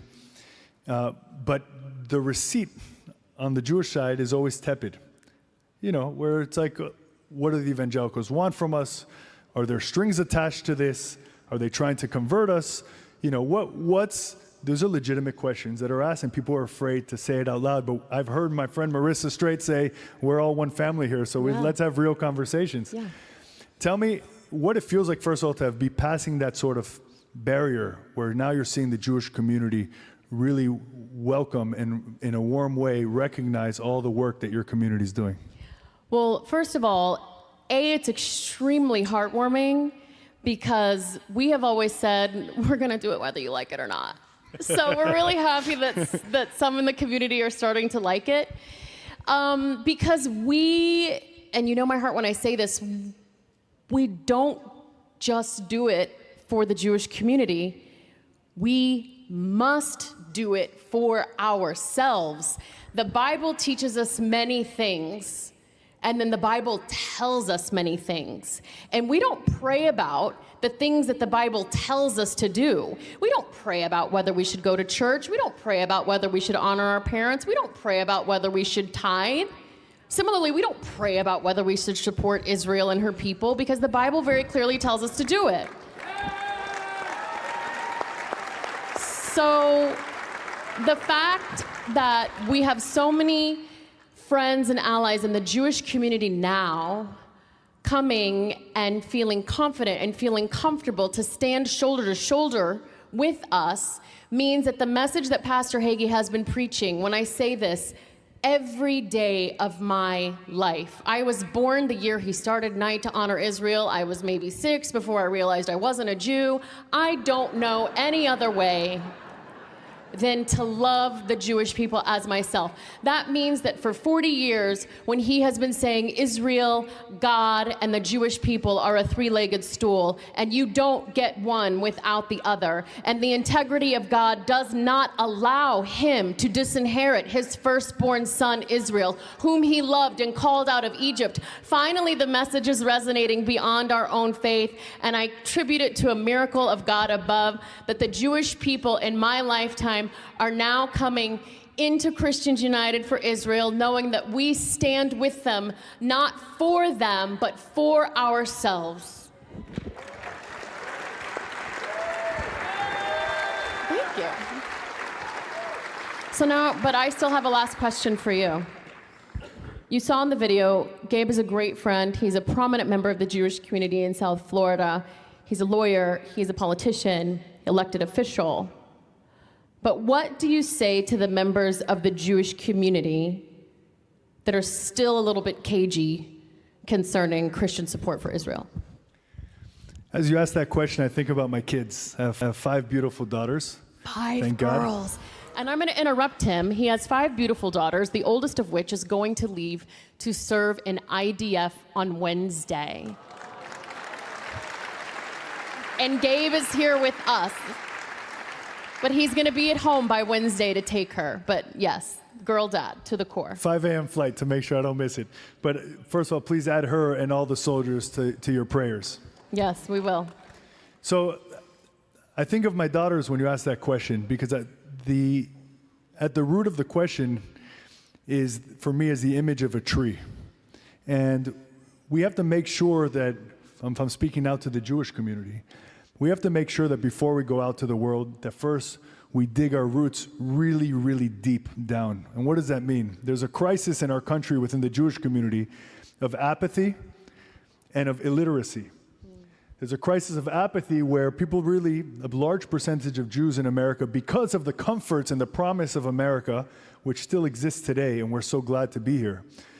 Because of that, many people have put aside, for at least 1 or 2 generations, have put aside Jewish learning the Bible, learning the Torah as we call it, learning Jewish laws and customs and practicing a Jewish life and giving your kids a Jewish education, going to Jewish schools, getting your roots down deep so you know who you are.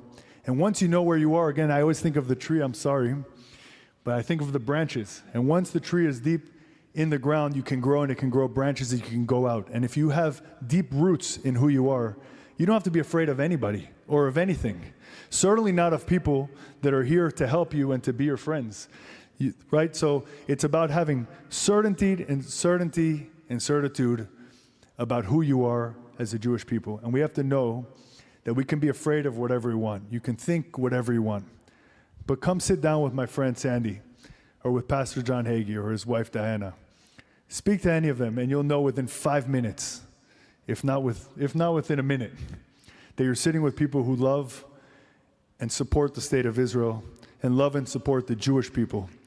And today we can use a friend like that. So I just want to say, since I have the mic to close, thank you. Thank you to you, and thank you to your parents. If you spend 5 minutes with her daughter, Olivia, just shout out to Olivia, you'll know that this does not end in this family. It continues because they're teaching their kids and their families what it means to be a strong, proud person, proud of who they are, and out there in the world doing good things. And if there's more of that in this world, we'll be having conferences only celebrating amazing things. Amen. Because we'll be living in Messianic times. Thank you so Amen. much. Thank you, Gabe. Thank you all.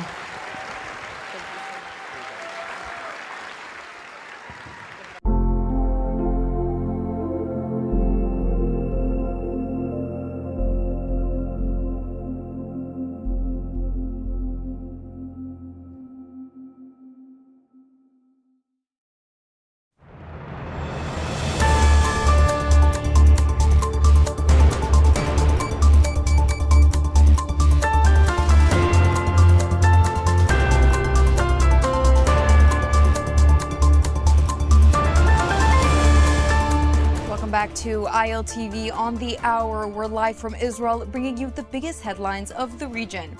I am Devo Klein, and here is your roundup of the latest developments that are coming out of Israel. We have breaking news coming out of the region as the IDF confirmed striking terror targets in Lebanon's capital of Beirut. Initial reports indicate that the target of these airstrikes was the number 2 of Hezbollah, Ali Tabatabai, the chief of staff of Hezbollah. The strikes were conducted in the Dahia neighborhood in Beirut, a notorious Hezbollah stronghold in the Lebanese capital city. Israel's Northern Command has reiterated to civilians in Israel's north that the Home Front Command guidelines have not changed, but that the situation is being assessed and monitored. Earlier, the IDF struck and destroyed rocket launchers along the Lebanese border with Israel. The launchers were aimed and ready to be used, this in blatant violation of the U.S. brokered ceasefire. Could Israel's northern communities be under attack once again? We hope and pray for quiet days, but Israel's readiness is already on alert. And an equally disturbing and equally heartbreaking development. Former hostage Guy Gilboa Dalal, who spent over 700 days in captivity, is now sharing harrowing details of sexual assault and abuse by his Hamas captors. In an interview with Channel 12, Gilboa Dalal recounted being blindfolded, threatened at gunpoint, and forced to endure sexual assault. Take a listen. הוא נותן לי להתקלח, וכשאני מסיים את המקלחת, הוא גורר אותי משם במקלחת, הוא לא נותן לי ללבוש את הבגדים שלי, לוקח אותי חזרה לחדר שלהם, ואז הוא זורק אותי על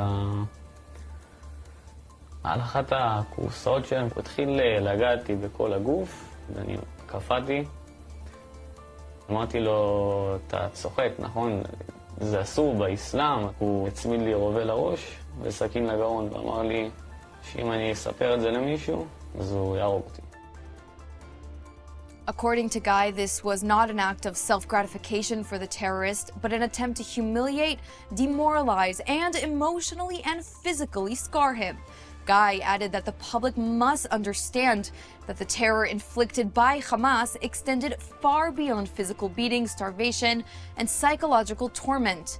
In his words, quote, "This was control by humiliation and the threat of execution." And in a different story, Mamdani calls Israel a genocidal state in front of Trump. That's right. The New York City mayor-elect met with Trump at the White House over the weekend and used this meeting to repeat a claim Israel strongly rejects, saying that the Israeli government is committing a genocide. Have a listen. I've spoken about the Israeli government committing genocide, and I've spoken about our government funding it. And I shared with the president in our meeting about the concern that many New Yorkers have of wanting their tax dollars to go towards the benefit of New Yorkers and their ability to afford basic dignity. And what we see right now is we're in the 9th consecutive year of more than 100,000 school children being homeless in our city. And there's a desperate need not only for the following of human rights, but also the following through on the promises we've made New Yorkers. And I appreciated the meeting we had and the work that we can do. Do you agree that President Trump didn't do a peace and work hard to make the peace? Because he worked hard to do the peace in the Middle East and everywhere. But do you agree with that? I appreciate all efforts towards peace, and I shared with President Trump that when I spoke to Trump voters on Hillside Avenue, including one of whom was a pharmacist that spoke about how President Trump's father actually went to that pharmacy not too far from Jamaica Estates, that people were tired of seeing our tax dollars fund endless wars. And I also believe that we have to follow through on the international human rights, and I know that still today those are being violated, and that continues to be work that has to be done no matter where we're speaking of. That's right. Trump just sat there and let Mamdani call Israel a genocidal state. Mixed signals? I think so. And that is a wrap for this edition of ILTV on the Hour. Scan the QR code on your screen right now for all of the latest updates coming out of Israel, and to download our ILTV app, where we'll be posting all of the information that you need to know about Israel. I am Deva Klein. Thanks so much for watching this edition of ILTV on the Hour, and don't forget to stay tuned for our very next update. Bye-bye.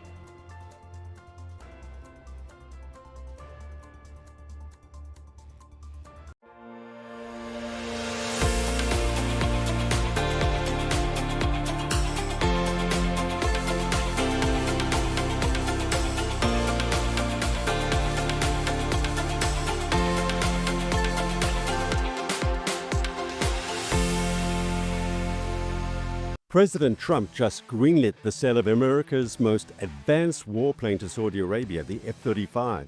Israel's once guaranteed aerial dominance now appears to be on the line. At the same time, Crown Prince Mohammed bin Salman says he's ready to join the Abraham Accords if there's a path to Palestinian statehood. That came only hours after the UN Security Council unanimously backed Trump's 20-point Gaza plan. Are Israel's war goals being achieved or slowly dismantled behind closed doors? Stay tuned for today's Israel Undiplomatic.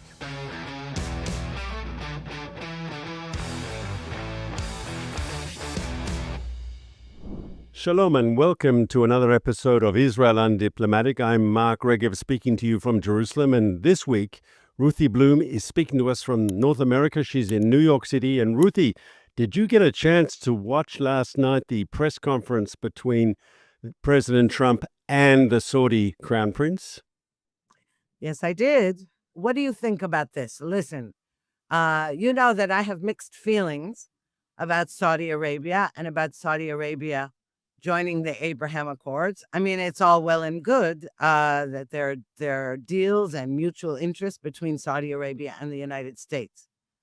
But, you know, I'm concerned because though the Saudis are in this alliance against Iran, it's not clear that we can trust that that Riyadh won't turn on us later. And one indication is its ridiculous insistence always mentioning Palestinian statehood. So Ruthie, I think you overstate the concerns and you understate the benefits of getting a deal with Saudi Arabia. And this is something President Trump wants. This is something that Benjamin Netanyahu wants. This is something that I think is good for Israel. I think it's good for the United States if it's possible to do. Now, of course, you raise the legitimate issue of when they say they're a Palestinian state, this is something that Israel's not going to agree to, not anytime soon at least. And so how are we going to have this breakthrough with Saudi Arabia? And I think the answer is, do the Saudis just want to tick the box? In other words, to say there's some words there, or do they actually expect it to happen? And many people, serious people, think that it's more ticking the box. They have to sort of tell their people in the other Arab and Muslim countries that they got something for the Palestinians, but it doesn't have to be something substantial. And here I'd remind you of the 60 Minutes interview that President Trump gave, 2 weeks ago now? And when he was asked specifically, will the Saudis won't agree to peace without Palestinian statehood, he sort of gave a flippant answer saying that's just not serious. Right. But you see, this is my problem. Whenever we say, well, these Arab leaders, they just have to tick the box, as you put it, or I would say they're talking to their people and they have to pay lip service to it. That's exactly what worries me. It's not that I don't agree with it. I know the Saudis don't care at all about the Palestinians.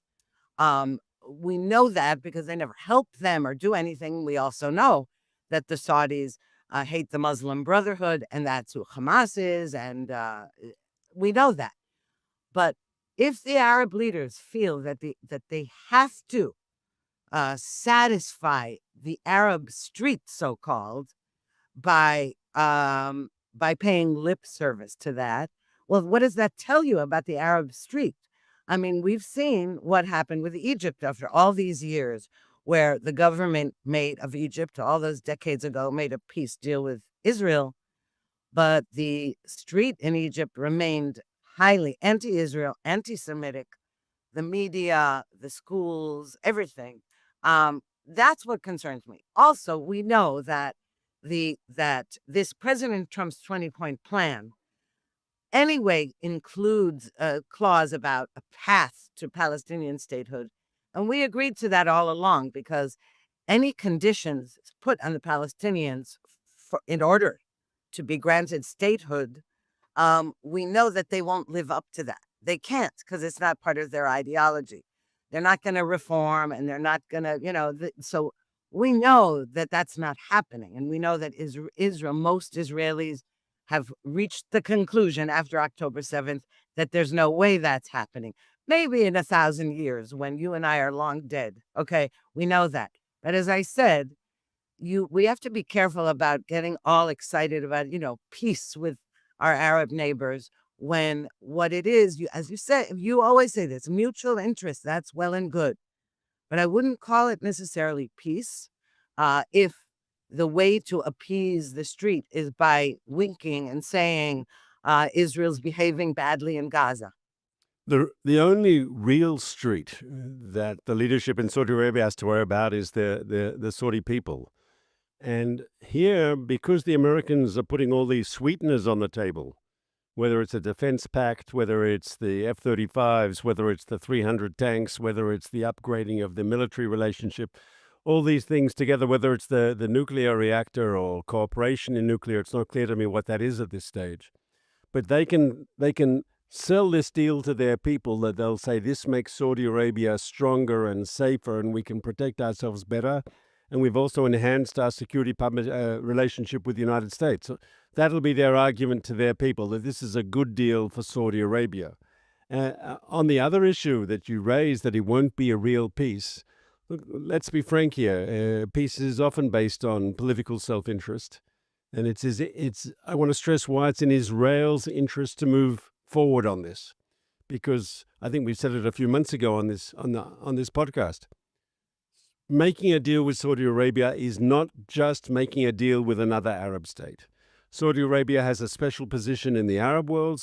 Saudi Arabia has a special position in the larger Muslim Arab world. It is the custodian of the two Muslim holy sites of Mecca and Medina.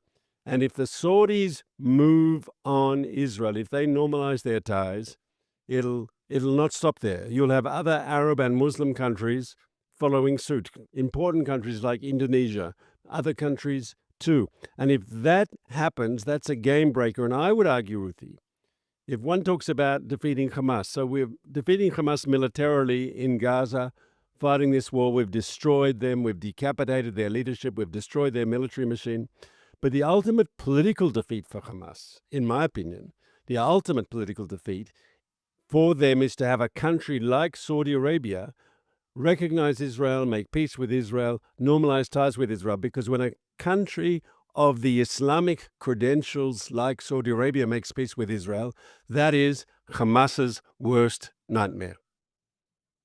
Oh, no, there I agree with you totally. But by the way, when you say things like he has to sell it to his people, again, let's not kid ourselves about what kind of kingdom this is, all right? Sell it to the people? That sounds like you're talking about a democracy. You know, he's running for election. No, he's the crown prince. MBS is a crown prince. It's true, he says, he's modernizing Saudi Arabia. So, 5 minutes ago, he allowed women to learn how to drive, okay? And maybe in 10 years, he'll allow women to be able to leave their homes without a male escort. What I'm trying to say is make no mistake about who the Saudis are. We spend a lot of time saying that Hamas are barbarians, and they certainly are. And so is Fatah, even though you disagree with me on that a bit. But what I'm trying to say is are you under some illusion about what kind of regime you have there, where if somebody is caught stealing, his hands are chopped off? This is not the kind of thing, as I said, interests are well and good, but you always have to keep your eye on the ball with regimes that behave like that. They are barbaric, even though MBS is very classy and he knows how to talk to the West. But that's not a Western country, and by the way, not that I have such love these days for Western countries. I just would also like to point out something very ironic about the UN Security Council vote in support of the U.S.-led resolution on the 20-point plan that the UN passed overwhelmingly. What's ironic about it is that in the plan, it says that there's going to be a pathway to a Palestinian statehood. Now, remember all those countries at the UN that announced that they were recognizing a Palestinian state already. We're talking about Western countries, I mean. And so if they signed on to this, what they're saying is they're acknowledging that there's no Palestinian state. There's a pathway to a future one. So all they're doing is sort of undercutting their own recent declarations about how they're calling it Palestine. And you're talking about all these countries at the UN. And so that to me is kind of ironic. And also the good sign is that Hamas is against the resolution and against the plan. So it's like if Hamas is against it, it's probably a good thing. And Yeah. I think there's a certain amount of truth in that.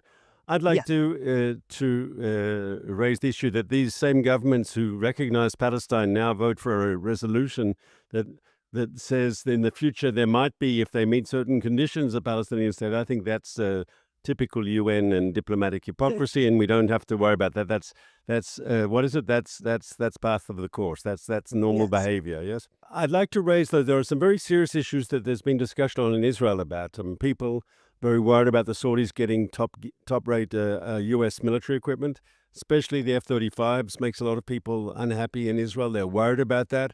They were unhappy when it looked like the Emirates were going to get it. In the end, the Emirates didn't get it for different reasons, but the idea that Saudis would get that sort of top-tier U.S. equipment, and there was concern about the nuclear cooperation and so forth.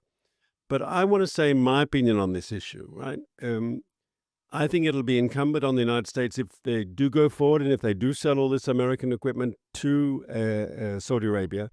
There's an act of Congress that goes back years now, which is QME. There's a guarantee by the United States to maintain Israel's qualitative military edge. In other words, because we are outnumbered in our region and we're smaller than most of our neighboring states, and that we're, and we're outgunned often, we have to have quality against quantity.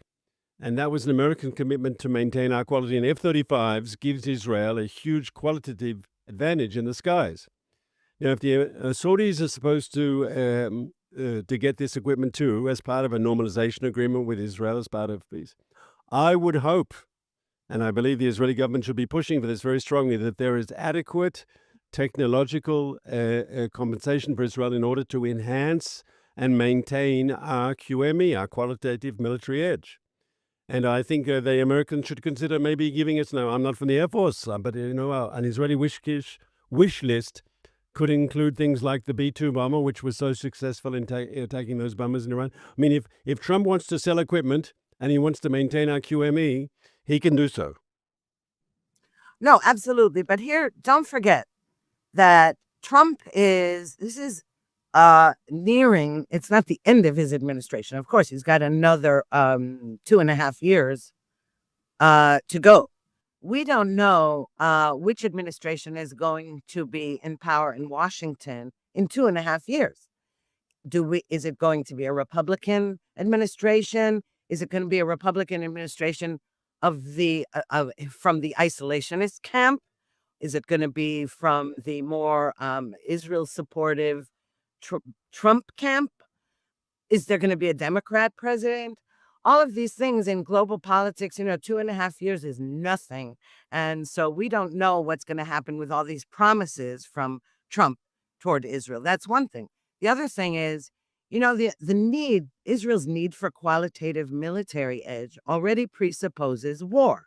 It means that Israel knows it has to, in this region, it has to always have its powder dry because it's surrounded by enemies. Now, if peace is busting out all over, and if Saudi Arabia joins the Abraham Accords and other countries follow, theoretically, why do you need to have all these stealth bombers and all this stuff?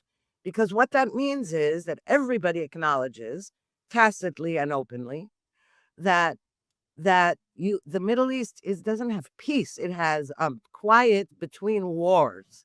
And, so my feeling is, okay, that's all well and good. But if we need a qualitative military edge and we need to guarantee it, it's because we know that there's not going to be peace, not for a long time, not forever. It's not okay. It's not like even after World War II, where you have Germany has peace with its neighbors and with America. In the Middle East, obviously nobody actually believes it. Ruthie, I have a different perspective, as you know, because I think the two go hand in hand. I believe in peace through strength, which I think is something that American presidents have said over the years. But you have peace by showing you have the ability to defend yourself. There's no contradiction between saying that Israel wants peace with its neighbors, and we have to maintain our qualitative military edge. They go hand in hand.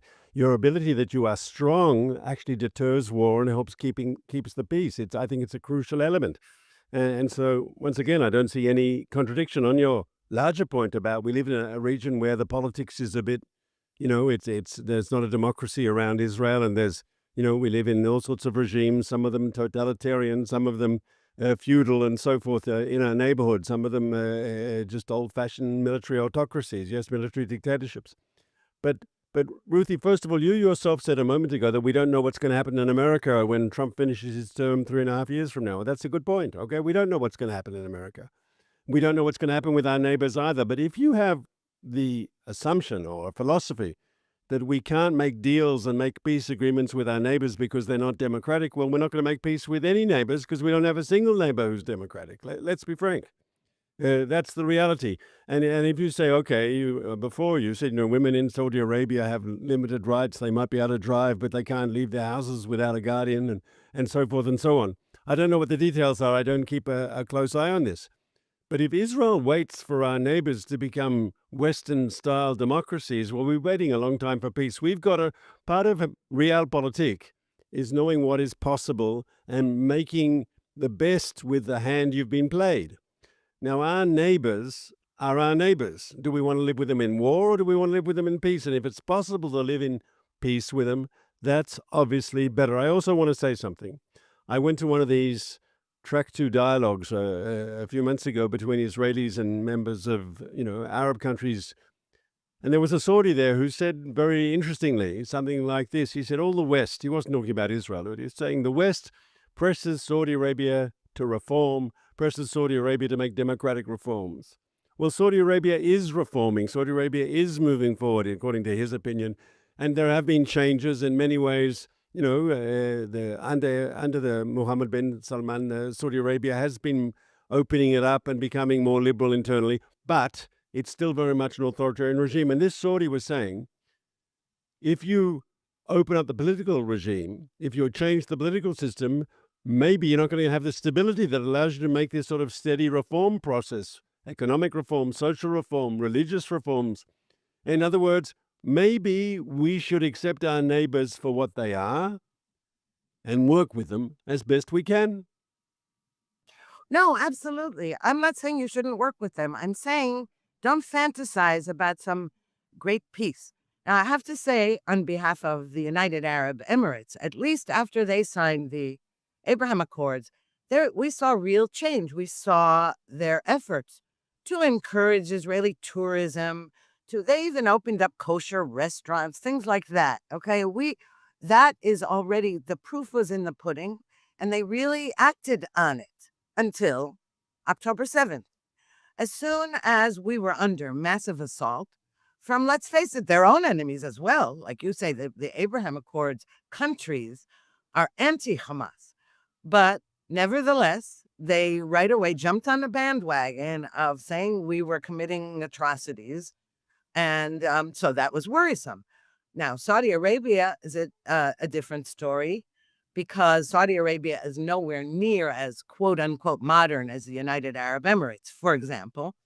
And MBS, Mohammed bin Salman, yes, he's very Western educated. He knows the West, et cetera, et cetera.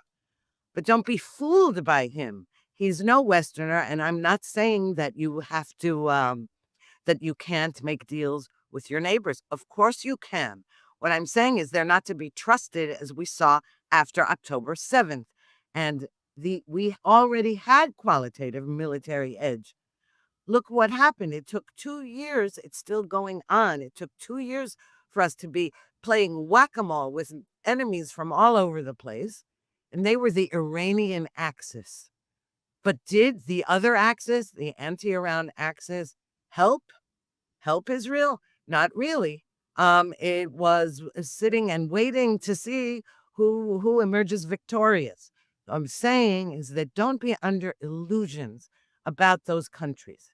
The other tricky part about this is that, Iran, when the Shah of Iran was in power, he began reforming Iran. Now, he was hated for his opulent lifestyle and all this, but he actually liked the West. He liked Western movies. He was reforming. And that opened the door, ironically, sadly, his reforms opened the door for the Ayatollah Khomeini, for the radical Islamists to take over. Okay, so that's another thing that can be happening in a country like Saudi Arabia, is that reforms backfire in that way as well. I'm just saying that that I would be concerned about Israel's not maintaining its qualitative military edge, because even when we had it, you say peace through strength. Look what happened on October 7th and afterwards. I'm not talking about just that day when Hamas invaded Israel. Hamas is a crappy little terrorist organization. I'm talking about the wider region and the Muslim Brotherhood, which is a massive operation globally. So all I'm saying is that I was extremely disappointed in the behavior of our Abraham Accords partners after October 7th. They should have stood by Israel without question, since they knew that this was Iran's axis. They are enemies of Iran. And yet, when it comes down to it, when it's the Jews, they're not so anxious to jump in and defend Israel as the state of the Jews or the Jews worldwide. And I said, that's all I said, is we cannot be under any illusions. I'm not under any illusions, Ruthie, but I also look at the half glass that is full. Because you can say correctly that the Abraham Accords countries criticized Israel's handling of the war. I think the Saudis and some others, even accused Israel of genocide, like some of our European used-to-be friends would say the same things, yes? But let me remind you of the following. When French and British and Austrian and German airlines weren't flying to Israel, there were daily flights every day from the UAE to Israel and back, right? They didn't close down their air traffic.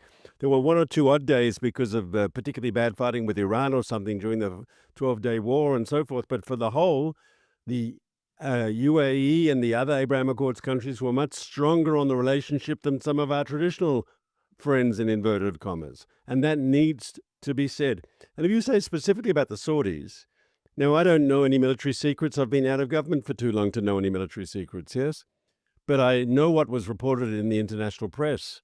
And it was reported in very authoritative sources that during the war with Iran, during the recent rounds of fighting with Iran, and especially during the 12-day war, that the Saudis were giving assistance indirectly, directly to the anti-Iranian coalition. So if they speak out and vote against me at the UN, but they're helping me win the war against Iran.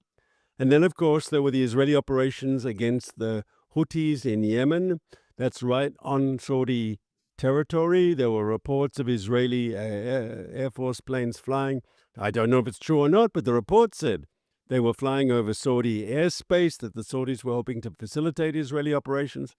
So I think even in a situation of non-normalization, you can, from reading the international press, you can presume that Israel and Saudi Arabia are having tangible, mutually beneficial cooperation. And that's all I'm saying.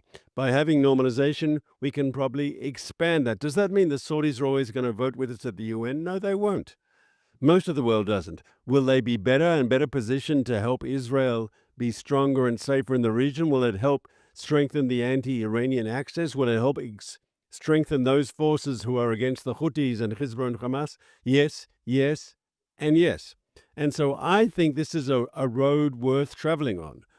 I don't think, my eyes are wide open. I understand the limitations. I understand the sort of regime in Saudi Arabia. I understand that their need to be part of the Arab and Muslim world. I understand all that. But knowing all that, I still think we're doing much together, apparently, under the table today. We can do much more on top of the table once we have normalization. I think it can work to Israel's advantage. I think it can work to the advantage of Saudi Arabia. There was one issue that bothered me, and that was the talk when Biden was still president, that the Saudis wanted nuclear enrichment as part of getting a nuclear energy program from the Biden administration as part of peace with Israel. And there are Arab countries with nuclear reactors, but no Arab country has the ability to make enrichment. And the Saudi argument was that they needed this because the Iranians also had enrichment. Okay? Now it's very interesting. I'm reading between the lines here, and maybe I'm guessing, and I don't want to guess, Ruthie, but I don't have a choice here. No one talked about enrichment now in this recent visit at the White House, not publicly at least. Nothing was leaked to the press about enrichment.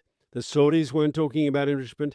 Is it possible, because in the 12-day war that Israel and the United States destroyed the Iranian nuclear program, that the Saudis are less under pressure to have their own enrichment capabilities. Maybe that's another indirect or direct outcome of the war against Iran.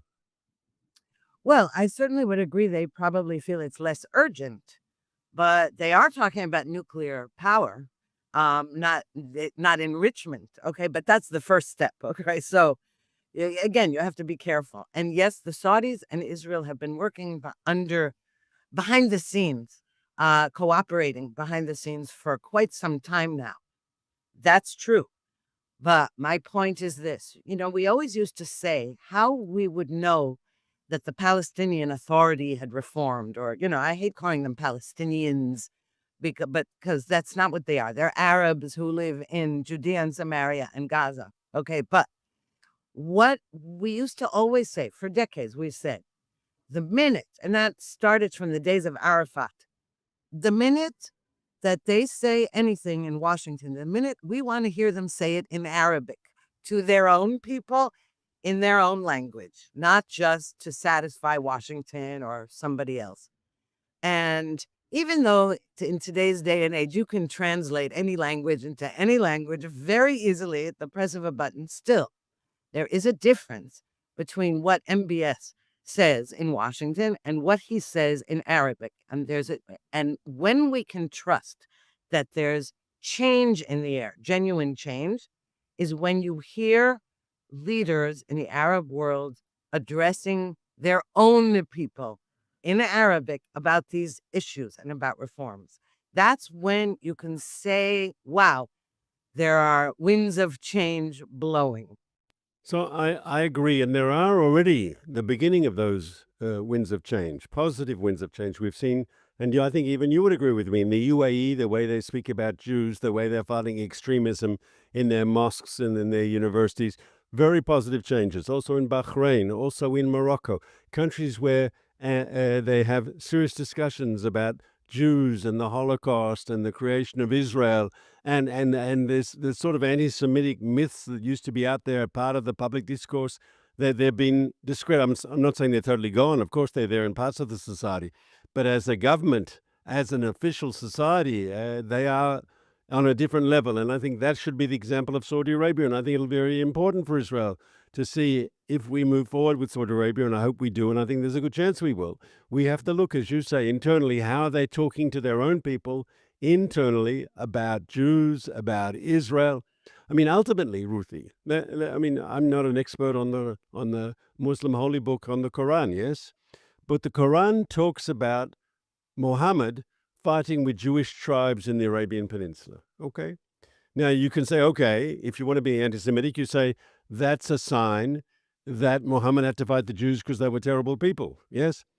But it can also be a sign that actually the Jews date back centuries in the Middle East, that we're an authentic part of the region. The whole idea that we're some sort of foreign colonizers who came here and took, we had no right to be here, we had no roots here. It's rubbish, right? And it says so in their own holy book. If we get more serious discussions about that sort of thing, and I agree with you, I'm for a deal with Saudi Arabia, under any conditions. I think not under any conditions. I've said that I want that deal with Saudi Arabia. I think Israel can take calculated risks to get that deal.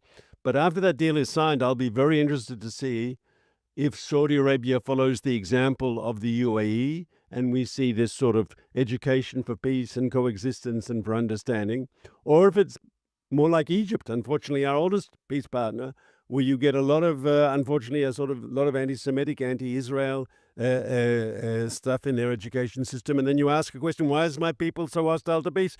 Because they're being taught to be hostile to peace.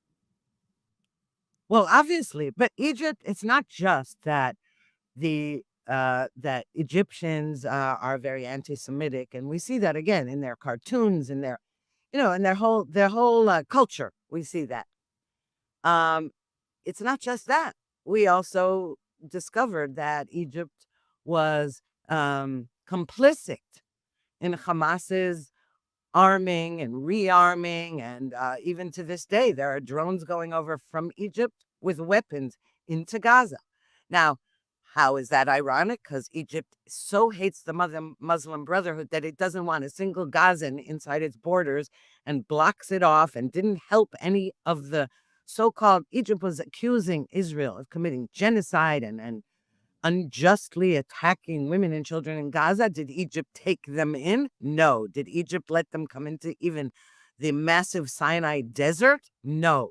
All right. But it isn't stopping them from sending weapons into Gaza while mediating, hostage releases. And the same thing with Qatar.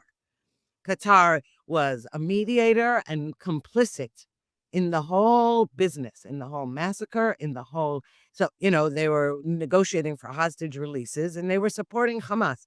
So this is what I mean about, you have to be careful about who you call your partners for something even resembling peace.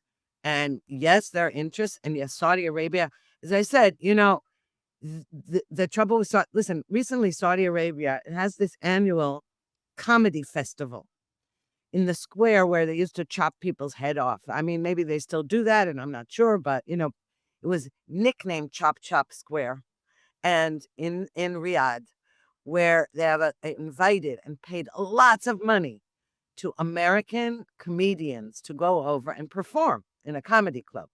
And many of these comedians, took the money and went over there. Now, why was that problematic? The comedians, who it was all very well and good, the Saudis were happy to hear these comedians make fun of America, make fun of Trump, make fun of gays and women's rights and all that, because they're funny. These are comedians who hate woke. But guess what? They had to sign before before being allowed into Saudi Arabia, that the one thing they would not make jokes about is the Saudi regime. So, it's like that old joke about the Soviet and the American. The American said, I live in such a free country, I can stand on the White House lawn and say, screw the president of the United States. And the Soviets said, wow, what a coincidence. I can stand on the Kremlin lawn and scream, screw the president of the United States as well. So that's all I'm saying here. Be wary about all these reforms. And MBS, as I said, very elegant guy. And, Trump said, he's so handsome or whatever he says to him. And he knows his stuff, MBS. That's no question about it. But make no mistake, whatever reforms he's implementing are at such a snail's pace, as far as we're concerned, that, you're not even allowed to make a joke about the regime. We're running out of time, but I would remind you that you said yourself that reform in these sort of countries has to be handled very carefully, because you mentioned the example of Iran and the Shah, that maybe reforms, if they'd been done more cautiously in Iran, we would never have had the Ayatollah regime. So just to think about that. I also want to say I disagree with you. I don't want to whitewash the Egyptians, but I make a distinction between Qatar and the Turks, who have an ideological affinity with Hamas and the Muslim Brotherhood and that sort of crowd, and between the Egyptians, who were complicit in allowing Hamas to rearm, but I don't think they were actually doing it themselves. In other words, all turning a blind eye or taking corruption or so forth and so forth. But there's a difference there, because, as you said correctly, they don't like the Muslim Brotherhood, they don't like Hamas in Egypt. Is Egypt a friend of Israel? Well, we have a formal peace treaty, but the relationship could be a lot warmer, and it's not because the Egyptians have chosen it to be that way, and that's an issue, and that's a problem. But because we're running to the end of our time, we'll have to say goodbye until next week, Ruthie. Because you're our person now in North America, maybe next week you can tell us what else is happening at the White House, but until then, look after yourself. Okay, you too, Mark. Looking forward to seeing you next week.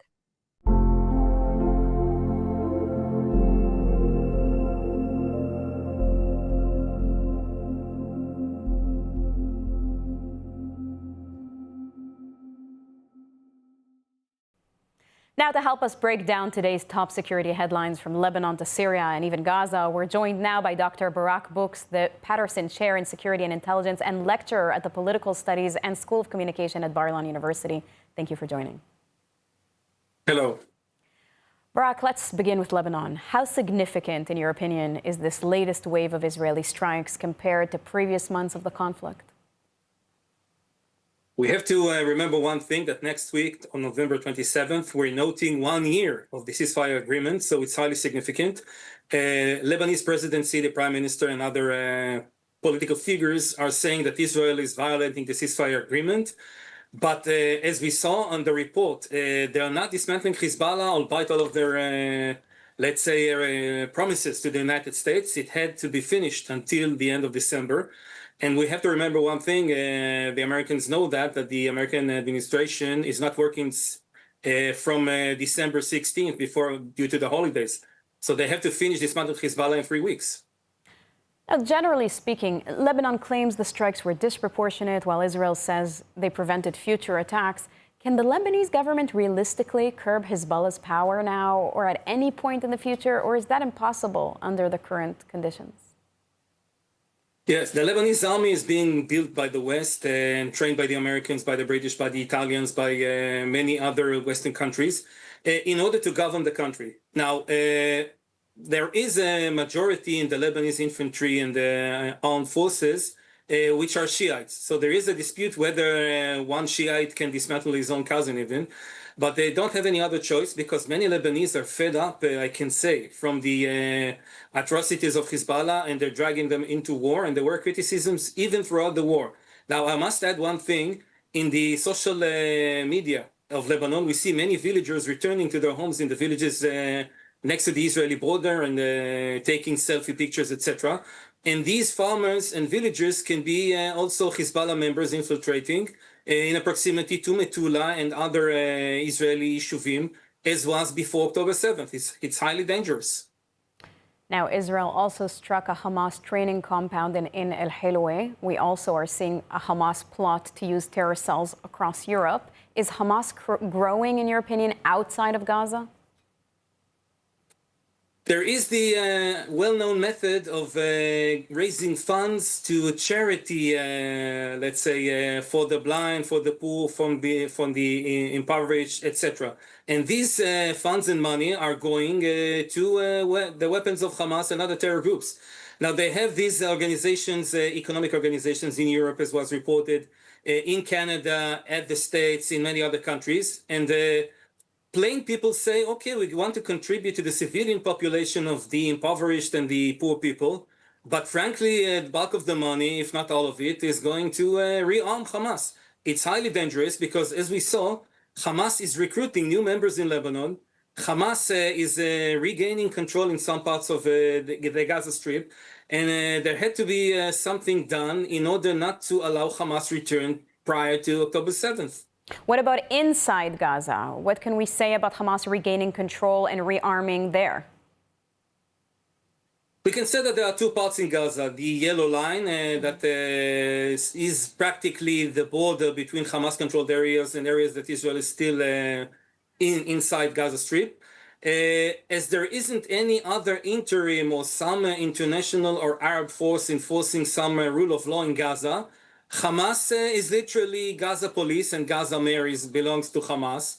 And it regains slowly but gradually governing. Mm-hmm. Now, as we saw that there is a publication by President Trump of the future of Gaza, with some sort of an international regime and an international force. I cannot say if it will be purely with the Arab states. There was even a publication yesterday that Yemen, yes, not of the Houthis, but of Aden, was asked by the United States to send some forces, as well as UAE and other countries. Now, we cannot know because these things were not decided, but there is the new headquarters in Kiryat Gat, which is the one that has to implement that. And one last sentence, the peace in Lebanon under CENTCOM is also the peace in Gaza under CENTCOM, the same central command of the United States.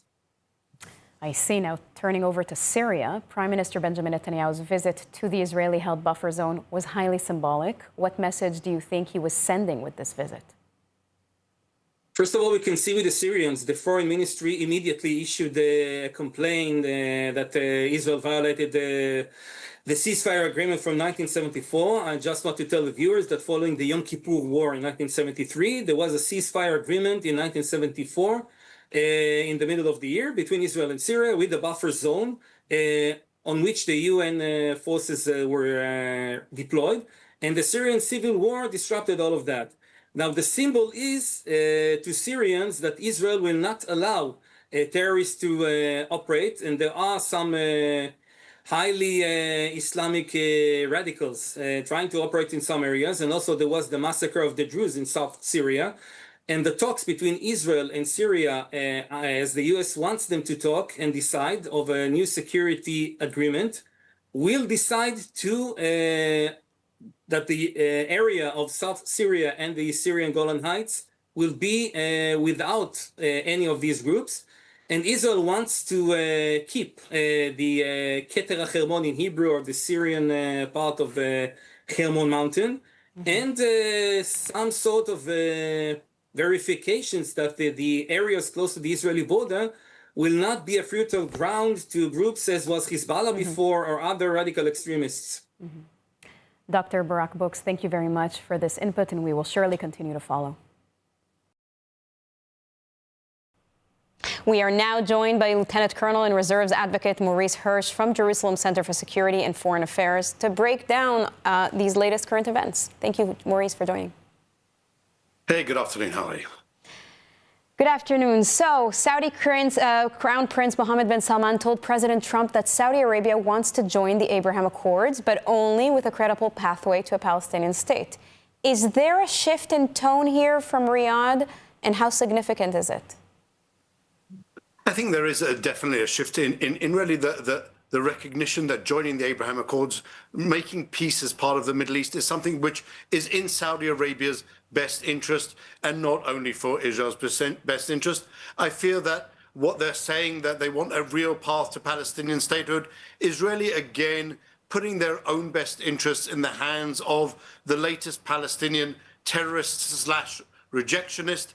And it's something which they may be paying that lip service to say, you know what, we have to say this. And that's what I hope, that they're just saying that, but they don't really mean it, because otherwise they will never be able to join the Abraham Accords, because there will never be a Palestinian leader that will actually be able to stand up and say, you know what, we've given up on our desire to destroy Israel. So that's a really, what maybe one, like a tango, 2 steps forward, 1 step back. Very interesting. Now, Israel has not yet responded formally to MBS's comments.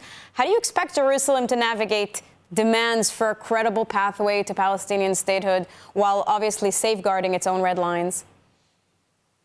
I think it's important for Israel to say that at the moment, and whilst the Palestinian society remains indoctrinated, brainwashed, and hate-filled, and seeks Israel's destruction, there is nothing to talk about a Palestinian state.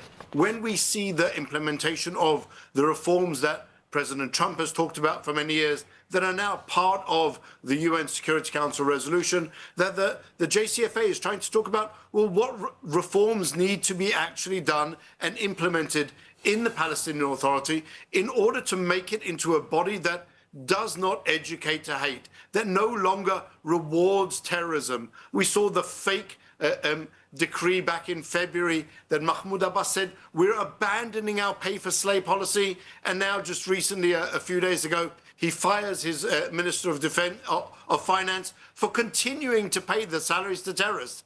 Does he not know what is going on? This is just one big, very, very poor joke at the expense of the international community that seems hell-bent on buying these lies every single time. But these are the reforms that need to be implemented before there can be any discussion of whether there should or shouldn't be a Palestinian state.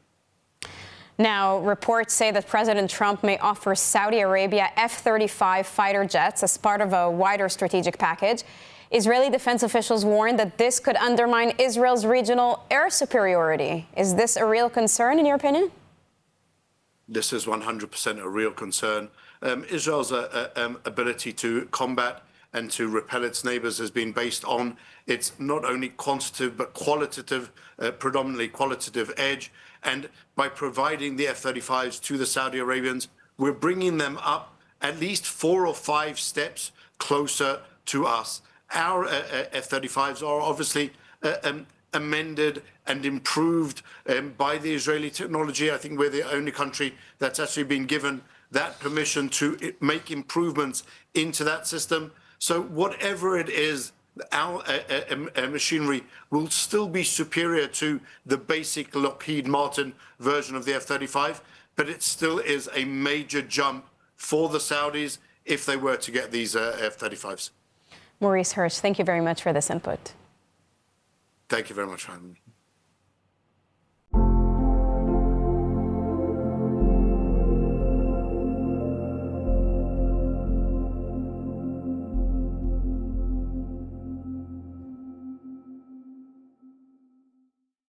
Kol El Chabad is the oldest continuously operating charity in Israel. For over 200 years, the organization has been providing food, housing, and critical support to families and individuals in need. ILTV's Lidar Gravelazi was joined by Executive Director Zalman Duchman to discuss their recent operations. Have a look. For over 200 years, Kol El Chabad has been a lifeline for those in need across Israel, providing food, medical care, and critical social support. Joining us now, all the way from New York, is Zalman Duchman, an executive director of Kol El Chabad, to share how the organization is continuing its mission of compassion and care, especially during these challenging times. Thank you so much for joining us. Thank you for having me. So, Kol El Chabad has been serving the community for decades, well, more than decades. What makes the organization's mission so vital today? Kol El Chabad is the oldest continuously operating charity in Israel, the oldest continuous Jewish charity, started in 1788 by the first Chabad Rebbe, Reb Shneur Zalman. And we've been working through, ever since, continuously operating, serving the land of Israel, working from the diaspora, raising money within the diaspora to serve the land of Israel. Over the past 2 years, we've experienced the war, etc. And I think that what is most vital today is the continued long-term support, that we're here for the long run. During the war, there was emotional outpour of support from the lovers of Israel. And obviously, there's the flip side that we see very strongly. But those people that love and care for Israel have been there, outspoken with their voices and their dollar supporting Israel. And now that we hope that we're going to enter a time of quiet, that we have to remember that has to continue. And this is something that represents Kol Chabad specifically, that there's a lot of pop-up programs that popped up during the war, but now we're in it for the long haul. Absolutely, for another 200 years and beyond. And what are some of the biggest challenges of those you serve that they're facing right now, and how is Kol El Chabad addressing them? One of the most affected populations, besides the many widows and the orphans and families and the trauma, is the elderly. The elderly population, especially those people that this is not their first war, especially Holocaust survivors, that their childhood was during a war and the traumas that it affected them. People don't know, but there's over 100,000 Holocaust survivors still living in Israel. And this is really, so to speak, our last opportunity to see them off their last years in dignity. And we've been with this generation for a very long time. And I think it's it's a very vulnerable population as they age and as they get older. And even some of the most basic things of food is they are relying on non-governmental organizations to provide for them food. Non-government NGOs are much more effective and efficient at doing it, especially when you have non-governmental organizations working together in collaboration. We believe that is one of the most important populations that we focus on, especially with making sure that they have daily meals. And the reason why we could do that is because we have an ongoing connection to these, because we visit them every single day and we bring them food every single day. So a beautiful program.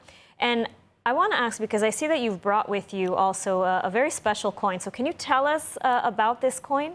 I brought a special coin that was minted specially for Kol Chabad, a challenge coin. And it says on it, "Vayilbash tzedakah keshiryon."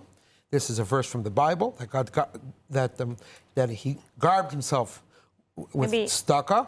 Hold the coin up so our viewers can see. Oh, you have two. I brought two. He garbed himself with tzedakah as scale armor. The scale armor, and the Talmud explains that just like scale armor, every single piece overlaps each other, and if it's missing one piece, it allows a vulnerability in that section. Same too when it comes to the challenges of helping the poor.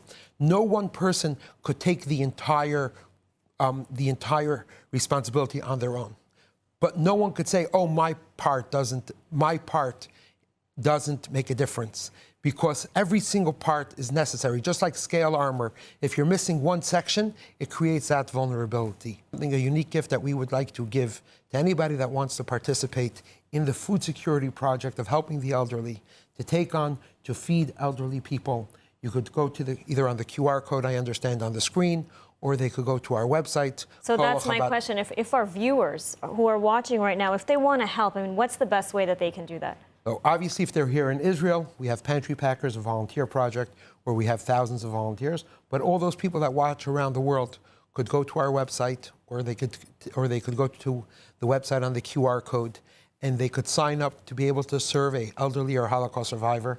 And the first 1,000 people to click this code, we will send them in the mail a challenge coin that says on it, that has it inscribed, "Vayubash Sakak Yeshurion," for them being part of this scale armor, this protection of protecting the elderly, especially within their older age, in this special thing. Incredible. So our viewers, you can scan the QR code on your screen now and donate and receive, the first 1,000 receive a special coin. Zalman, thank you again for joining us. Thank you very much. Amid Israel's multi-front wars, the least reported on is the Western Front along the long Egyptian border between the Negev Desert and the Sinai Peninsula.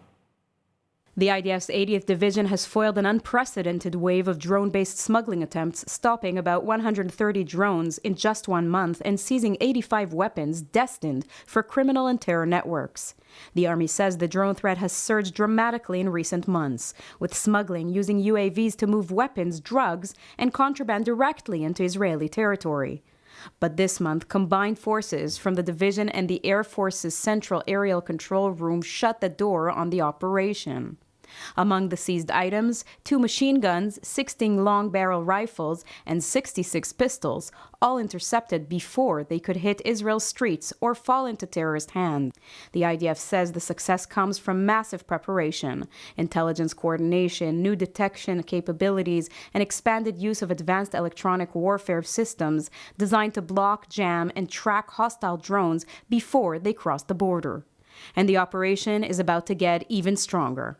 In the coming weeks, the Army will open a new dedicated operations room to tighten synchronization between intelligence units and forces on the ground, a move expected to boost interception rates even further. אנחנו פועלים כדי לחזק את ההגנה על הגבול המערבי. ביטחון התושבים הוא בראש מעיינינו. יש מגוון כוחות יהודים של החטיבה שפועלים מול איום הרחפנים, וכוחות טקטיים של הגדוד שפועלים בשיתוף של תצפיות, אמצעי גילוי מתקדמים, וטכניקות קרביות שונות, שמטרתם לאתר ולסכל כל רחפן שעלול לאיים על הביטחון. אנחנו ממשיכים להתאים את שיטות הפעולה והכשירות המבצעית של הכוחות כדי להבטיח הגנה מלאה ורציפה על תושבי האזור. The IDF says the message to drone smugglers and the groups behind them is clear. Israel is tracking, intercepting, and stopping them in the air in real time and at record levels. Step into the story of Israel's heartland with Blessed by Israel, where every purchase connects you to the land, the people, and the promise. Taste the sweetness of the promised land in their delicious honeys, or wear the story of the land close to your heart with the stunning Special Places of the Land necklace. Behind each product is a family, pioneers living in Judea and Samaria, crafting beauty and goodness from the soil of the Bible. When you buy their creations, you're not only receiving something extraordinary, you're investing in Israel's future, helping small businesses thrive and communities grow strong. Join a movement that celebrates faith, resilience, and hope. Visit blessedbyisrael.com and use ILTV's special code BLESSISRAEL, that's BLESSISRAEL, at checkout for 10% off on your first order. Be part of strengthening Israel, one purchase at a time.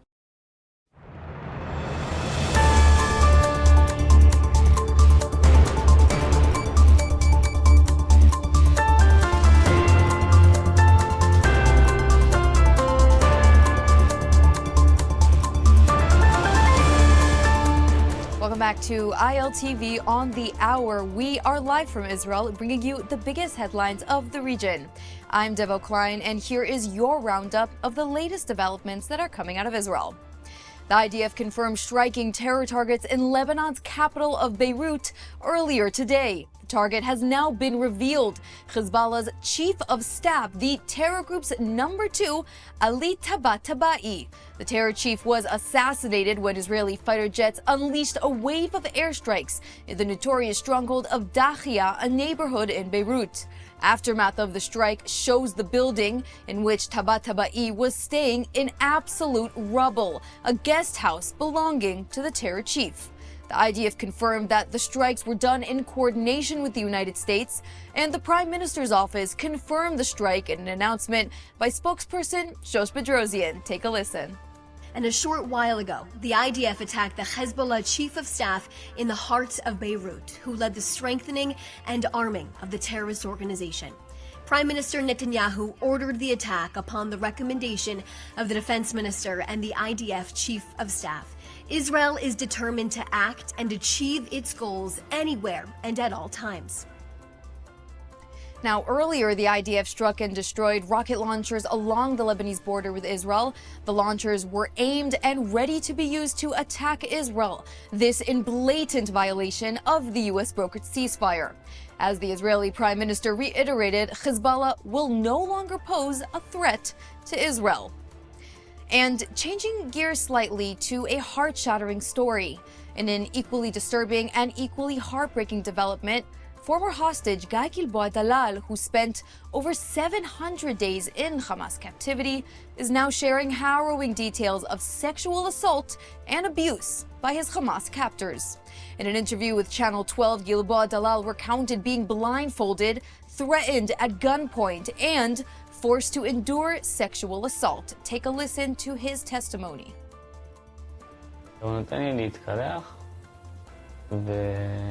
כשאני מסיים את המקלחת, הוא גורר אותי משם במקלחת, הוא לא נותן לי ללבוש את הבגדים שלי, לוקח אותי חזרה לחדר שלהם, ואז הוא זורק אותי על אחת הכורסאות שלהם. הוא התחיל לגעת לי בכל הגוף, ואני קפאתי. אמרתי לו, אתה צוחק, נכון? זה אסור באסלאם. הוא הצמיד לי רובה לראש וסכין לגרון, ואמר לי, שאם אני אספר את זה למישהו, אז הוא יהרוג אותי. According to Guy, this was not an act of self-gratification for the terrorist, but an attempt to humiliate, demoralize, and emotionally and physically scar him. Guy added that the public must understand that the terror inflicted by Hamas extends way beyond physical beatings, starvation, and even psychological torment. In his words, this was control by humiliation and the threat of execution. And in a separate story, Mamdani calls Israel a genocidal state in front of Trump. That's right. The New York City mayor-elect met with Trump at the White House over the weekend and used the meeting to repeat a claim Israel has strongly rejected, saying Israel government is committing genocide. Take a listen. I've spoken about the Israeli government committing genocide, and I've spoken about our government funding it. And I shared with the president in our meeting about the concern that many New Yorkers have of wanting their tax dollars to go towards the benefit of New Yorkers and their ability to afford basic dignity. And what we see right now is we're in the 9th consecutive year of more than 100,000 school children being homeless in our city. And there's a desperate need not only for the following of human rights, but also the following through on the promises we've made New Yorkers. And I appreciated the meeting we had and the work that we can do. In a meeting that many assumed would go down as a clash of two titans representing two polar sides of Americans, the two elected officials seemed incredibly civil and cooperative in the Oval Office. This is a surprising development that most analysts don't know what to make of. And that is a wrap of this edition of ILTV on the Hour. Don't forget to scan the QR code on your screen to download our ILTV app. I'm Deva Klein, and thanks so much for watching.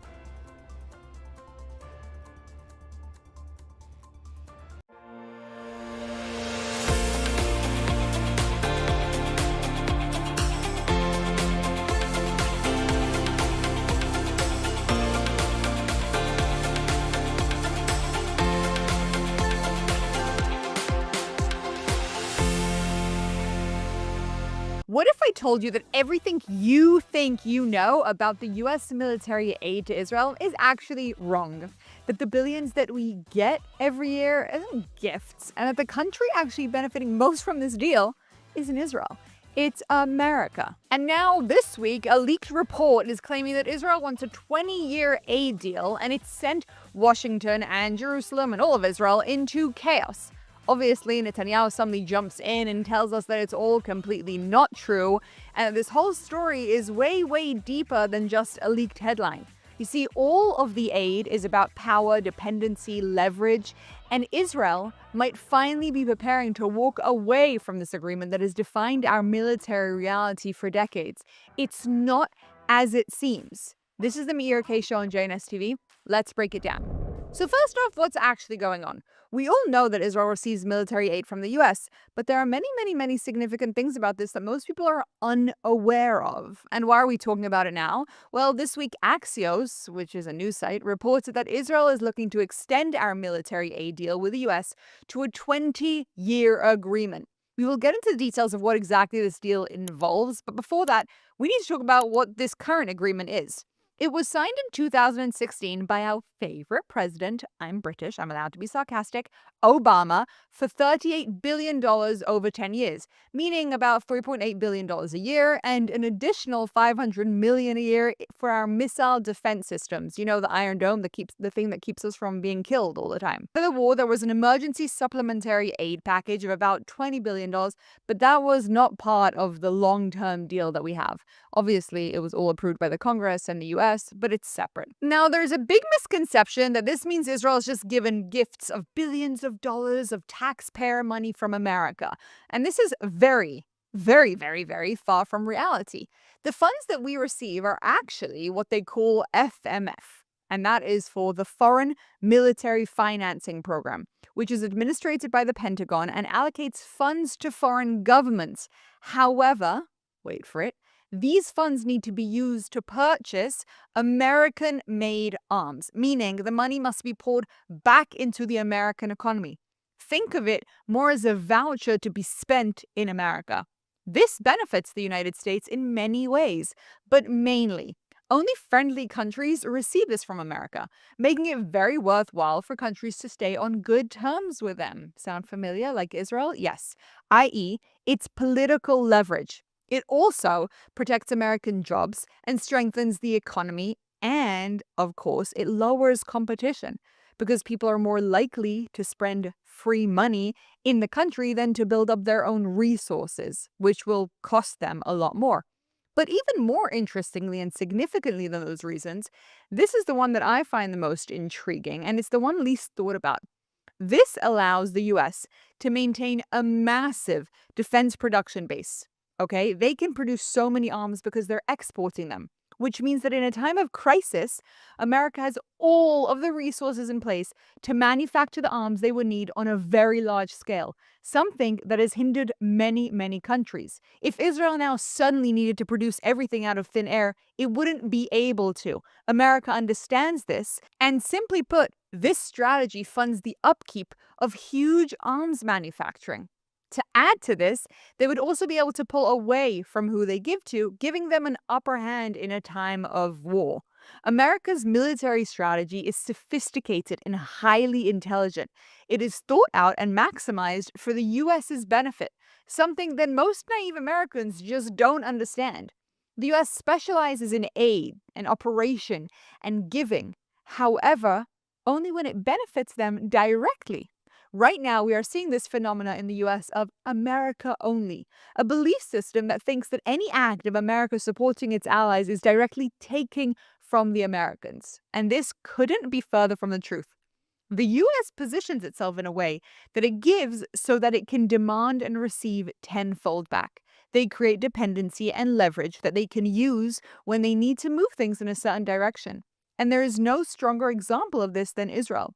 If you look around, the sentiment is that Israel controls America and that the taxpayer money of hardworking Americans goes to funding Israel, that basically we steal from them and give nothing back. Obviously, this is not the true story. The reality is that this agreement is actually much more advantageous to America than it is to Israel. But we will get to that. I want to be very clear. I actually don't think that this is negative on America's behalf. I think this is the correct strategy for them to use, but it's a strategy. It's not stupidity. And that's the big mistake that people make. So why do they believe we just take and take and take? Well, that's the media's doing. How many times have you seen military aid reported? Israel receives billions in funding. And how many times have you seen that it's actually FMF, that it needs to be spent in the US? Well, I've read hundreds of articles on the topic, and I can say that it's only in the last few days that I've started to see it mentioned, especially on more pro-Israel accounts, as maybe they're all suddenly realizing their responsibility to the country and are trying to tell the truth and the full story of what's going on to kind of back out of these lies that we just take from America. I also want to add something. Eagle-eyed people who really understand this topic may have noticed something different and interesting about our FMF deal with America. That Israel's deal with them has one exception that's unique amongst other countries. Not all of the FMF needs to be spent in the US. Why? Well, because of Israel's complicated military situation, it was understood that we couldn't be 1,000% dependent on them. What if our relations deteriorate, or the US doesn't produce enough of what we need at the time of war? We needed a clause to ensure Israel's safety, and that's what we demanded when we negotiated this deal. And so, if that's the case, it's just good for Israel. Why would America agree to it? Well, because it's a clause that America benefits from too. America needs a strong Israel. It's crucial for America's safety and for the entire Middle East that their best friend and their only democratic country in the area that they are allied with in a proper way stays strong and protected. And as we said above, they want us to sign this deal. They need it from us. And so they agreed to this clause. That's how beneficial this deal is to them. By the way, just FYI, this FMF part, the part where we don't have to spend all of the money in America, it's set to phase out with this deal. And just FYI, according to Bibi Netanyahu, at least 80% of it is spent in the US. The other 20 goes to Israeli arm manufacturers and Germany, who now have said they won't send arms that would go to the war in Gaza, so we might phase that out as well. By the way, the investment in Israel that we make with this money helps America as well. We have niche intelligence and aid abilities that the US uses. FYI, we also spend our own money inside of the US with private military companies outside of the FMF deal. We spend a lot and boost America's economy, specifically the military economy, tremendously. This system is a way of ensuring that the military economy is not just boosted, but that Israel also doesn't go elsewhere, or, even worse, become a proper competitor. This is intentional. They don't want us competing, and they don't want us self-sufficient. Right now, Israel exports 2.1 of the world's military equipment, and think about how insane that number is in comparison to how small we are. We also have 3 companies that are on the top 100 world arms producing list: Rafael, Elbit, and IAI. Our exports bring us revenue of billions a year, and interestingly enough, India is actually our #1 buyer. The US and Europe are in a close second. That's what we've been able to do with basically most of our funding going to spending money in America. Imagine if we put our minds to really growing it from our economic perspective. Our knowledge, the fact that our tech and everybody here, almost everyone, has graduated from the IDF, makes us a basically potentially superpower in military equipment development. That's something that the US understands and actually isn't particularly interested in. And that's why the money that we receive, my friends, is money that comes very much with golden handcuffs. Something, thankfully, that more and more Israelis are starting to understand. Because in 2028, our existing MOU expires. And yes, we're going hard today on the shortcuts. What's an MOU? A Memorandum of Understanding, and it's used instead of a contract. This is because in the US, Congress needs to vote on the amount of aid sent every year because of the budget, etc. So whilst an MOU is not legally binding, it's politically binding, which works for both parties. It guarantees the political commitment, but without the rigidity of a legal contract. It allows for amounts to be changed in times of emergency, let's say during a war, but it is seen as a political contract and it is non-negotiable, basically 100%. This, FYI, is the third agreement we have signed. The first one being in 1998, which was worth $21.3 billion, and then in 2008, worth $32 billion. Of course, our financial aid relationship with them started way before that, already in the 1970s, due to the Yom Kippur War. What many people don't realize is that actually for years, a huge amount of this financial aid that we received was not military, it was economic, just to keep the country afloat. In 2009, we drastically cut our economic dependencies on the US. Yes, that coincides directly with Netanyahu becoming prime minister and working on making our country a little less socialist. And the majority of the aid was then funneled into our military. We cut out the economic aid, and the same way, potentially, we could cut out the military aid. On the back of this deal soon expiring, conversations about the aid grow here from day to day, not just because Americans are becoming so against it and using it as a reason to hate us, but because Israelis over the war started to realize that maybe there's a price we pay for this aid, and maybe it's actually not that worthwhile. And so back to the story that Axios broke, claiming that this new MOU being discussed would have two significant changes. The first, it would be a 20-year agreement. That's terrible. The second, some of the money would be designated for joint U.S.-Israeli research and development, rather than direct military aid. That could be in the fields of defense tech, defense-related AI, and the Golden Dome missile defense project. Why are these two things significant? Well, it seems that Israel is suddenly paying very close attention to the changes in the wind of the MAGA movement. Let's do the math. A 10-year agreement would mean potentially 2 terms of J.D. Vance and then some unknown. It would be during that time that a new president is being elected that a new agreement would need to be signed, which would make it a political campaign hot topic. If, and I say if carefully, the direction that we are seeing now, this massively anti-foreign aid sentiment continues, Israel would in theory want a deal locked in that can survive those winds of changes. And 20 years is a pretty long time. And as for the research, again, they're looking at what the US people are saying and they want to make it sound more appealing to them. That no, they're not funding bombs to be dropped on Gaza, but Israel would actually be helping their intelligence and defense. Once again, showing a lacking and embarrassing misunderstanding of the anti-Israel sentiments that are growing. But that's for another episode. So back to this agreement. Why am I even talking about it? Seeing as within a few minutes of it being publicized, Netanyahu immediately claimed that it's fake and that Israel is actually looking to remove its dependency on the US militarily, which is wonderful news, telling Erin Morlan on her rather peculiarly perfectly timed interview, I have a meeting about this in just a few hours. I'm not going to lie. I don't think that interview and the leak were a complete coincidence. If I had to bet, this response was very much intentional by Bibi for a few reasons. First, he wants to show Israelis that he's taking the Israel first sentiment very seriously. The left is an entirely different story, but here, the right, Bibi's voter base, has been calling for lessening our dependency on the US throughout the war. The elections are coming up here in Israel. He knows that a lot of people might be feeling very grateful and appreciative for his wins, but also that maybe it's time for a change. This is the kind of change most of us know that very few politicians can do.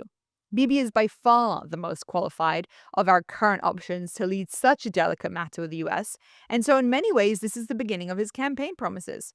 I know the dependency is wrong, so I will change it in the next few years, because I'm the only one who really can do that without burning the bridges with the US. But to do that, I need to be in power. Also, secondly, it sets the tone. A fake report is something that Bibi has every right to